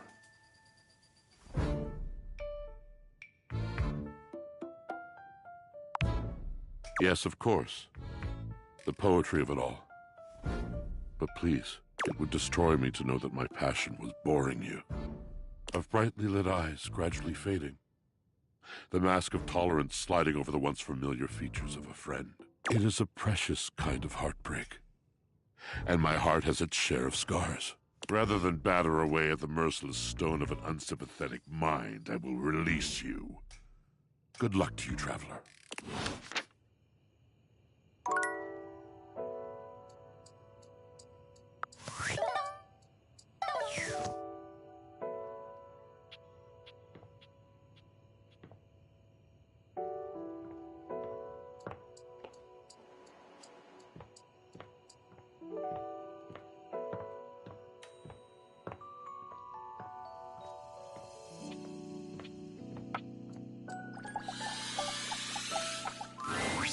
Look who just can't get enough of me.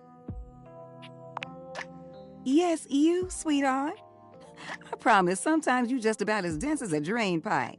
Not that I minded. You're still pretty cute. Plus, it feels like I can teach you something.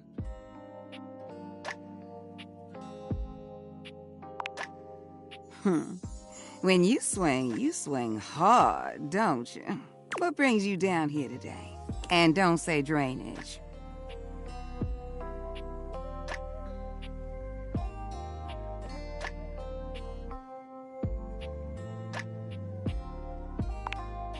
Oh, Washford and I... Winifred smiles, but it's not quite the same as her usual warm expression. I know, don't nobody really want to hear about that. Well, I appreciate you asking me, sweetheart. It's very sweet, but you just push that out of your mind. I'll tell you another story. How about that? Okay, so remember what I told you about that couple taking long showers? There was this one time that... Hey, Winifred. River! Am I interrupting? No, please, come join us. How you doing, sweetness? River glares at you, giving you the distinct feeling she doesn't appreciate you being here. But she says nothing. Oh, you know, fine. Same as always. You say that every day, and I know that's not always true. Winnie, don't. Not now. River looks away from both of you, steam rising from her cheeks as she blushes furiously. That sweet little blush gets me every time. But really, you got nothing to be embarrassed about, darling. It's only me. If you need a little help relaxing.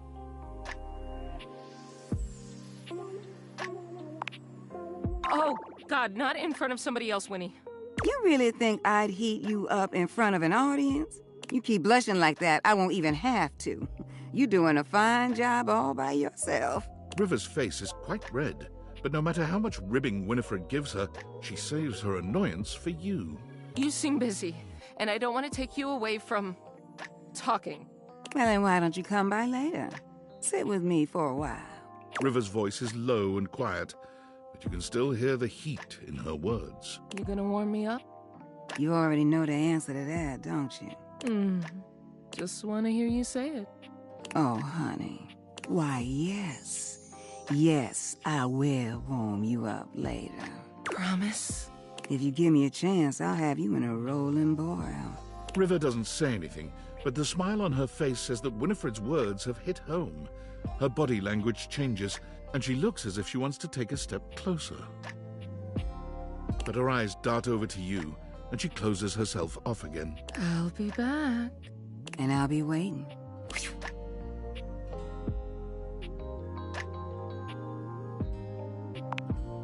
Oh, that? That was...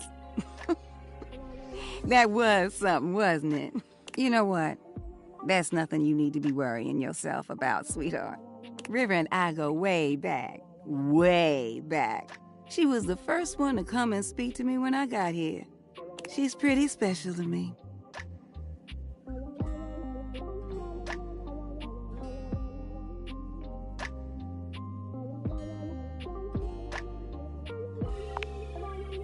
I wouldn't call it a crush per se. Maybe I should call it a crush. Even if it was a crush, which I don't think it is.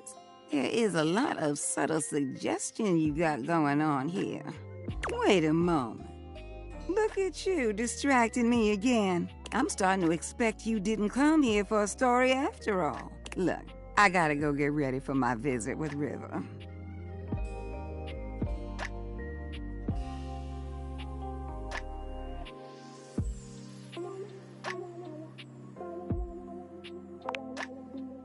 I will not give you anything of the sort. Besides, your imagination might be more fun. You know what? Why don't you just go on ahead and I'll see you later, all right, sweetheart? Go on now, get going.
Yo, I know it's been a sec since we talked, but I've been sitting here trying to work, and all I can think about is the fact that you're, like, dating your couch and your TV.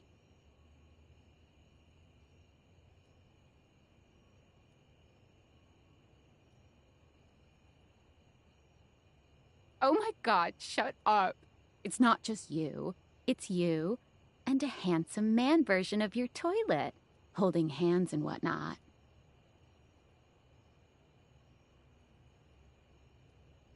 Huh?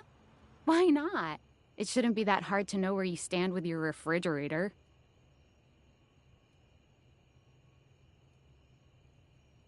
Oh, you're just realizing that now, huh? It is hard out there. At least you don't have to leave your house to struggle. The rest of us have to get dressed and shit, do our hair, put on a little makeup. Okay, but honestly, like, can you just tell me what it's like? Walking around your house and having, what, hundreds of potential suitors just around? Like, you gotta feel, like, super eligible, right? Well, damn, I would. I just gotta know one thing. When you're out here dating your appliances, are you guys, you know...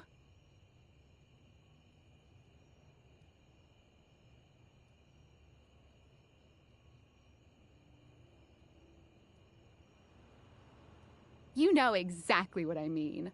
All right, keep your secrets. If you don't want to kiss and tell with your furniture, who am I to make you? All right, well, I've wasted enough of my workday. All my love to your household object lovers or whatever. Bye.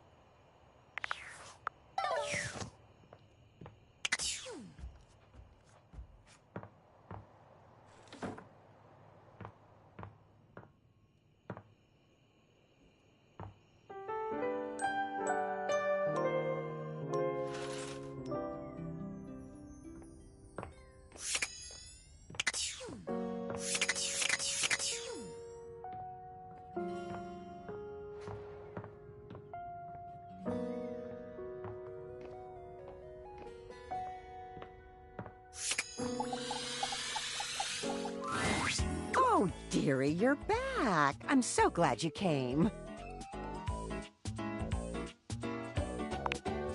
Well, you know, folks can be fickle. It's no one's fault, but it's nice when anyone takes the time. Well, as you can see, business is hardly booming. Of course, it'd be ridiculous to expect success so quickly, wouldn't it? Success is a long man's game. Or a long game? Or was it a man's game? I'll have to check the booklet, but I doubt either of those things are likely to hurt your chances. Oh, maybe I should get some high heels.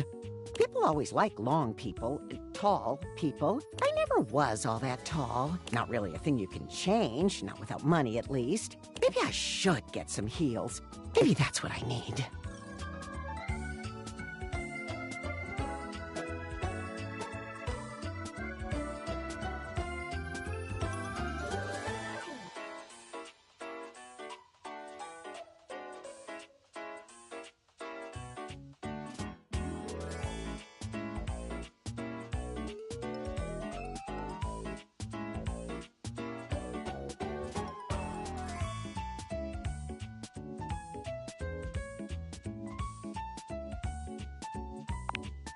Unless they fell. But I've hardly far to fall, so... Oh. Stella sighs, her shoulders slumping.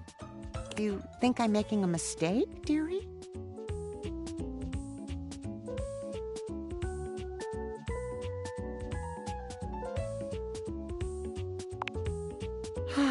I think so too. But what's new? I'm old. I'm alone. Of course I'm being taken advantage of. I'm not completely stupid. Might as well try and do something with it.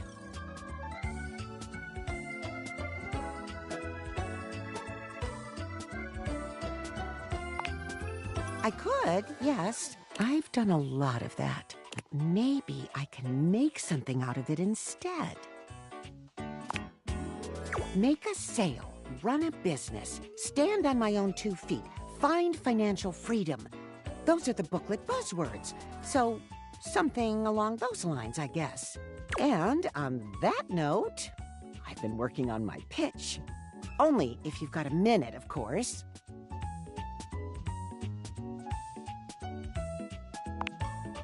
Marvelous. So, I think it goes something like, I'll enter from stage right, okay? So, just wait here. Stella walks off just out of sight. You can hear her giving herself a little pep talk. Okay, Stella, time to step up. Ready?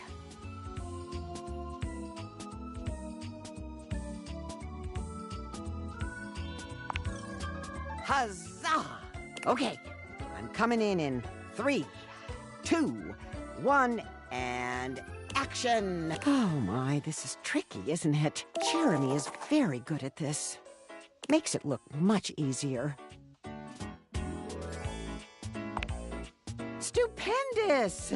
Just doing my breathing exercises. Uno momento. That's a theater thing, isn't it? Do people say that in theater? Uno momento? Oh, thank goodness. Okay, get it together, Stella. 3, 2, 1, action! Stella walks back into view, slow and steady, and acting as though she doesn't see you at all. Oh, I didn't see you there. Hello, dearie.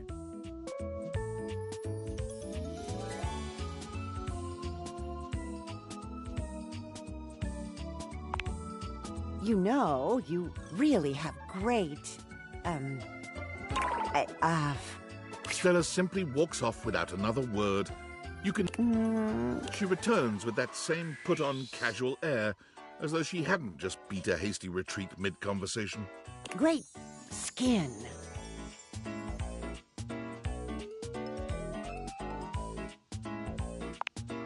Oh, no, I simply can't. Simply radiant you are. Yes, such a wonderful glow. But you know what could make that great skin even greater?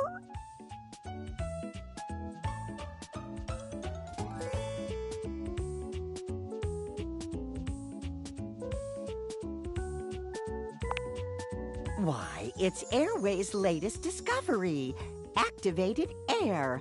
Open your lungs, let them breathe.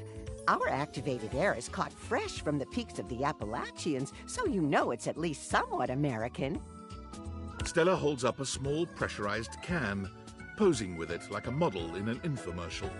Just one puff can leave your skin feeling cooler, your lungs feeling lighter, and your mind feeling calmer. This all-in-one super bottle comes at the forefront of Airway's latest campaign, and you, too, can be a part of our rapid expansion. Free your lungs, but also your life.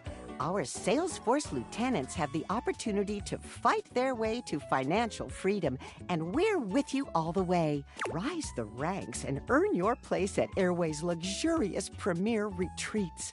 Major corporal brigadier captains can earn cars, holidays, and even 2 to 3 bedroom condos. If you've ever wanted to stand on your own 2 feet, we're here to help you rise to the occasion. What is the next? Oh, Stella, today, activated air by Airway. Just breathe and scene. Stella takes the smallest of bows.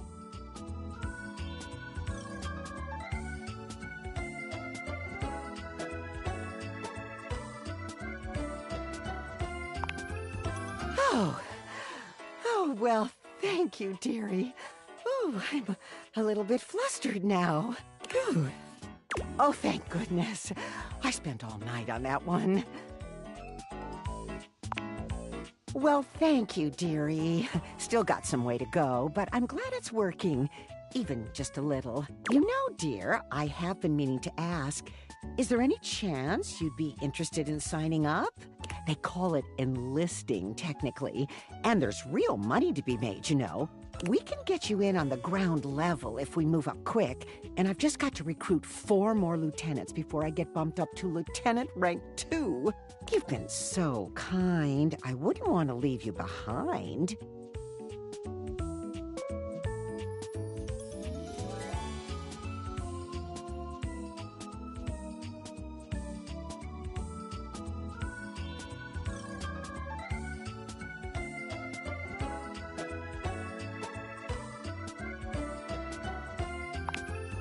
said you would! Oh, sorry. That was rather loud. I'm just a bit shocked is all.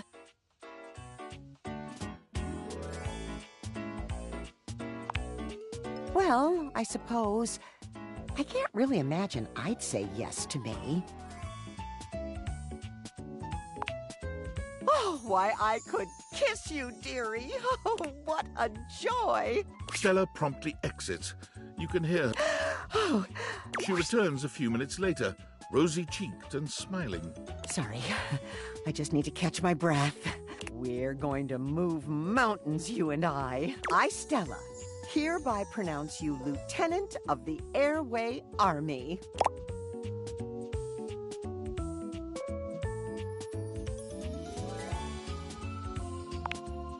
Your first mission, find us 3 more recruits. Any 3 will do, but we'll need 3 more of us before we can start receiving discounts on merchandise for resale. She pulls a small slip of paper from somewhere and squints at it. I received a list from my higher-up that says some promising aspirants are I, Ronaldini, Penelope, and Winifred. Oh, and you need this.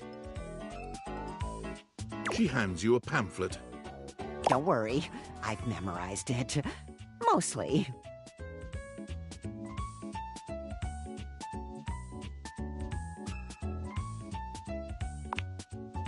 And pay the varies, but any 3 will do. I'll leave it up to you to choose. You're my right hand, after all. Now, up and away! Let's sell some air!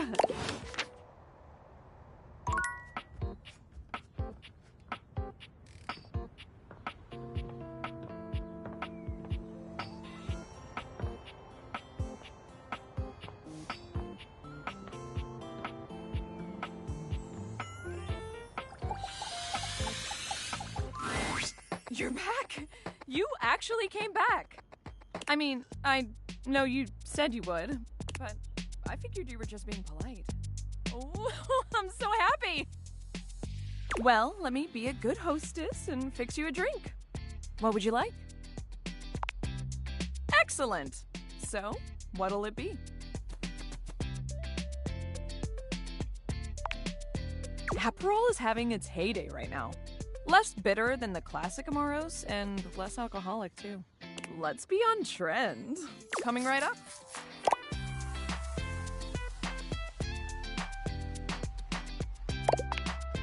You drain your glass with impressive speed. Oh, that was fast. Anytime! Seriously, anytime. I still haven't had any new customers. I don't know what I'm doing wrong. I make good drinks, I picked a good spot for my bar, and I'm cute and charming to boot. What else do I need? Advertise? You really think that's necessary?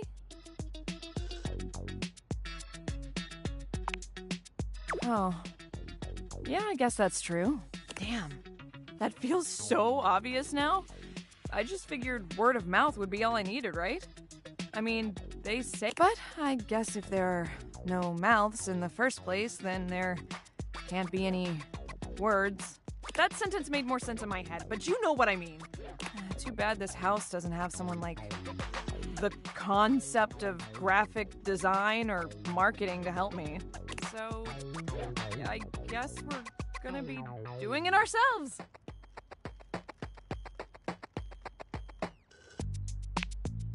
Now, we need this ad to be enticing. We need to be eye-catching and strike up curiosity. But how would we go about that? Yeah, okay, let's do it.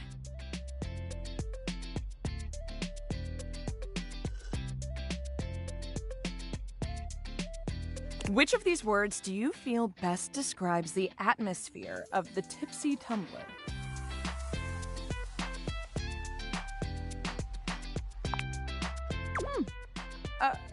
Good start, but I think we could do better.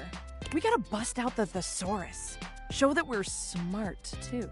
Now, Lyric won't come by anymore after I tricked him into saying some drunk tongue twisters, but he left behind some good pages on his way out. How about one of these bad boys? I mean, they're all just different ways of saying cozy.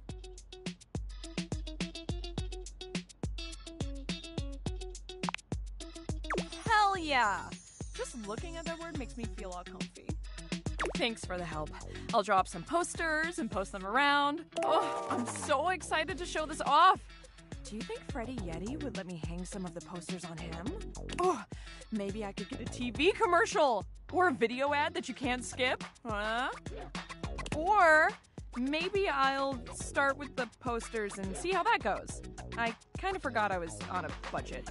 Ugh, I'm just so hyped. I'm gonna get to work on this right away. So, shoo! You're in my creative zone. Get!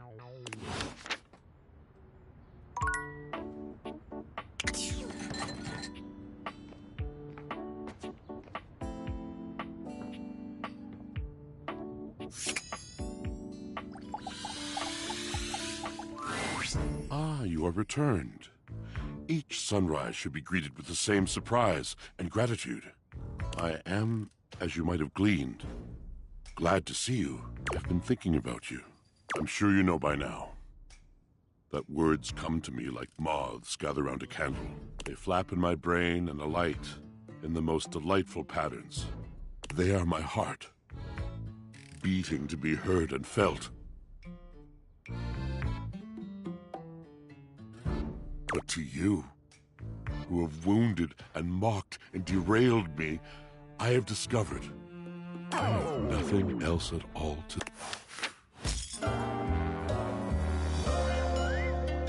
I am out of words for you. That guy talks way too much. A well-dressed figure saunters into the room, tossing his locks over one shoulder as he shoots you a look that makes you... There's an aura of danger about him, as if he delights in the misfortune of others, and is eagerly anticipating yours. Well, well, well. I can't believe it. You really did it. You got dumped, kid. Majorly rejected and just tossed to the side. You're so welcome.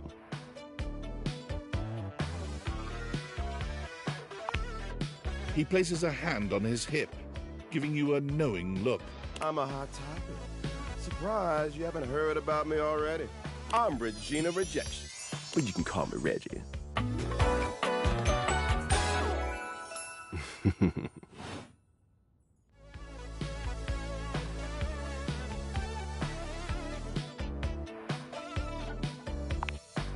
Me, I like to come in every time you get a hate ending and take in the sights. It's kind of what I do, being rejection after all.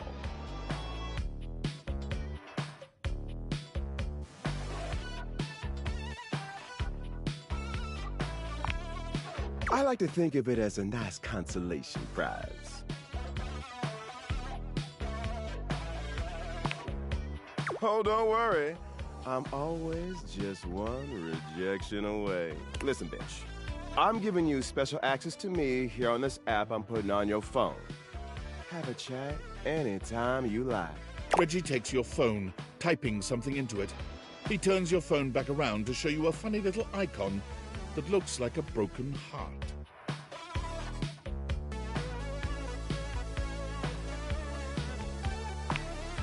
We'll just have to wait and see. That'll be a feat. I'll come by to check on your progress if that's your goal. Let's just say, I really can't wait.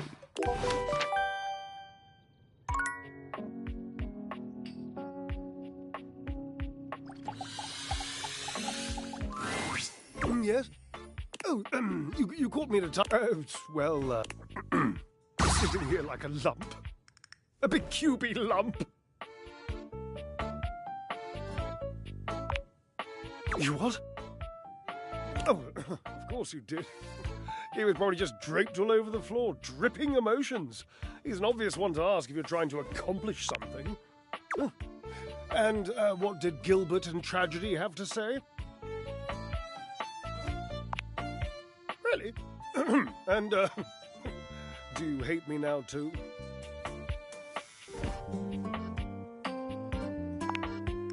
Bish, don't patronize me. You don't have the money.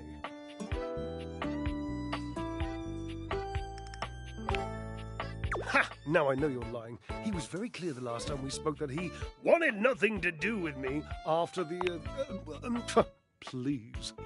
He must have told you.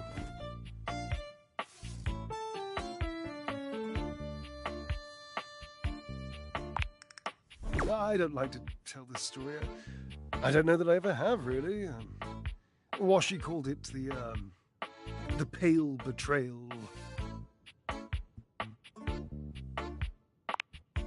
Oh, sweet, dry as sheet. Never tell him I used that name in front of you. I wasn't even allowed to use him in a public place. He'd purse his lip. It's unmistakable. But I did it anyway. I loved his lips.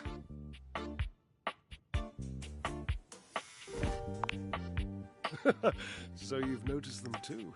I thought I recognized a fellow addict. Lips Anonymous, eh? And as taken as I've always been by them, wasn't enough. There's a young hormone around here named Dirk. Perhaps you've brushed up against him at some point.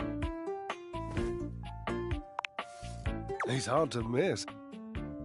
In any event, he has this habit of taking off his clothes. He wanders around, nearly nude, unbothered by the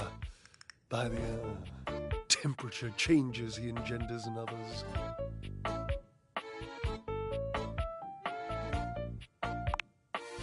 Permanent press, darling. He used to do it so often that Washford and I took to using his clothes as part of our act. We would flip them and wring them and fold them whilst he was flipping and folding and wringing me. It was, my God, it was spectacular. That, after years of doing this act with Washford, it began to grind on me. Washford can be very difficult, and one being can only take so much from another before the pressure has to be released. The heat has to go somewhere. Well, we were in the middle of our act. We were using Dirk's red jeans and one of his chest-smushing polos, and Dirk was just lying there like he used to, dirty and shirtless, and I had this brilliant idea of including him in the performance.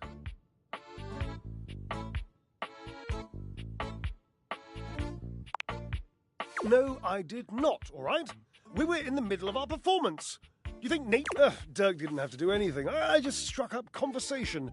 It was this sexy, witty, improvisatory repartee.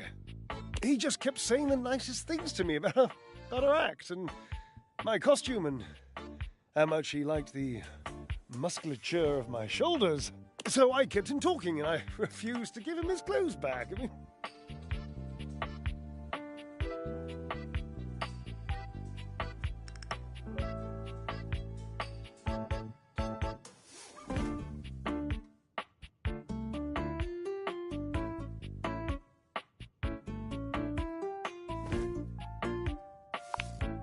oh, innocent.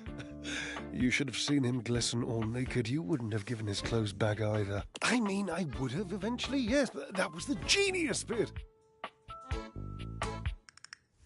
I just kept our act going. The last part of the choreography was always Washford passing the clothes to me, and then me spinning them around and around, faster and faster, building up all this tremendous heat, this anticipation, this breathlessness, and then last second, so I just kept talking to Dirk, and Washford was supposed to keep holding me, and the clothes, while Dirk got more and more colourful, and I laughed, and the audience laughed and screamed, and it was, my God, it was poetry!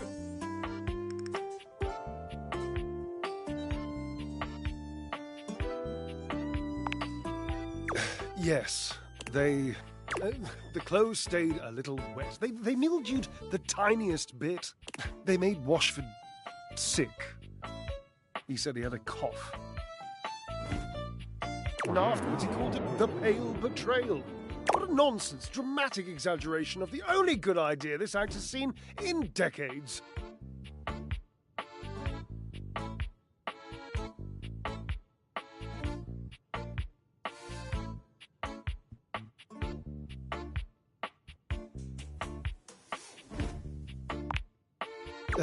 Mildew is white, you see? Sometimes grey.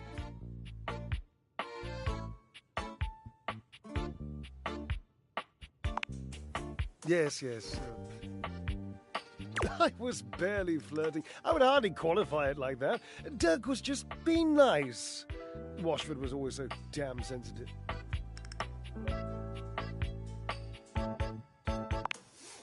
It wasn't really flirting. He was being complimentary, and I was playing along. If that's flirting, then I need practice. I was performing. I was making our act better in the process. So, what's the harm?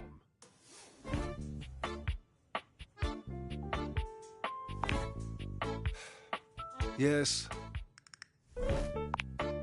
Yes. I loved him. I am. Dirk was just being so nice to me.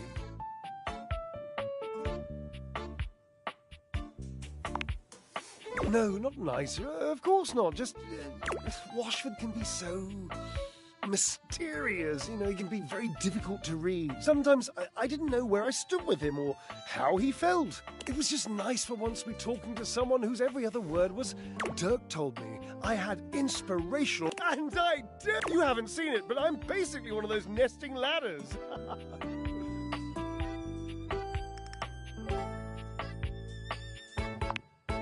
Points.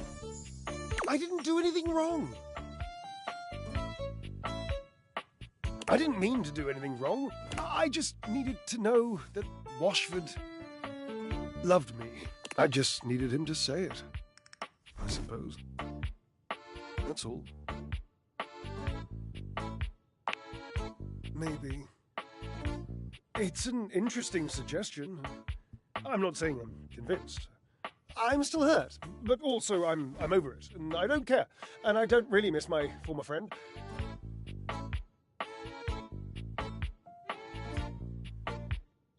I mean, I do miss him. Desperately. I've always wanted to be more mysterious than I am.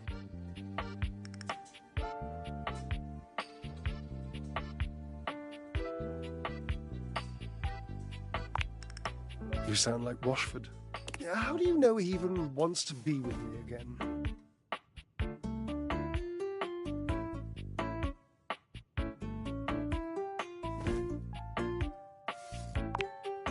Oh, no. Nothing. I just haven't cried in years. Call his name for me, would you? Call for Washford. Call his name! Again. Your calls are met with silence. No Washford. And he does not arrive. It might be over, Cherub. I have some drying out to do. Please leave me.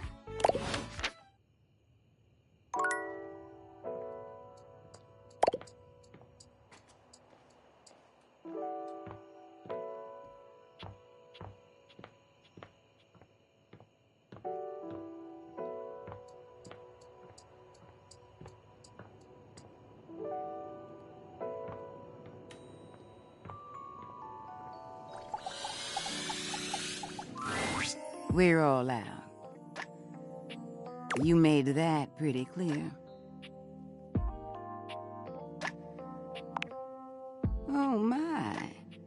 That bad? Stella never asks for anything.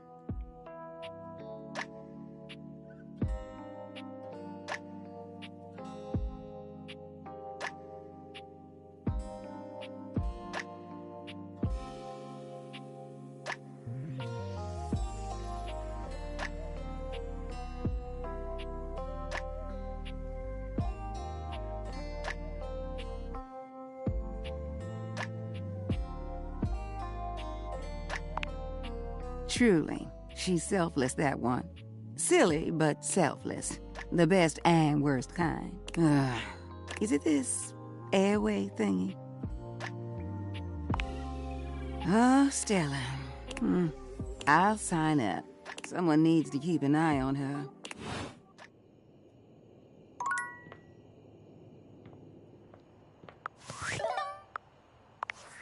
Valdivianites!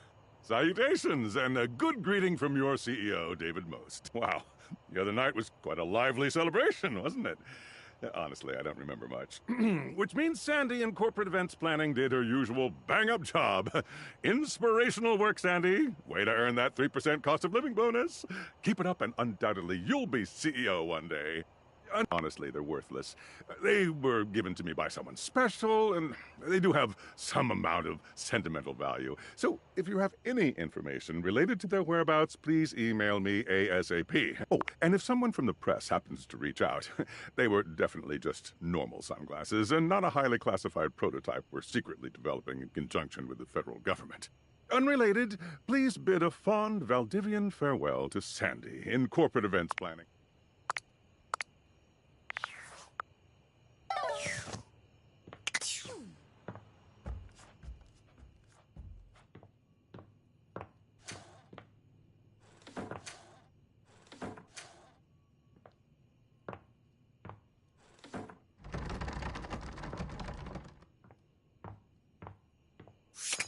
Come and give me a little snuggle, lover.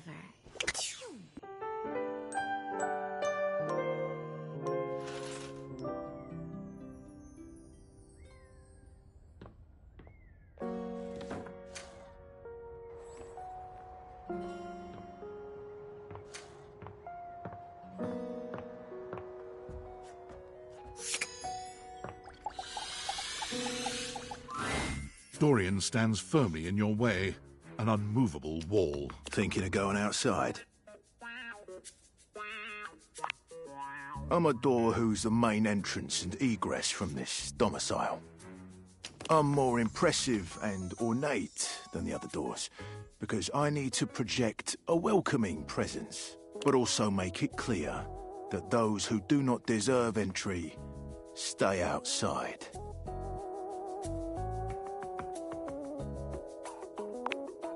Cheers. I open up when you tell me to. It's you who needs to make the decision about whether you're really ready to go out there. After all, you're the only one who knows the reason behind why you tend to stay inside these days.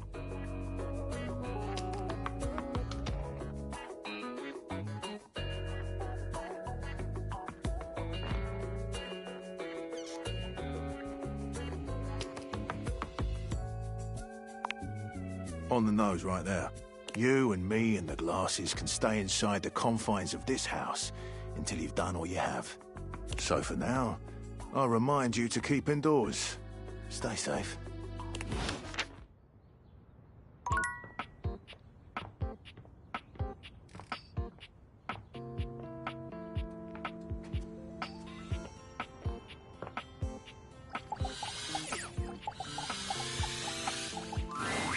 Oh, you're back. Allow me to pull out my Gleeman's cape and cap. For surely you are not here to hear or impart truth. You come for entertainment and spectacle, for razzle-dazzle. Well, I am an empty keg. No more champagne in the bottle. Hate? Why, no. I am disappointed. If that status does not fit in your tripartite distinction, then allow me to speak it plainly. I feel nothing for you, in particular. Perhaps a vague sense of waste.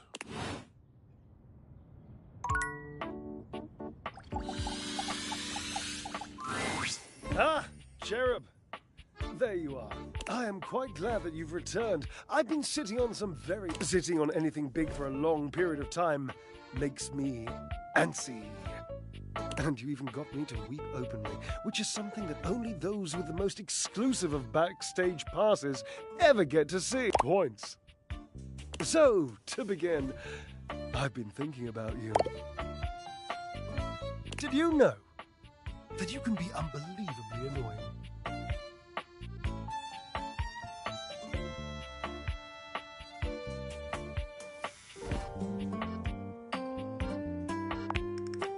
Oh yes, frustrating to the point of nausea.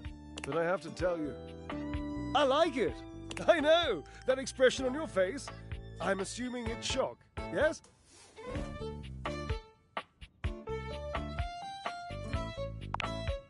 Good for me. I thought so. I'm accustomed to seeing mostly awe, admiration, love, worship, etc. on the faces of folk in my audience, so I'm trying to get better at deciphering facial expressions that aren't that.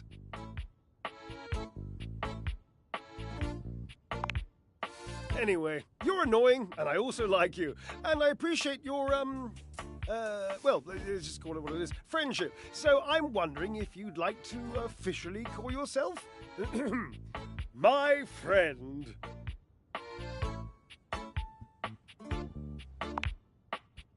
Do it we shall! The friendship, I mean, nothing else. Oh, nothing more. I mean, dear Barbara, you know what I mean.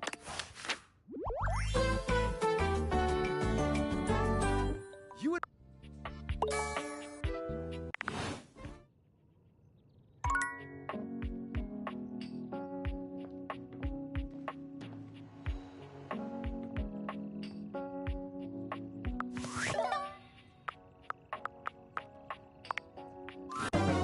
You've reached Reggie Rejections. Say goodbye to your battery life. How can I help you spread some lovely rejection this fine day?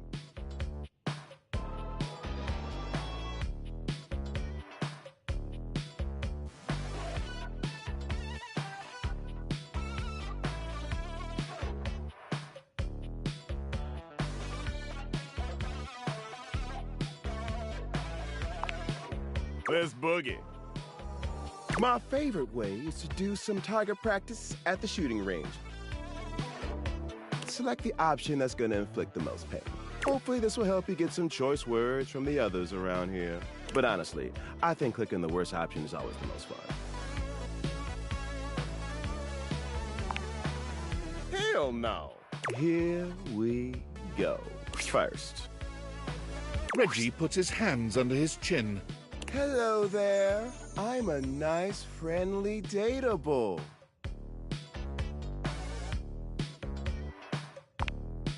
Yeah!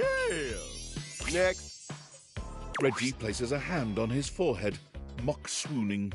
Oh boy, I'm super artistic coded. I love music and drawing and all of that bullshit. Get it on thick. Nice. Finally. Reggie twirls a lock around one finger. Would you pretty please help me on a quest to find my lost button or some shit?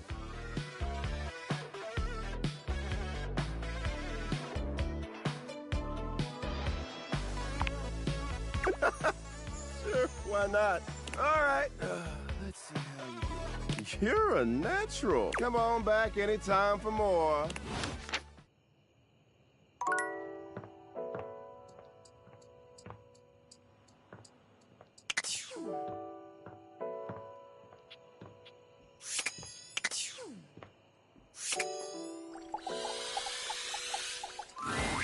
Welcome back. Not exactly. I guess buzzwords don't really work if no one knows what they mean. You'd think with all the time people spend on social media, they'd be better at reading. I guess not. But let's not talk about that. Bringing down the mood won't help bring in people either. Anyway, what can I get you? Excellent. So, what'll it be?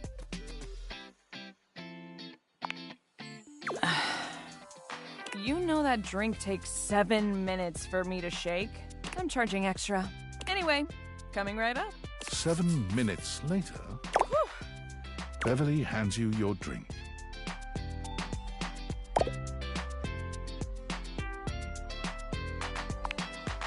No problem.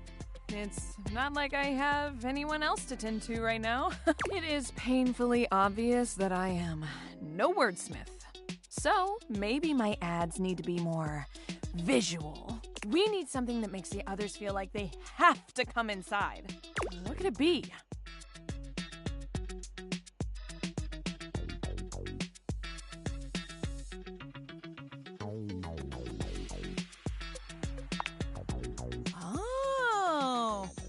If this were a cartoon, I'd have a light bulb over my head right now. A signature drink. Yes, Oh my gosh. Again, it's so obvious.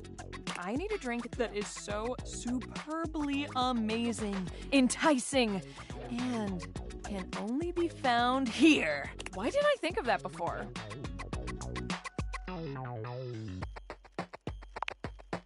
That's right. Like ice cube size. Did you know that the bigger the ice cube, the more surface area it has, the slower it melts? I want to have the biggest ice cubes this side of the North Pole. Will you help me make it? Or at least be my taste tester?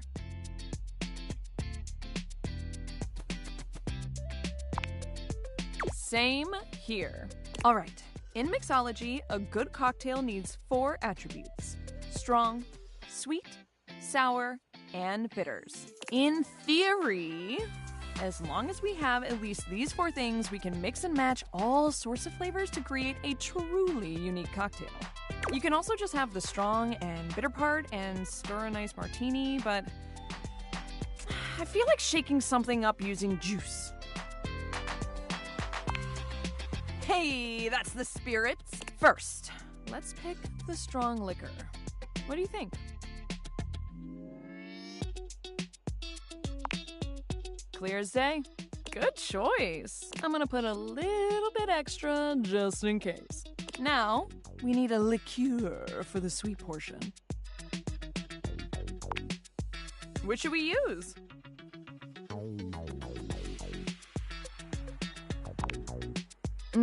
This can sometimes be called the ketchup of the mixology world.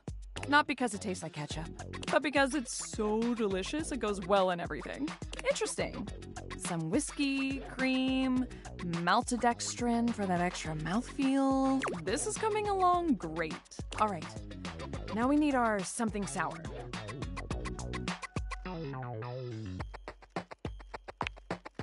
The only problem with lime juice is you gotta cut so many little limes to get enough juice out of them. But it's worth it. Almost done. Now we need bitters. Which one should we pick?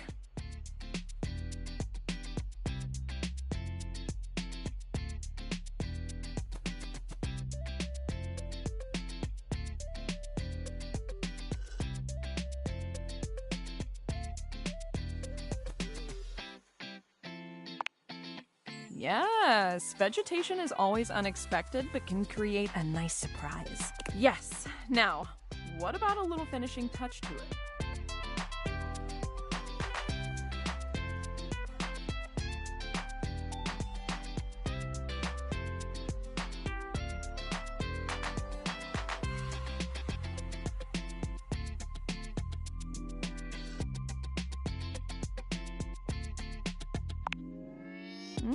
I'll never say no to more sugar.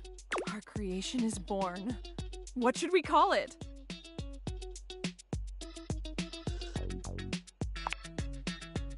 Lovely. I love it. It's got that dazzle we need.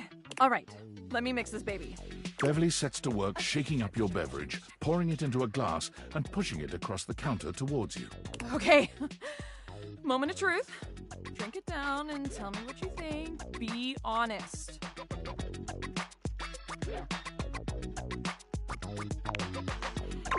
Well? Perhaps that wasn't the best idea. Your vision tunnels, and you feel yourself beginning to wobble. Whoa, hold. Are you okay? Whoa.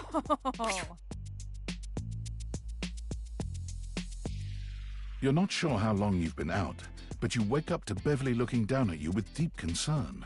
She helps you to your feet. Hey, buddy. How do you feel? Ooh, I guess I put a bit too much liquor.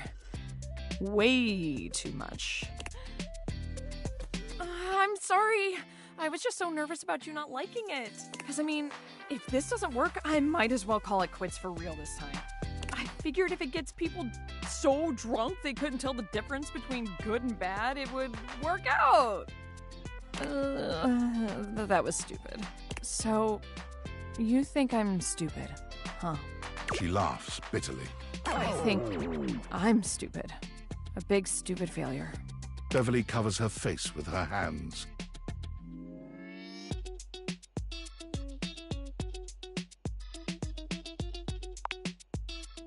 literally am, though. I am all the bad things and more.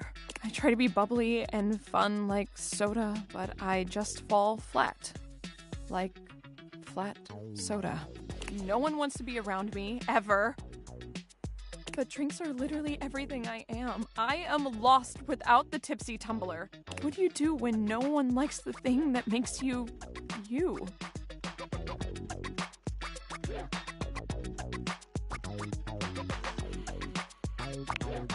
Beverly sniffles, rubbing at her eyes. You really think there's anyone out there that would like a watered-down floozy like me?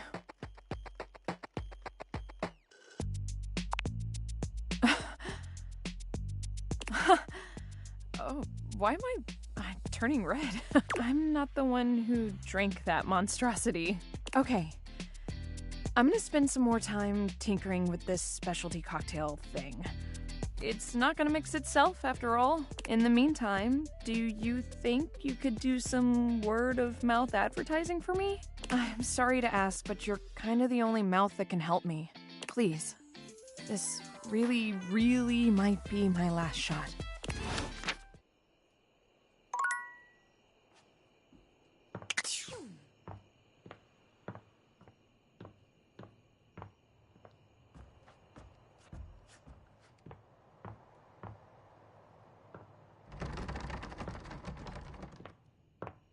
Come and give me a little snuggle, lover.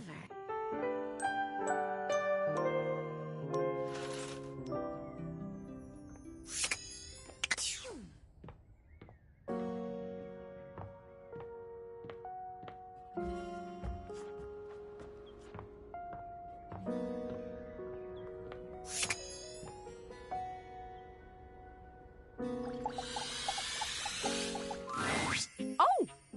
You look like you need something. And I've got plenty of things. Oh. Is it that business thing? You notice I said that in quotes, right? I mean, I'll help regardless. She always looks so sad. It's nice to see her trying something. Anyway, I'm a supporter of all things that need support. Sign me up. Hey there, lover. Oh, God. It sounds so weird outside of... Just pretend I never said it. Oh, okay. Good. Because that's what we are. Lovers. She shoots you two adorable, if awkward, finger guns. Pew, pew, bang, bang. Bye. One day you will teach her that love cannot be quite so...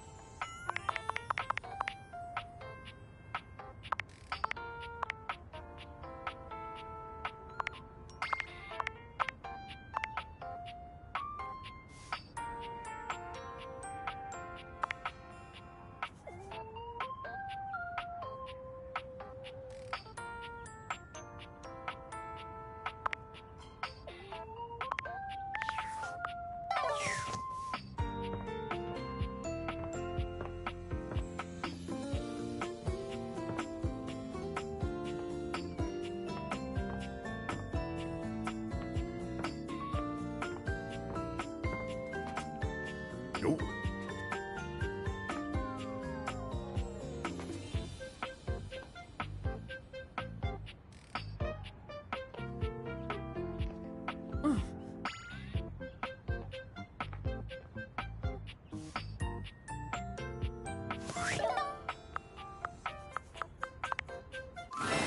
Hey, how's your day going? Forging some new relates?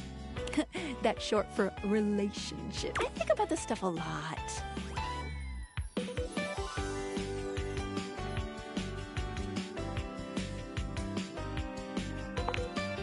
Oh, yes! I knew I was good for something.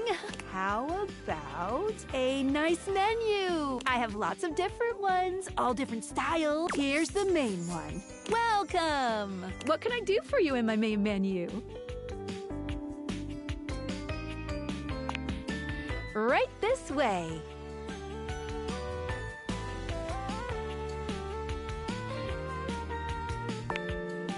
What's on your mind?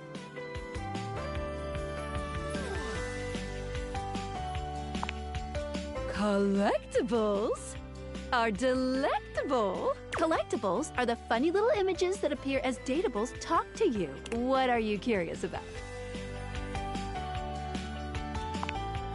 Well, of course, there's an achievement. What are you thinking, man? But honestly, I don't care very much if you find them all. They're just there to give a little extra flavor to everything. I'm here to help you forge new relationships. No, unfortunately, that's not possible. At a minimum, it would take 3 whole playthroughs to find them all. Fortunately, New Game Plus tracks your collectible collecting progress. Any other collectibles questions? A lot. Each datable has at least 3 to give out, but one has up to 33. That's way too many. Any other collectibles questions? Anything else you wanted to know about features? Oh, sure, specs. Specs stands for smarts, poise, empathy, charm, and sass. These 5 qualities are measured on your personality using the specs menu. There's also a glossary button in the top right corner if you want more explanation on what each means. Anything else you'd like to know? They are.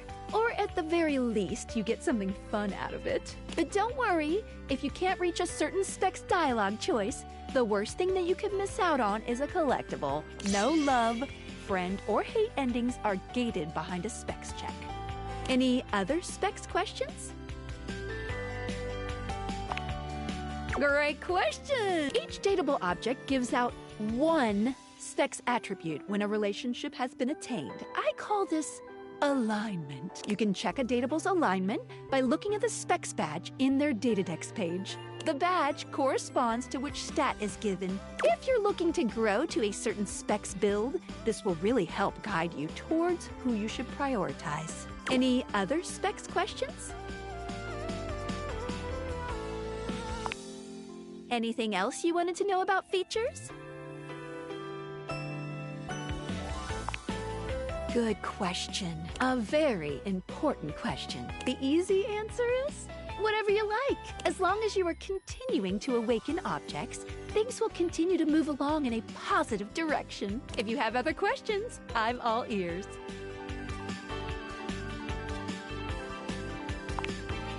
No matter what you do, you will always be able to find every single datable here.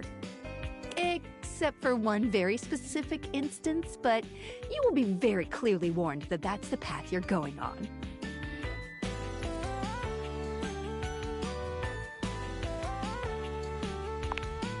Well, it'll be if you refuse to go on a certain subterranean quest. That's all I'll say. Any other questions about what you should be doing? You can leave the house at any time, but be forewarned. Doing that starts the end of your story. A point of no return. Unless, of course, you reload a save. Wink, wink.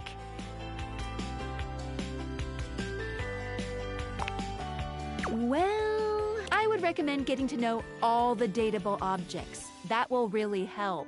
Any other questions about what you should be doing?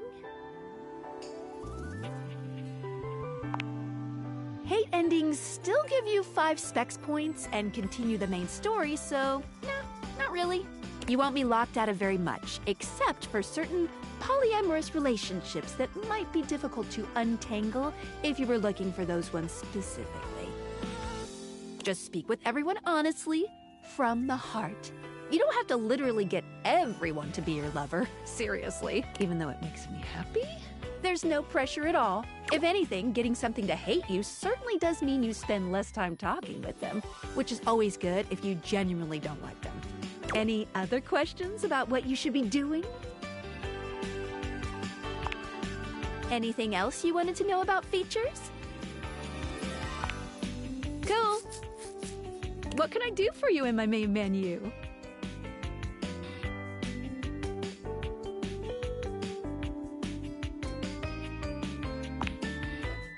let's. There's lots I can chat about. Me?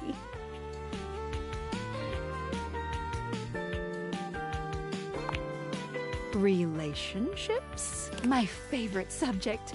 What do you want to know?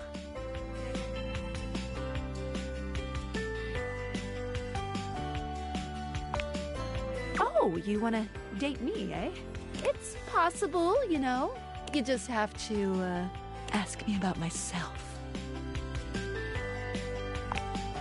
Not in this menu, silly. I prefer not to be that obvious about it. I like to be wined and dined. It's the chat menu. What do you need?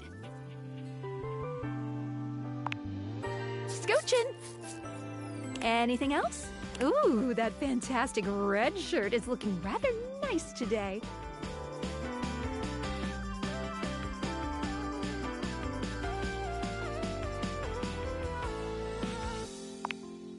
Oh, yeah, I'll miss you. Oh.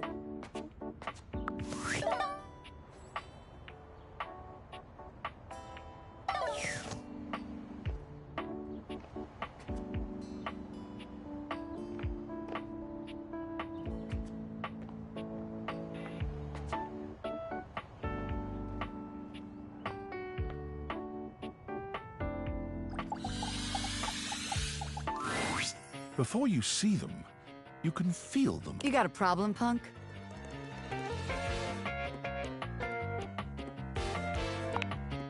Oh, well, good. Because trust me, you don't want none of this. My name's Bobby. Bobby Pin. Mm-hmm.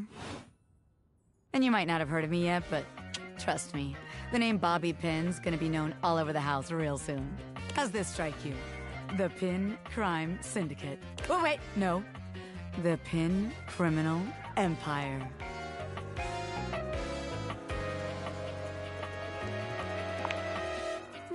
It's kind of old-timey, but it does have that kind of Tal Capone feel to it. You know, the famous powdery gangster from Chicago? Talcum Powder Talc Capone?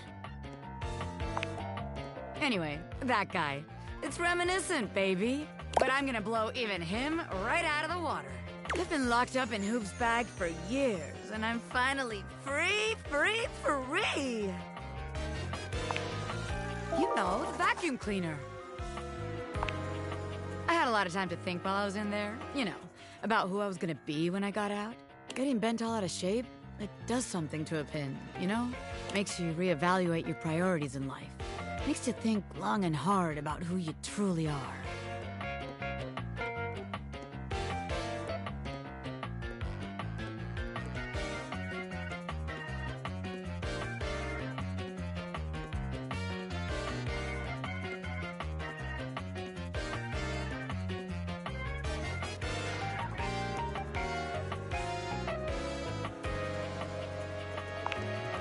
Oh yeah. I used to be pinned straight, if you can believe it. Getting sucked up into Hoop's bag was a real revelation. I never really felt quite like myself before. Would have liked it better if I didn't have to be locked away for a while first, but I feel like for the first time in my life, who I am and who I've always been are one and the same, baby.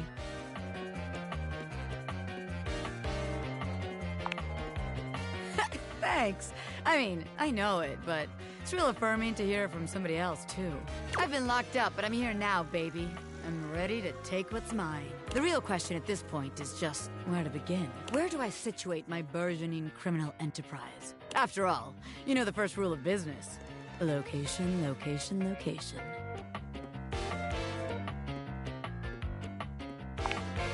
Of course it does, because I know what the hell I'm talking about. Tell you what, let's make a game out of this. I gotta scout some locations for Pin HQ. If you can find me, I'll let you be a small part of this little venture. What do you say?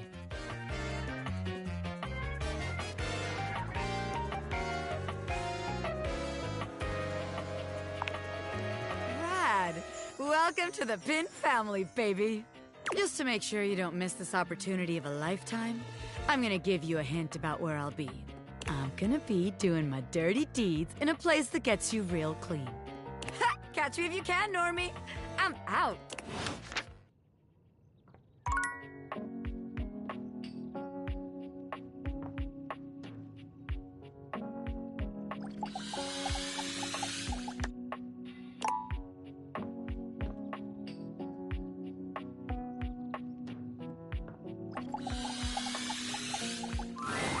No! Tidus points her sword at you, but the moment she recognizes you, she lowers it. You. Why you? Why anyone? Why would a being with a beating heart chance upon this cursed place? For any place that would play host to the lukewarm slickness of my humiliation must bellow and pollute like a mouth of sulphurous hell.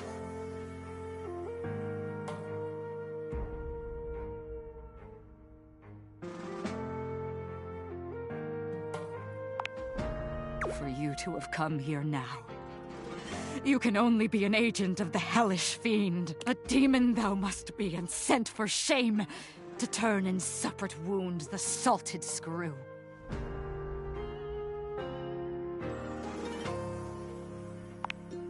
Just what an enemy would say. A cowardly one, to lie to the face of a defeated foe. If you are truly not mine enemy, why have you come?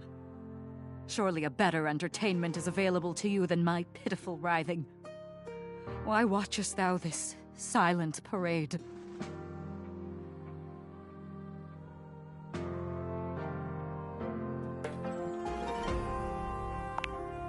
Our fortunes in your estimation are thus linked. Here I have believed that atop this shelf I stand in pride, a solitary peon to the inevitability of lonely death. I had hoped at least that in the quietude there would be glory at the setting of my lid.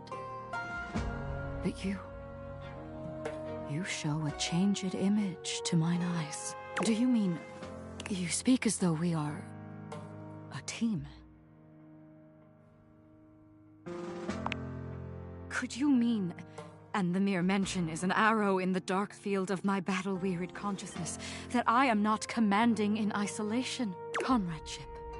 As arm in arm we march. Not alone, but linked in faith and purpose. Lights the hollow of an emptied heart. The way to victory clean and undiminished. Of course. I am the general, but you, the purchaser. The arbiter of deployment and even of the field of engagement. Commandant. It would be folly. It has been folly to call you less so. From my attrition may you grant me pause. A bending fresh to action's ta'en and haste is needed. I cannot speak more now. If my commandant thou art, I beg thy patience as I recompose. It shall be my honor to receive thy counsel and thy society when I have reformed.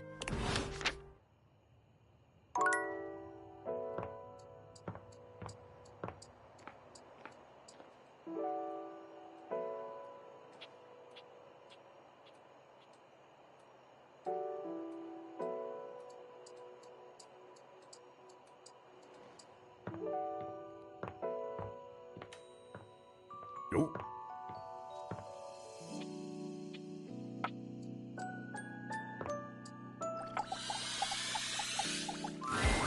It takes you a moment to realize that there is not, in fact, a test of the emergency broadcast system standing in your living room, though the colorful figure standing across from you certainly bears a striking similarity to that TV classic. Even before they speak, you can feel a frenetic energy. Yo, yo, yo! Don't touch that dial, cinephile, because my favorite studio audience is now in attendance. The VIP attendee, the Uber viewer, and sometimes wooer.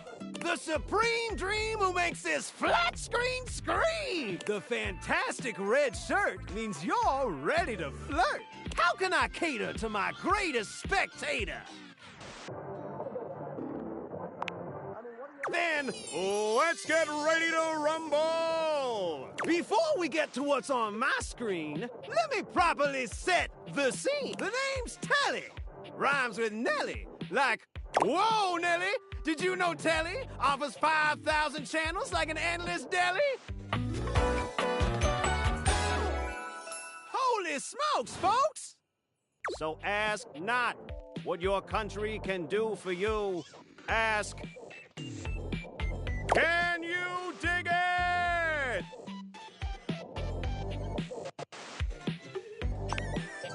Damn straight!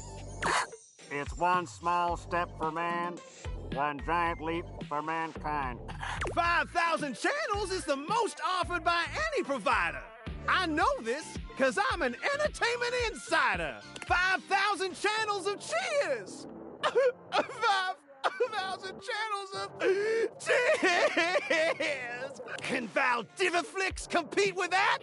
Or even Viewloo? That Valdiviflix copycat? Telly shows are must-see. Their programming's just musty. Dynamite!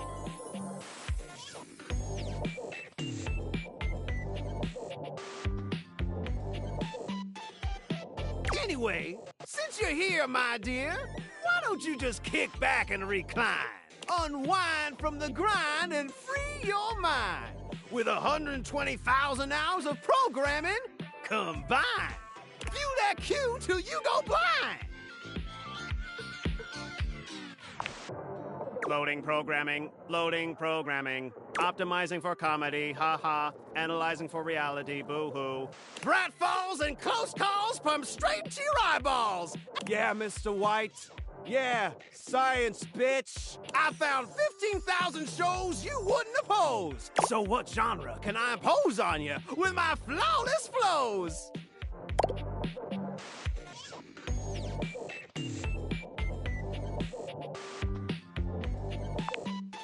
Time for some narration elation about home renovation. Allons-y. From the creators of Home is Where We Buried Grandma and Festive Infestations comes Balls to the Walls, a thrilling home renovation series where each episode follows the demolition of a different home using wrecking balls as the primary tool of destruction. Hosted by demolition expert Carlos Balls of Steel Balenciaga, and featuring an all-original music score from MC Whammer.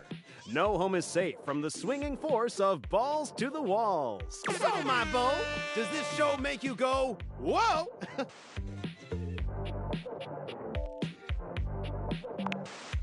Nice! Let me just get a summation of the station's location and Shazbot! I've made a huge mistake. That show I promised you we'd view just moved to Valdiviflix for more revenue, boo.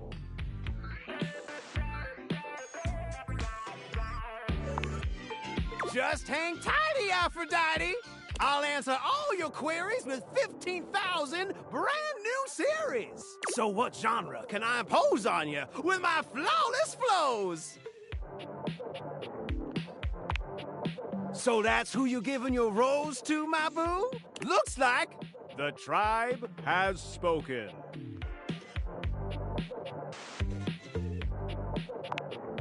I'll assault you with my pop culture. Hey, look, it's a slant rhyme. It works. All right, my delight. I'll give you a reality infusion in 4K resolution. Cougar versus Cougar. Thrust into the wilderness and stranded in a remote location miles from any plastic surgeons, 10 older, attractive women must rely on their wit, resourcefulness, and cunning to battle for survival and outsmart their adversaries. 10 actual cougars, with tensions running high and cougars lurking around every corner. Alliances will be forged, rivalries will emerge, and the women must dig deep within themselves to prove once and for all which cougar has the sharpest claws. So, my daffodil, shall we commence with this TV and chill?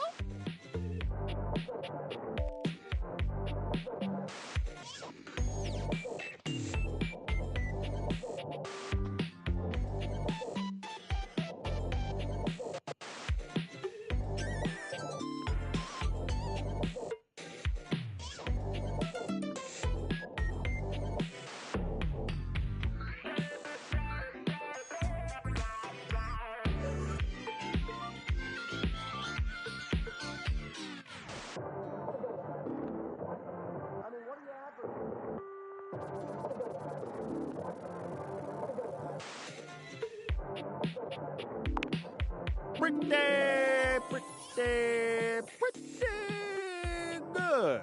Let's relax with some snacks while we await the climax and... Don't! I had this pre-planned and my schedule was unassailable. But that show's not on demand, so the episode's not available.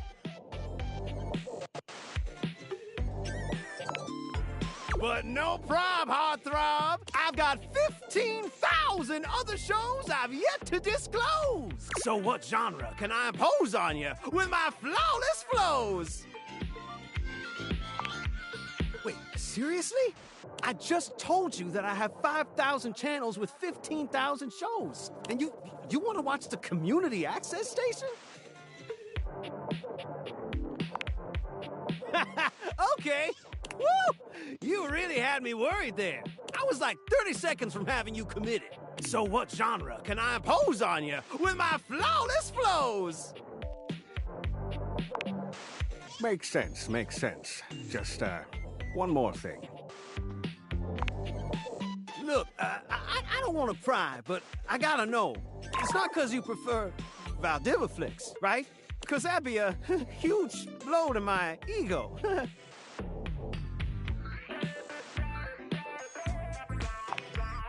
Oh, thanks, Hottie. That makes me feel naughty. Come back round here later, and I'll show you something body.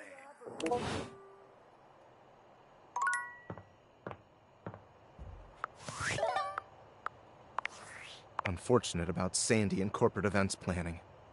She was responsible for all the best Casual Friday themes. Now that she's gone, there's finally nothing left of the 7 pioneers. In the beginning, there were 7 of us, working out of David's dorm room, stealing. We had no idea we were changing the world. We just wanted to design a more efficient paperclip. But then the money started flowing. Didn't take long for the 7 pioneers to be whittled down to 1. Bingo. One by one, they left, but I stayed. Deep down, I really believed David, the old David, was still in there somewhere. But when he wanted to use the Dateviators for military applications, I knew more drastic action was necessary. Quickly. I'm sorry, but there's no time. I'm using the display phone at a wireless store, and they closed 30 minutes ago. The sales associate is giving me the stink eye. I'll follow up when I can.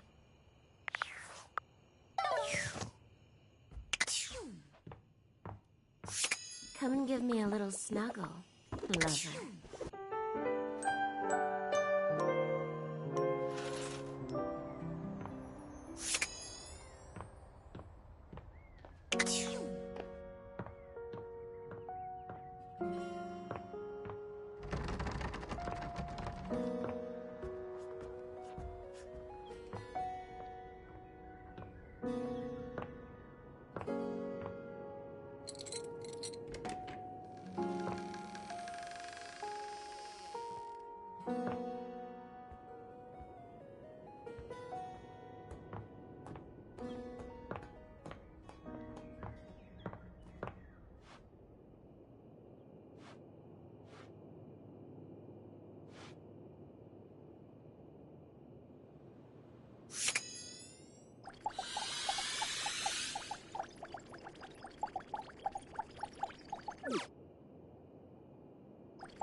You're not sure what you expected to find in the crawl space, but it certainly wasn't this. He seems quite stunned by your arrival, but the moment you liberate him from his underground prison, he comes alive with joy and gratitude. Ah, fresh air. It has been far too long. Thank you.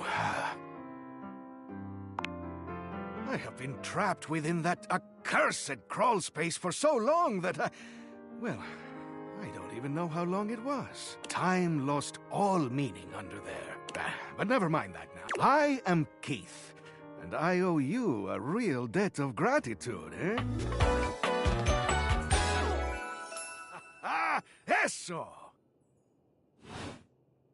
Please tell me, is there anything you're wishing for that I can help you with?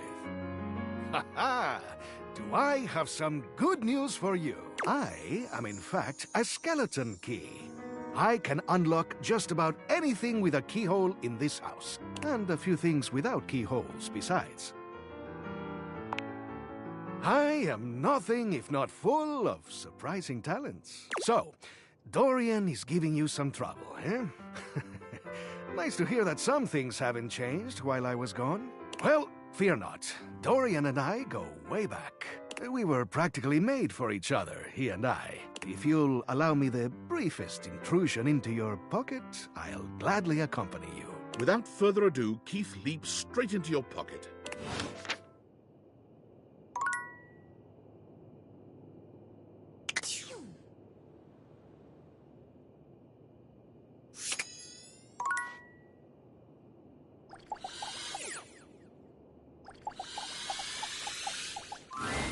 Well, look at that.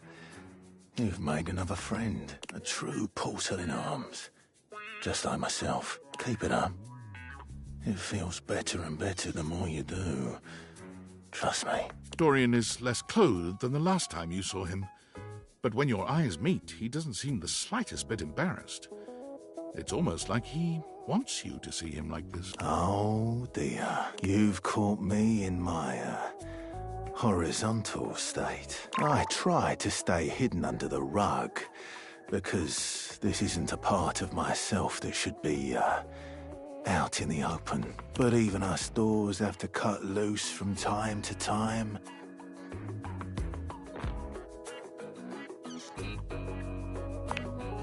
Dorian's abs seem to glisten a little more with that response. Do you, like what you see? Well, you should. I like to keep in shape. Duty and all that. I've been thinking of getting some more tattoos. What do you think? I was thinking of getting a garage door in on my back.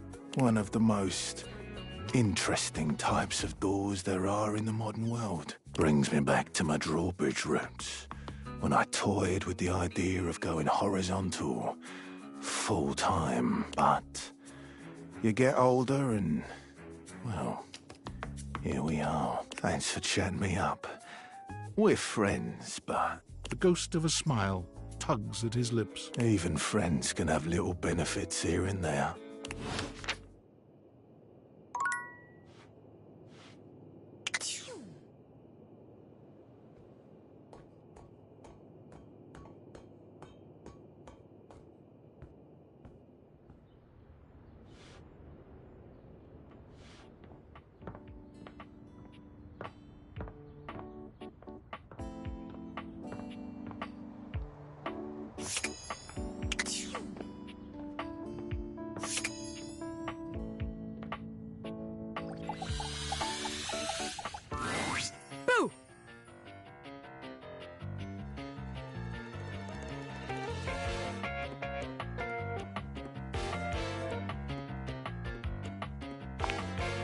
Did I?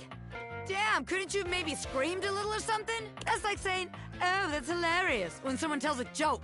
Like, bitch, if it was hilarious, then laugh. A little hee-hee-ho-ho won't kill you. But look at me going on when we've got business to discuss. Welcome, recruit, to the future location of the heart of the Pin Crime Syndicate. Bobby gestures expansively to the laundry room. Just look at all the opportunities here.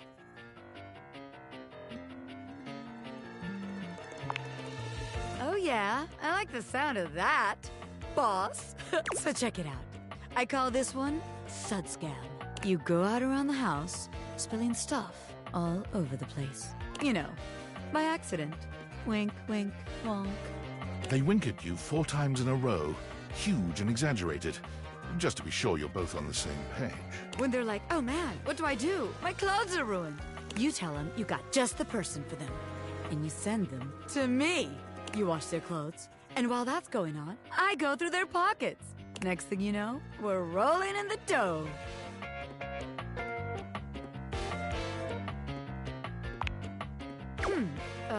Yeah. I guess we aren't all mega-rich gangsters like myself walking around with fat sacks in our pockets. So maybe there is just one tiny flaw. All right. Let's see how this one strikes you. I call this one the old switcheroo. People bring us their laundry. We take that laundry and sell it online. Then we replace it with cheaper pieces that fell off the back of the truck. When they say, hey, that's not my clothes, we're like, yeah, it is. I look at you and I'm like, that's what you brought me, right? And you go, yeah, boss, that was it. And we just stare at the customer until they leave. How about it?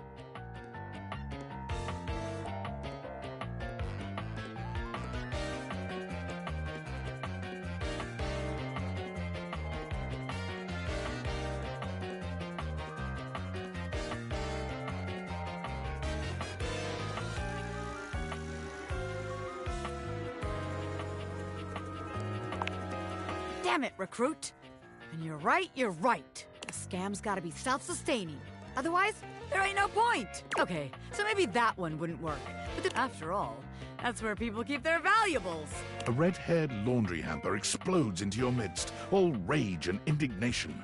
She points at Bobby with a trembling hand. Stealing clothes? Ah! What the hell? I won't let you take anyone else! Never again, you hear me? Never again. Calm down, you harebrained harpy. I'm just spitballing ideas here. She points at you now. Take your kidnapper friend and get out of here before I toss you out myself! I'm going! Yeesh! Bobby twists out of her reach, making their way to the door with you. Damn! Bobby Pin can read a room, and I'm reading that the laundry room ain't the place for pin ink. All right then, newbie. Here's your hint for the next place you can find me. I'm a pin of business. A legitimate business pin. You got that? Pin out.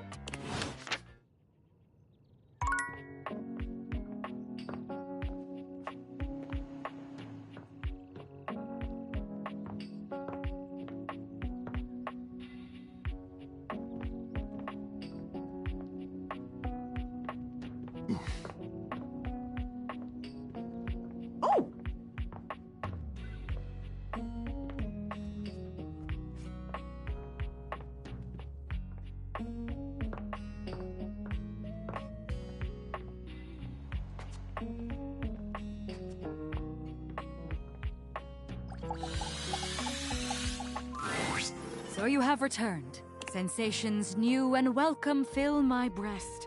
As stranger, leader, colleague doth present. As I now see mine army is but yours, so must I loyal follow in its wake.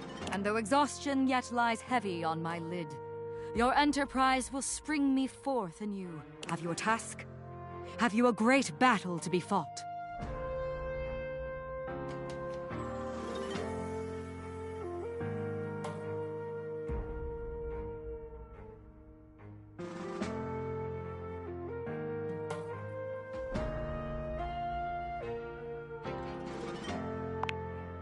Indeed, the viscous burble before the storm. The boldest challenge, baiting danger's ego, soaking in the bloody moment's grin. Perhaps you would meet the troops that carry out our carnage-minded stratagems, the bold Dipogenes. A group of petite pink and blue beings enter from all sides, grouping around Tidus. There's something intensely dramatic about them. Is it their tragedy mask-like faces? Perhaps the way they pose like theater players. They cluster around their leader, each striking an elegant and theatrical pose. I present to you the Dipogenes. The Dipogenes speak as one, like a spring breeze-scented Greek chorus. Lead us to the great beyond! We shall purify and be purified! They are mine to command, though I do not relish in my duty. They are who I deploy into the fray. They bring me victory. They bring us victory, and it destroys them. Sound buzzers, and our dirtied ensign waves. Victory bought by friends in drowned graves. Mother! Children! Leader! Soldiers! We rally for thee, General! Third will end! Sacrifice! Sacrifice! Sacrifice!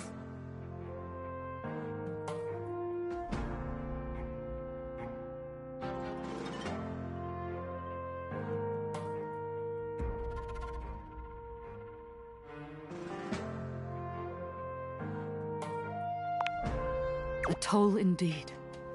The slow drop leaking. Coin by coin, my strength bled by the loss of them, to whom the battle always falls. If I could take their place. Oh, if I could but sacrifice for them the way they do so lovingly for me. There is more to do here. There is more of them to know. There is more of us to know, and the next battle is always in the offing. But I ask, familiar stranger, for reprieve. Preparation has begun for our next engagement, as it... Perhaps you will come and feel the glorious sadness you have but glimpsed.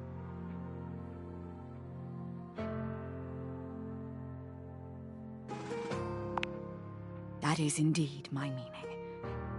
It pleases me to be understood, if only yet shallowly.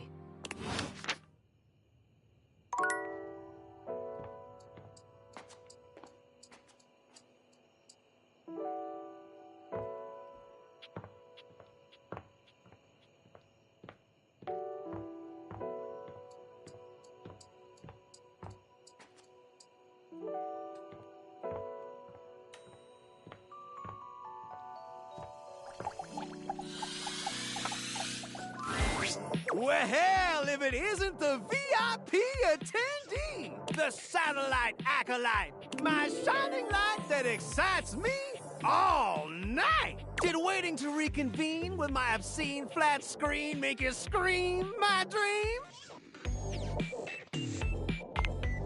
Bazinga. Well, I'm just so elated to have my remote reactivated. Are your eyeballs properly lubricated? Because they're about to be totally captivated. That's the enthusiasm I love to hear. Time to attack this kickback and slam this jam into high gear. Ready to unplug from the slog and clear the mental fog with 5,000 channels of premium content in analog? Loading programming, maximizing game shows, U1, streamlining target demos, buy it now. Football pros in red carpet clothes blasting at you like an industrial fire hose. Speaking of football, want to watch the game? I can show you a tight end that'll drive you insane.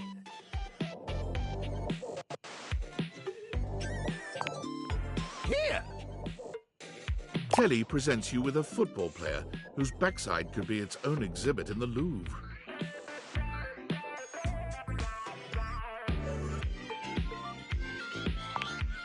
I never do.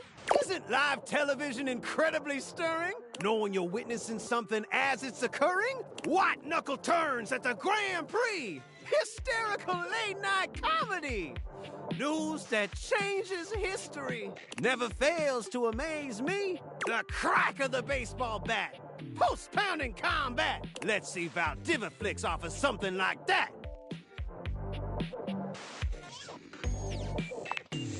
What?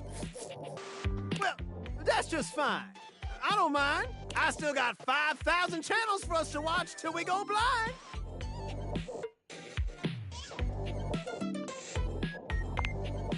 For to truly appreciate my endless entertainment sprawl, we gotta sit down and watch it all. Wall-to-wall football. Every screwball pratfall. We're in it for the long haul. It'll be excellent.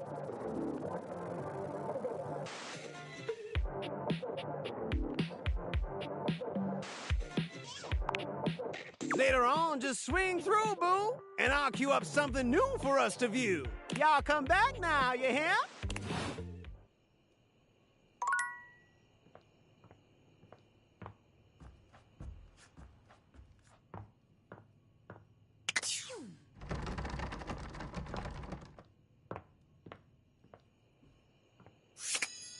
Come and give me a little snuggle, lover.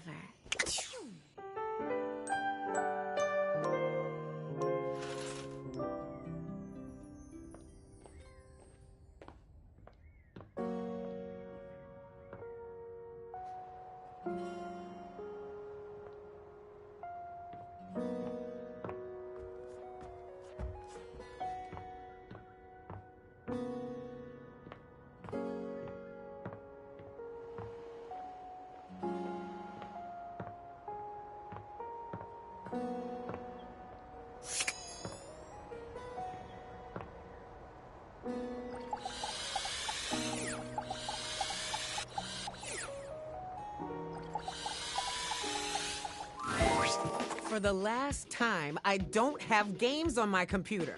I can literally see a game right there on the desktop. Well, that's for me, not you. I work hard. I deserve a little self-care. Mama needs to play a little arachnid old maid every now and then to soothe her nerves. Hey, I got nerves that need soothing too. From what? Pretending to run a criminal empire? I'm not pretending. This is legitimate. Sure, kid, sure. Oh, look, your friend is here. Leave us alone. We got business to talk. Sure, business. Well, well, well, look who made it. Welcome to the potential future home of the Pin family's crime paradise.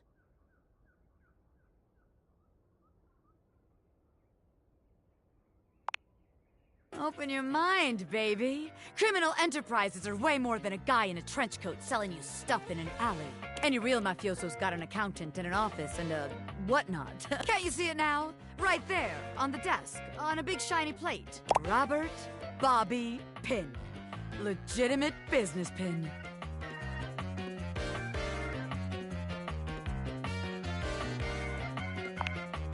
What? But the point of that is so they don't have to ask questions. Am I a business pin? Yes. Is that business legitimate? Also yes. It's real simple, baby. But all right. If the nameplate ain't selling you on the vision, check this out. I call it funny money, honey. So we tell people I'm a finance pin. My scam HQ, the office, really sells people on the whole thing. I make a bunch of fake degrees and licenses and all that. They bring me the money. I take it. Then we tell them that I invested it, and it's totally making a bunch of money, and they just gotta be patient. Meanwhile, we get some more suckers, take their money, and give it to the old suckers. We just keep finding new suckers to keep the scam going. It can't fail.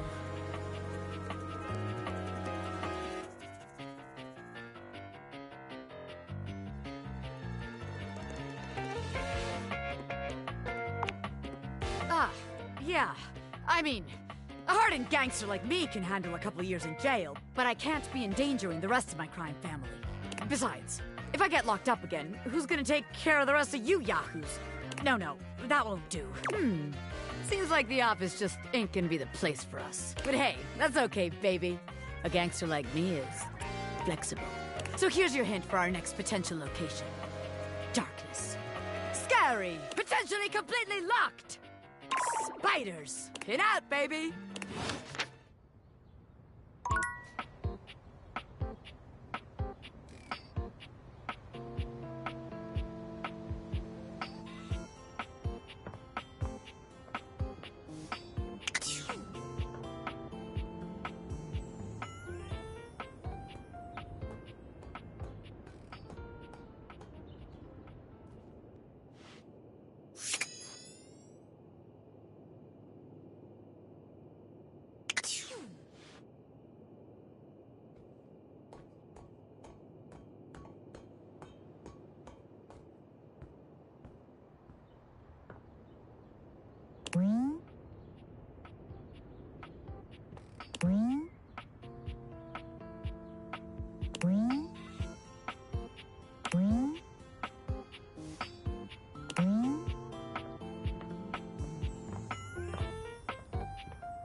Dorian looms over you, arms crossed over his broad chest. He seems almost smug about blocking your way today. Hello, mate. Let me give you a tip. When you see me with my arms crossed like this, it means you're not getting through. What might it take to uncross them, I wonder? Keith? Is it really you? Hello, old friend. It is me, all right. Where on earth have you been? I've been tucked away with my thoughts, you might say. I never knew why you left. I am so sorry I never said goodbye. I never had the chance. Well, I've missed you. I've missed you too, dearest Dorian. And I am back to stay. Now, come here and give me a hug, won't you? I could never resist you. Dorian and Keith curl their arms around each other, fitting together as perfectly as, well, a key and a lock. And just like that, door is open. He gets me every time.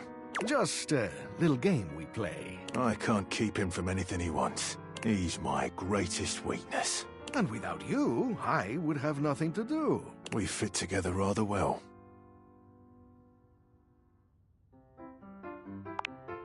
Well...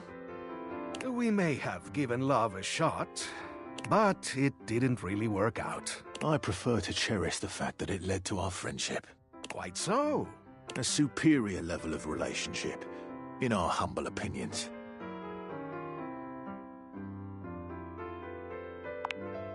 Why, I would love that. I rather think we would do well together, you and I.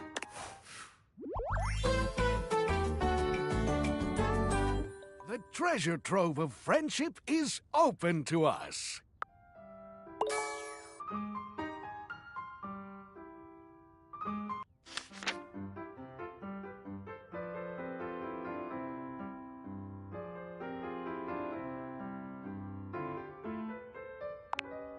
In you go, mate.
Hey! Any luck spreading the word about the Tipsy Tumbler? No one has come in yet, but that's normal, so... She sighs. I haven't had any luck with the specialty cocktail either. Other than my flyers, I'm out of ideas. But maybe someone with some social media maybe Phoenicia? Ugh, she's always so busy. She'll never help me out. So, let's get back to work, I guess. Oh boy. You want a drink? What do you want? Excellent! So, what'll it be? Ooh, so minty and that's coming right up.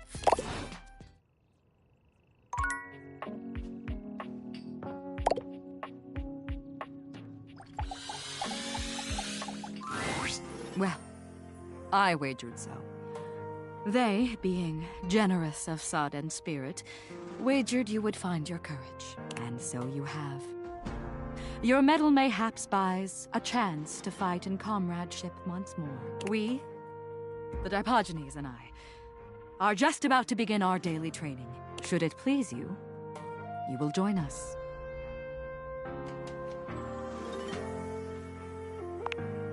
Excellent! We train as we fight, consistently and with vim. It is an ancient game of chance and fate. As Titus explains, the Dipogenes begin to move together, almost as if they'd choreographed this. Stone, stone, stone! One makes a choice, and then must honor it with presence and with blood. Parchment, parchment, parchment! The outcome is unknown. But be it victory or defeat, the sacrifice remains.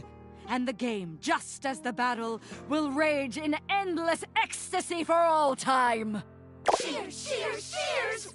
Welcome, inductee, to the Agoge of Stone Parchment Shears!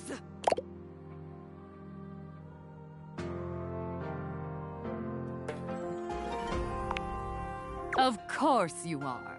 Hear my soul speak. Your openness has freed me as a ship from its moorings, and now I float, gleeful of abandon, into the open ocean. A newing pleasure, training at the side of equal verve, vigor, and resolve.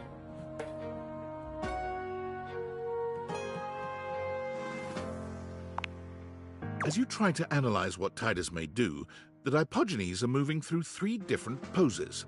They cluster into a group for stone, they form into an opening and closing V for shears, and they all flatten themselves to the ground for parchment. Let the battle begin! Unus, duo, tres, saggito! The Dipogenes move into place just as you're calling out your own play. Stone! A bold, cloaked newcomer shows their quality. Again! Unus, duo, tres, saggito! Stone! The stranger stands in a muck-strewn field of battle against the bedraggled horde of Dipogenes. Their breath heaves, and exhalations struggle through the dust and sweat-soaked air. They both know this final onslaught will determine their fate. Fight for freedom. Fight for nobility. Fight for honor! Unus! Duo! Tres! Saggito! Cheers! 'Twas well fought. In defeat, you have shown your mettle, perhaps more so than in victory. Leave us be for now. The war continues, and ready we must be.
Davy! Davy! Come on, Davy, what'd you get off to now? Davy? I hope he's all right.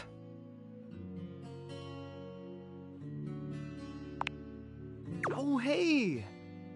I'm sorry, I didn't even see you. I hope you haven't been here too long. I'm Mateo. Mateo Manta. Oh, Blanket.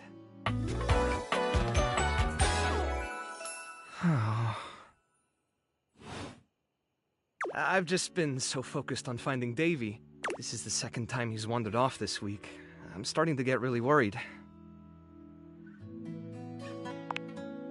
Davy's one of my rescues, a young knit bull that I found trapped in the office a few months ago. You wouldn't happen to have seen him around, would you?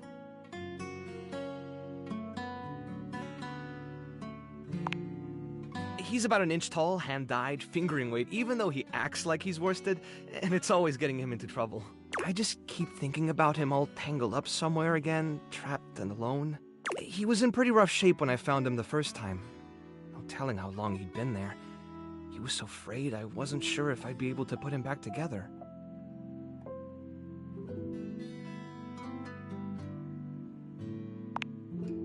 Yeah, but he's a fighter. He really hung in there. After a few weeks, he bounced right back and was running around with the rest of the tassel hounds.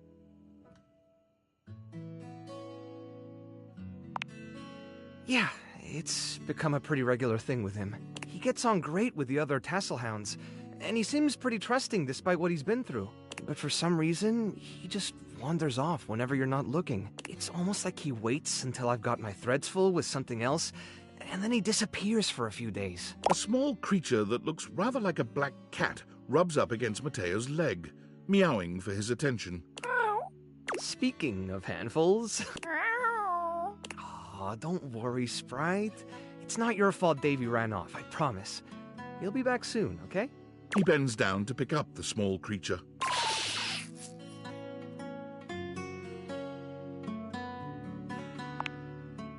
This is Sprite, one of the first inanimals I ever rescued.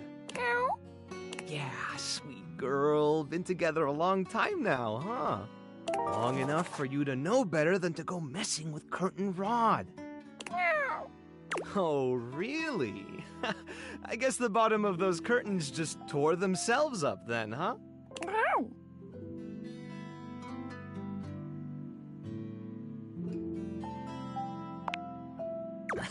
Don't let her fool you. She's a little mischief maker. She'll get you every time. I mean, who can stay mad at that little face?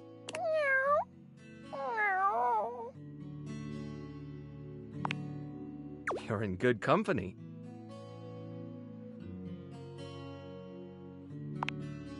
American court hares are pretty affectionate, but she's a little, well, picky. If you want to try to pet her, just hold your hand out and let her sniff you. If she headbutts you, then you're safe. If she just stares at you, though... All right, go ahead. You hold out your hand to Sprite, waiting with bated breath for her reaction. Why, it's okay, sweetheart. I've got you. Sorry. Better luck next time. You, should probably step back a little bit just to be safe. Well, I'll be hearing about it from Curtin Rod later once they notice the bottom of the curtains are ripped, I'm sure. Honestly, I think she's just acting out because she's upset about Davy. I was really hoping I'd be able to find him before it got too late. There's still a few more places I haven't checked, but I need to get back to the rescue. Things can really start to, unravel if I stay away for too long. Oh, that's kind of you to offer, but I'll figure something out. I'm sure you've got other things to worry about. Are you sure? Davy's my responsibility. It's my fault he's missing. I really should have been watching him more closely. The inanimals depend on me. I can't afford to be careless. It just doesn't feel right, asking someone else to fix my mistake.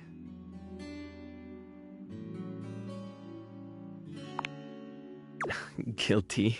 I guess I'm just used to being the one helping, not the other way around. And I can't be in both places at once. Alright, if you're really up for it, I do have something you could do. I put together some information on Davy to give to Phoenicia, just in case he didn't come back tonight. I was going to ask her if she'd make a post on Facebook about him and get the word out, but I haven't had a chance to talk to her yet since I was chasing down this little troublemaker instead. Do you think you could talk to her for me? I can give you the packet I made. It's got everything she'll need. Really? Me too! Obviously. Betty keeps joking that I'm going to run out of space for them all.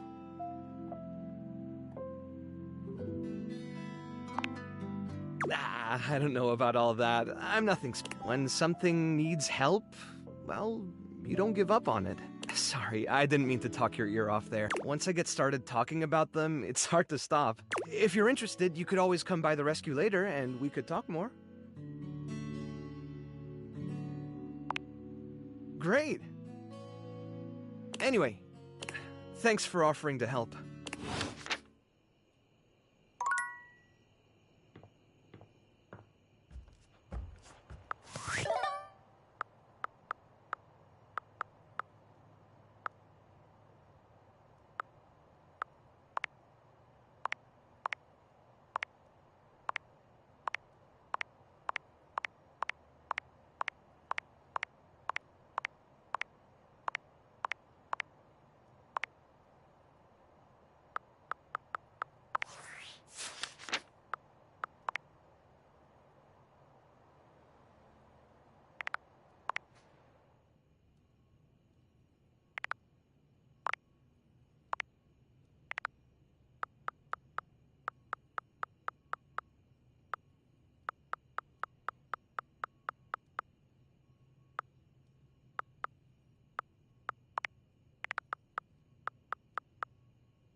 Come and give me a little snuggle, lover.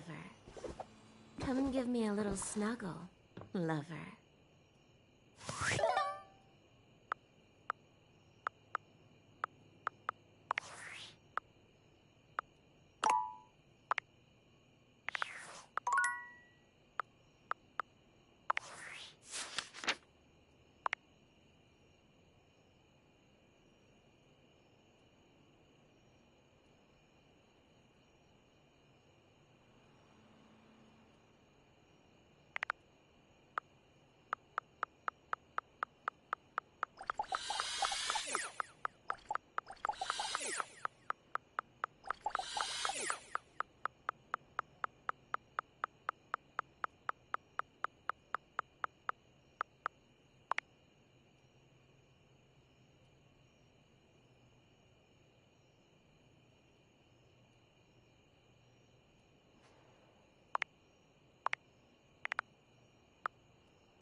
Come and give me a little snuggle, lover.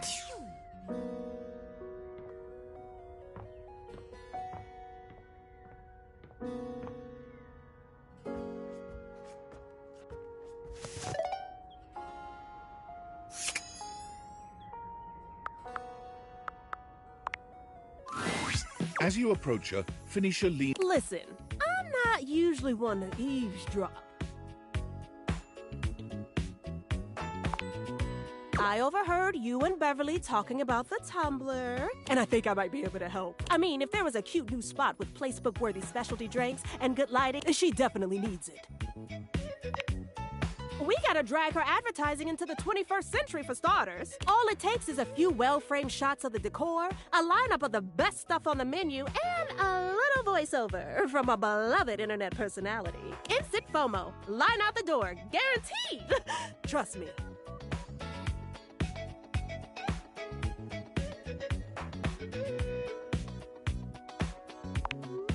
Ooh, that's perfect. What is it?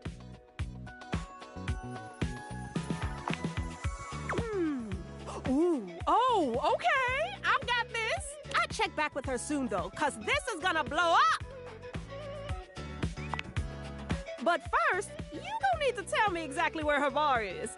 Seriously, she doesn't even have a Kelp page.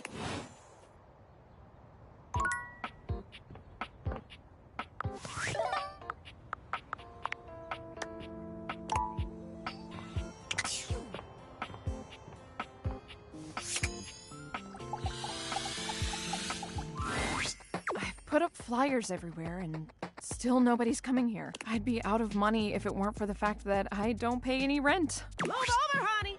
Move over, honey. Help incoming. Phoenicia? What are you doing here? I heard your bar needs a little TLC, so I brought some friends. All of them, actually. You said all. You really came to see me? Mm-hmm. And I also heard you needed some ideas for a new cocktail. Sure what we got, y'all. I brought some vodka. I brought cranberry juice to go with that vodka. It's rad. Trust me. I have some limoncello to add a little class. You know what's trendy right now is passion fruit juice. Good for antioxidants and bullshit. Spicy cocktails have been de rigueur lately. So I have some ancho chili powder with a little cinnamon mixed in for a soupçon of sweet.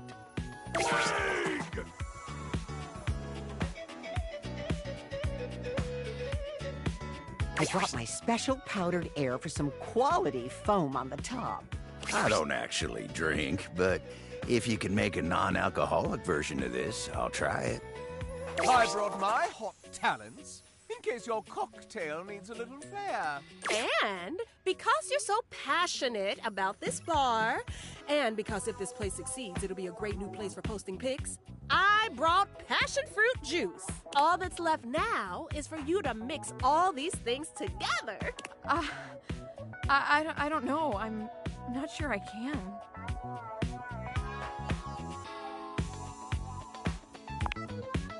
Oh, no pressure then, huh? Beverly gathers together each disparate ingredient, slicing, squeezing, shaking, and mixing them into a drink that at least looks decent.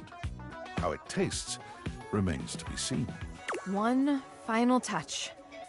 Scandelabra, would you please toast a little heart shape on the top? But of course. Scandelabra lights a thin flame at the end of his fingertip, drawing a little heart into the drink. Okay, I think it's done. Everyone, drink up. The gathered company all lift their glasses in a silent toast to Beverly. Then one by one, they drink. Beverly looks from face to face, desperately trying to glean a reaction. So, what do you all think?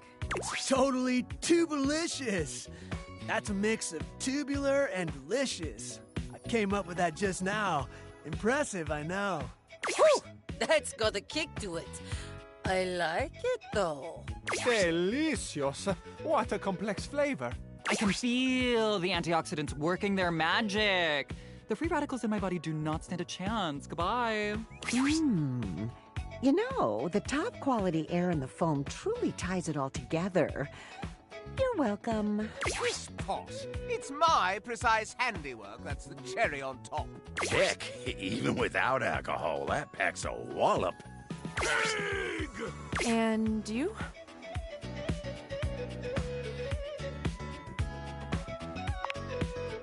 Really? Oh, thank God. Wait, hold on. I need to take a picture of this first. my followers are gonna flip when they see this. Did you hear that? Word of mouth advertising right there. Whoa.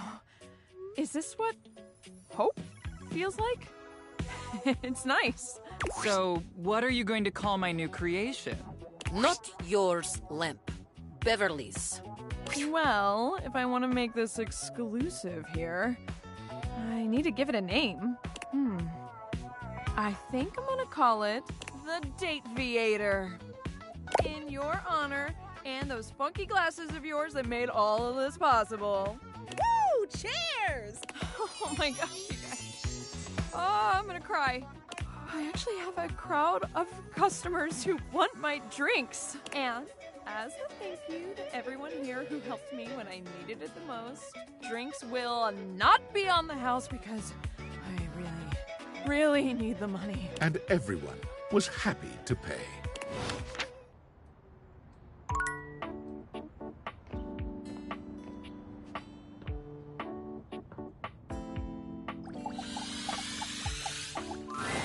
Well, I wagered so.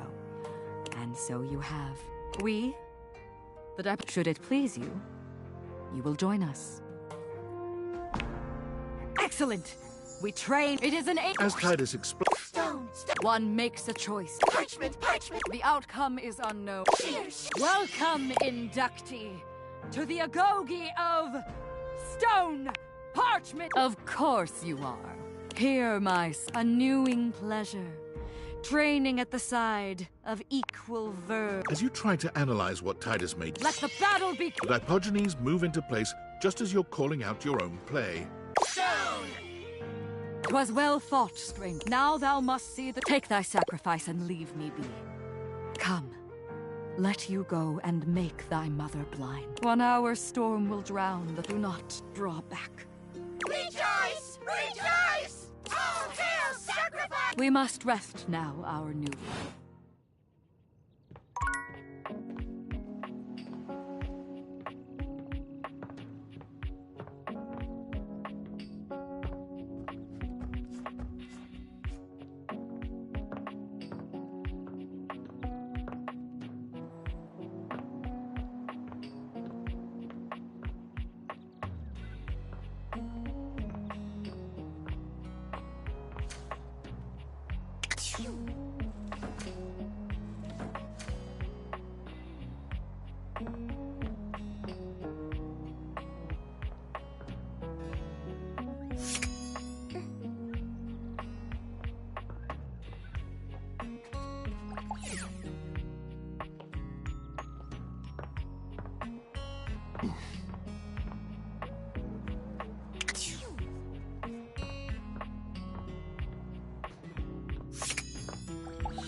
Hey, you're back. That was fast.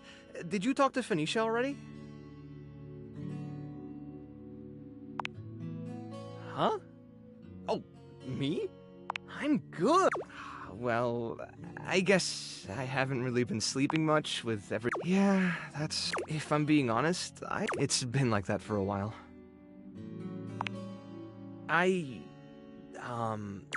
Yeah, I don't know. Just hard for me, I guess. But it's fine. I'll manage. Just don't tell Betty. I'll never hear the end of it. I should get back to it. And thanks again for your help. It means a lot.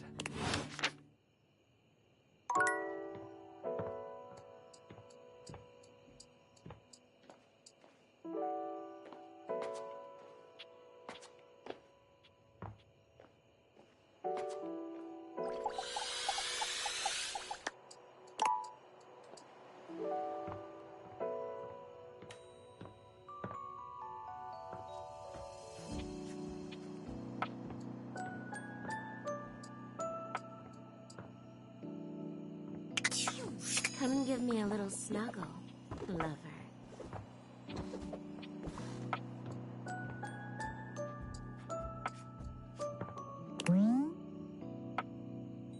Oh, my love! Oh, my love!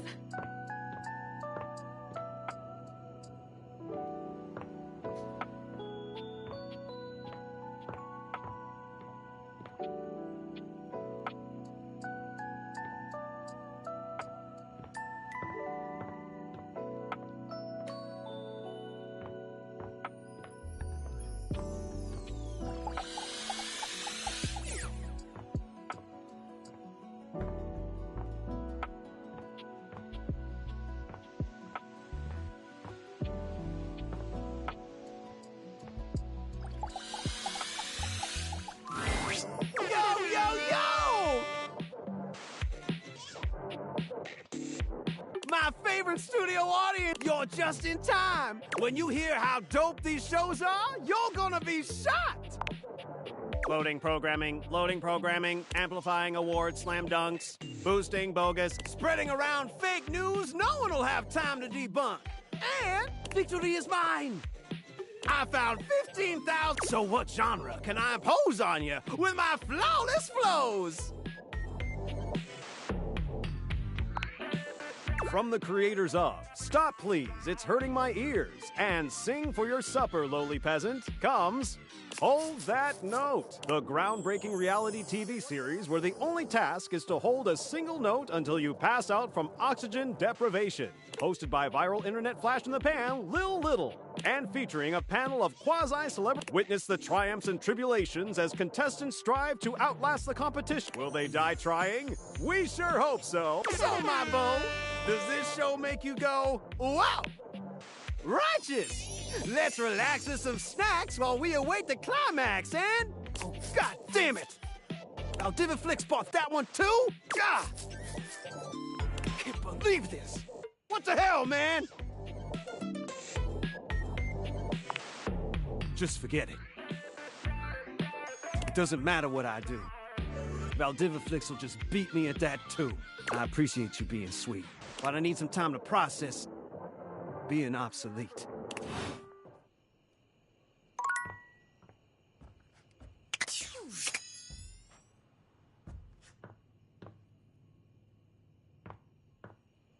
Come and give me a little snuggle, lover. Come and give me a little snuggle, lover.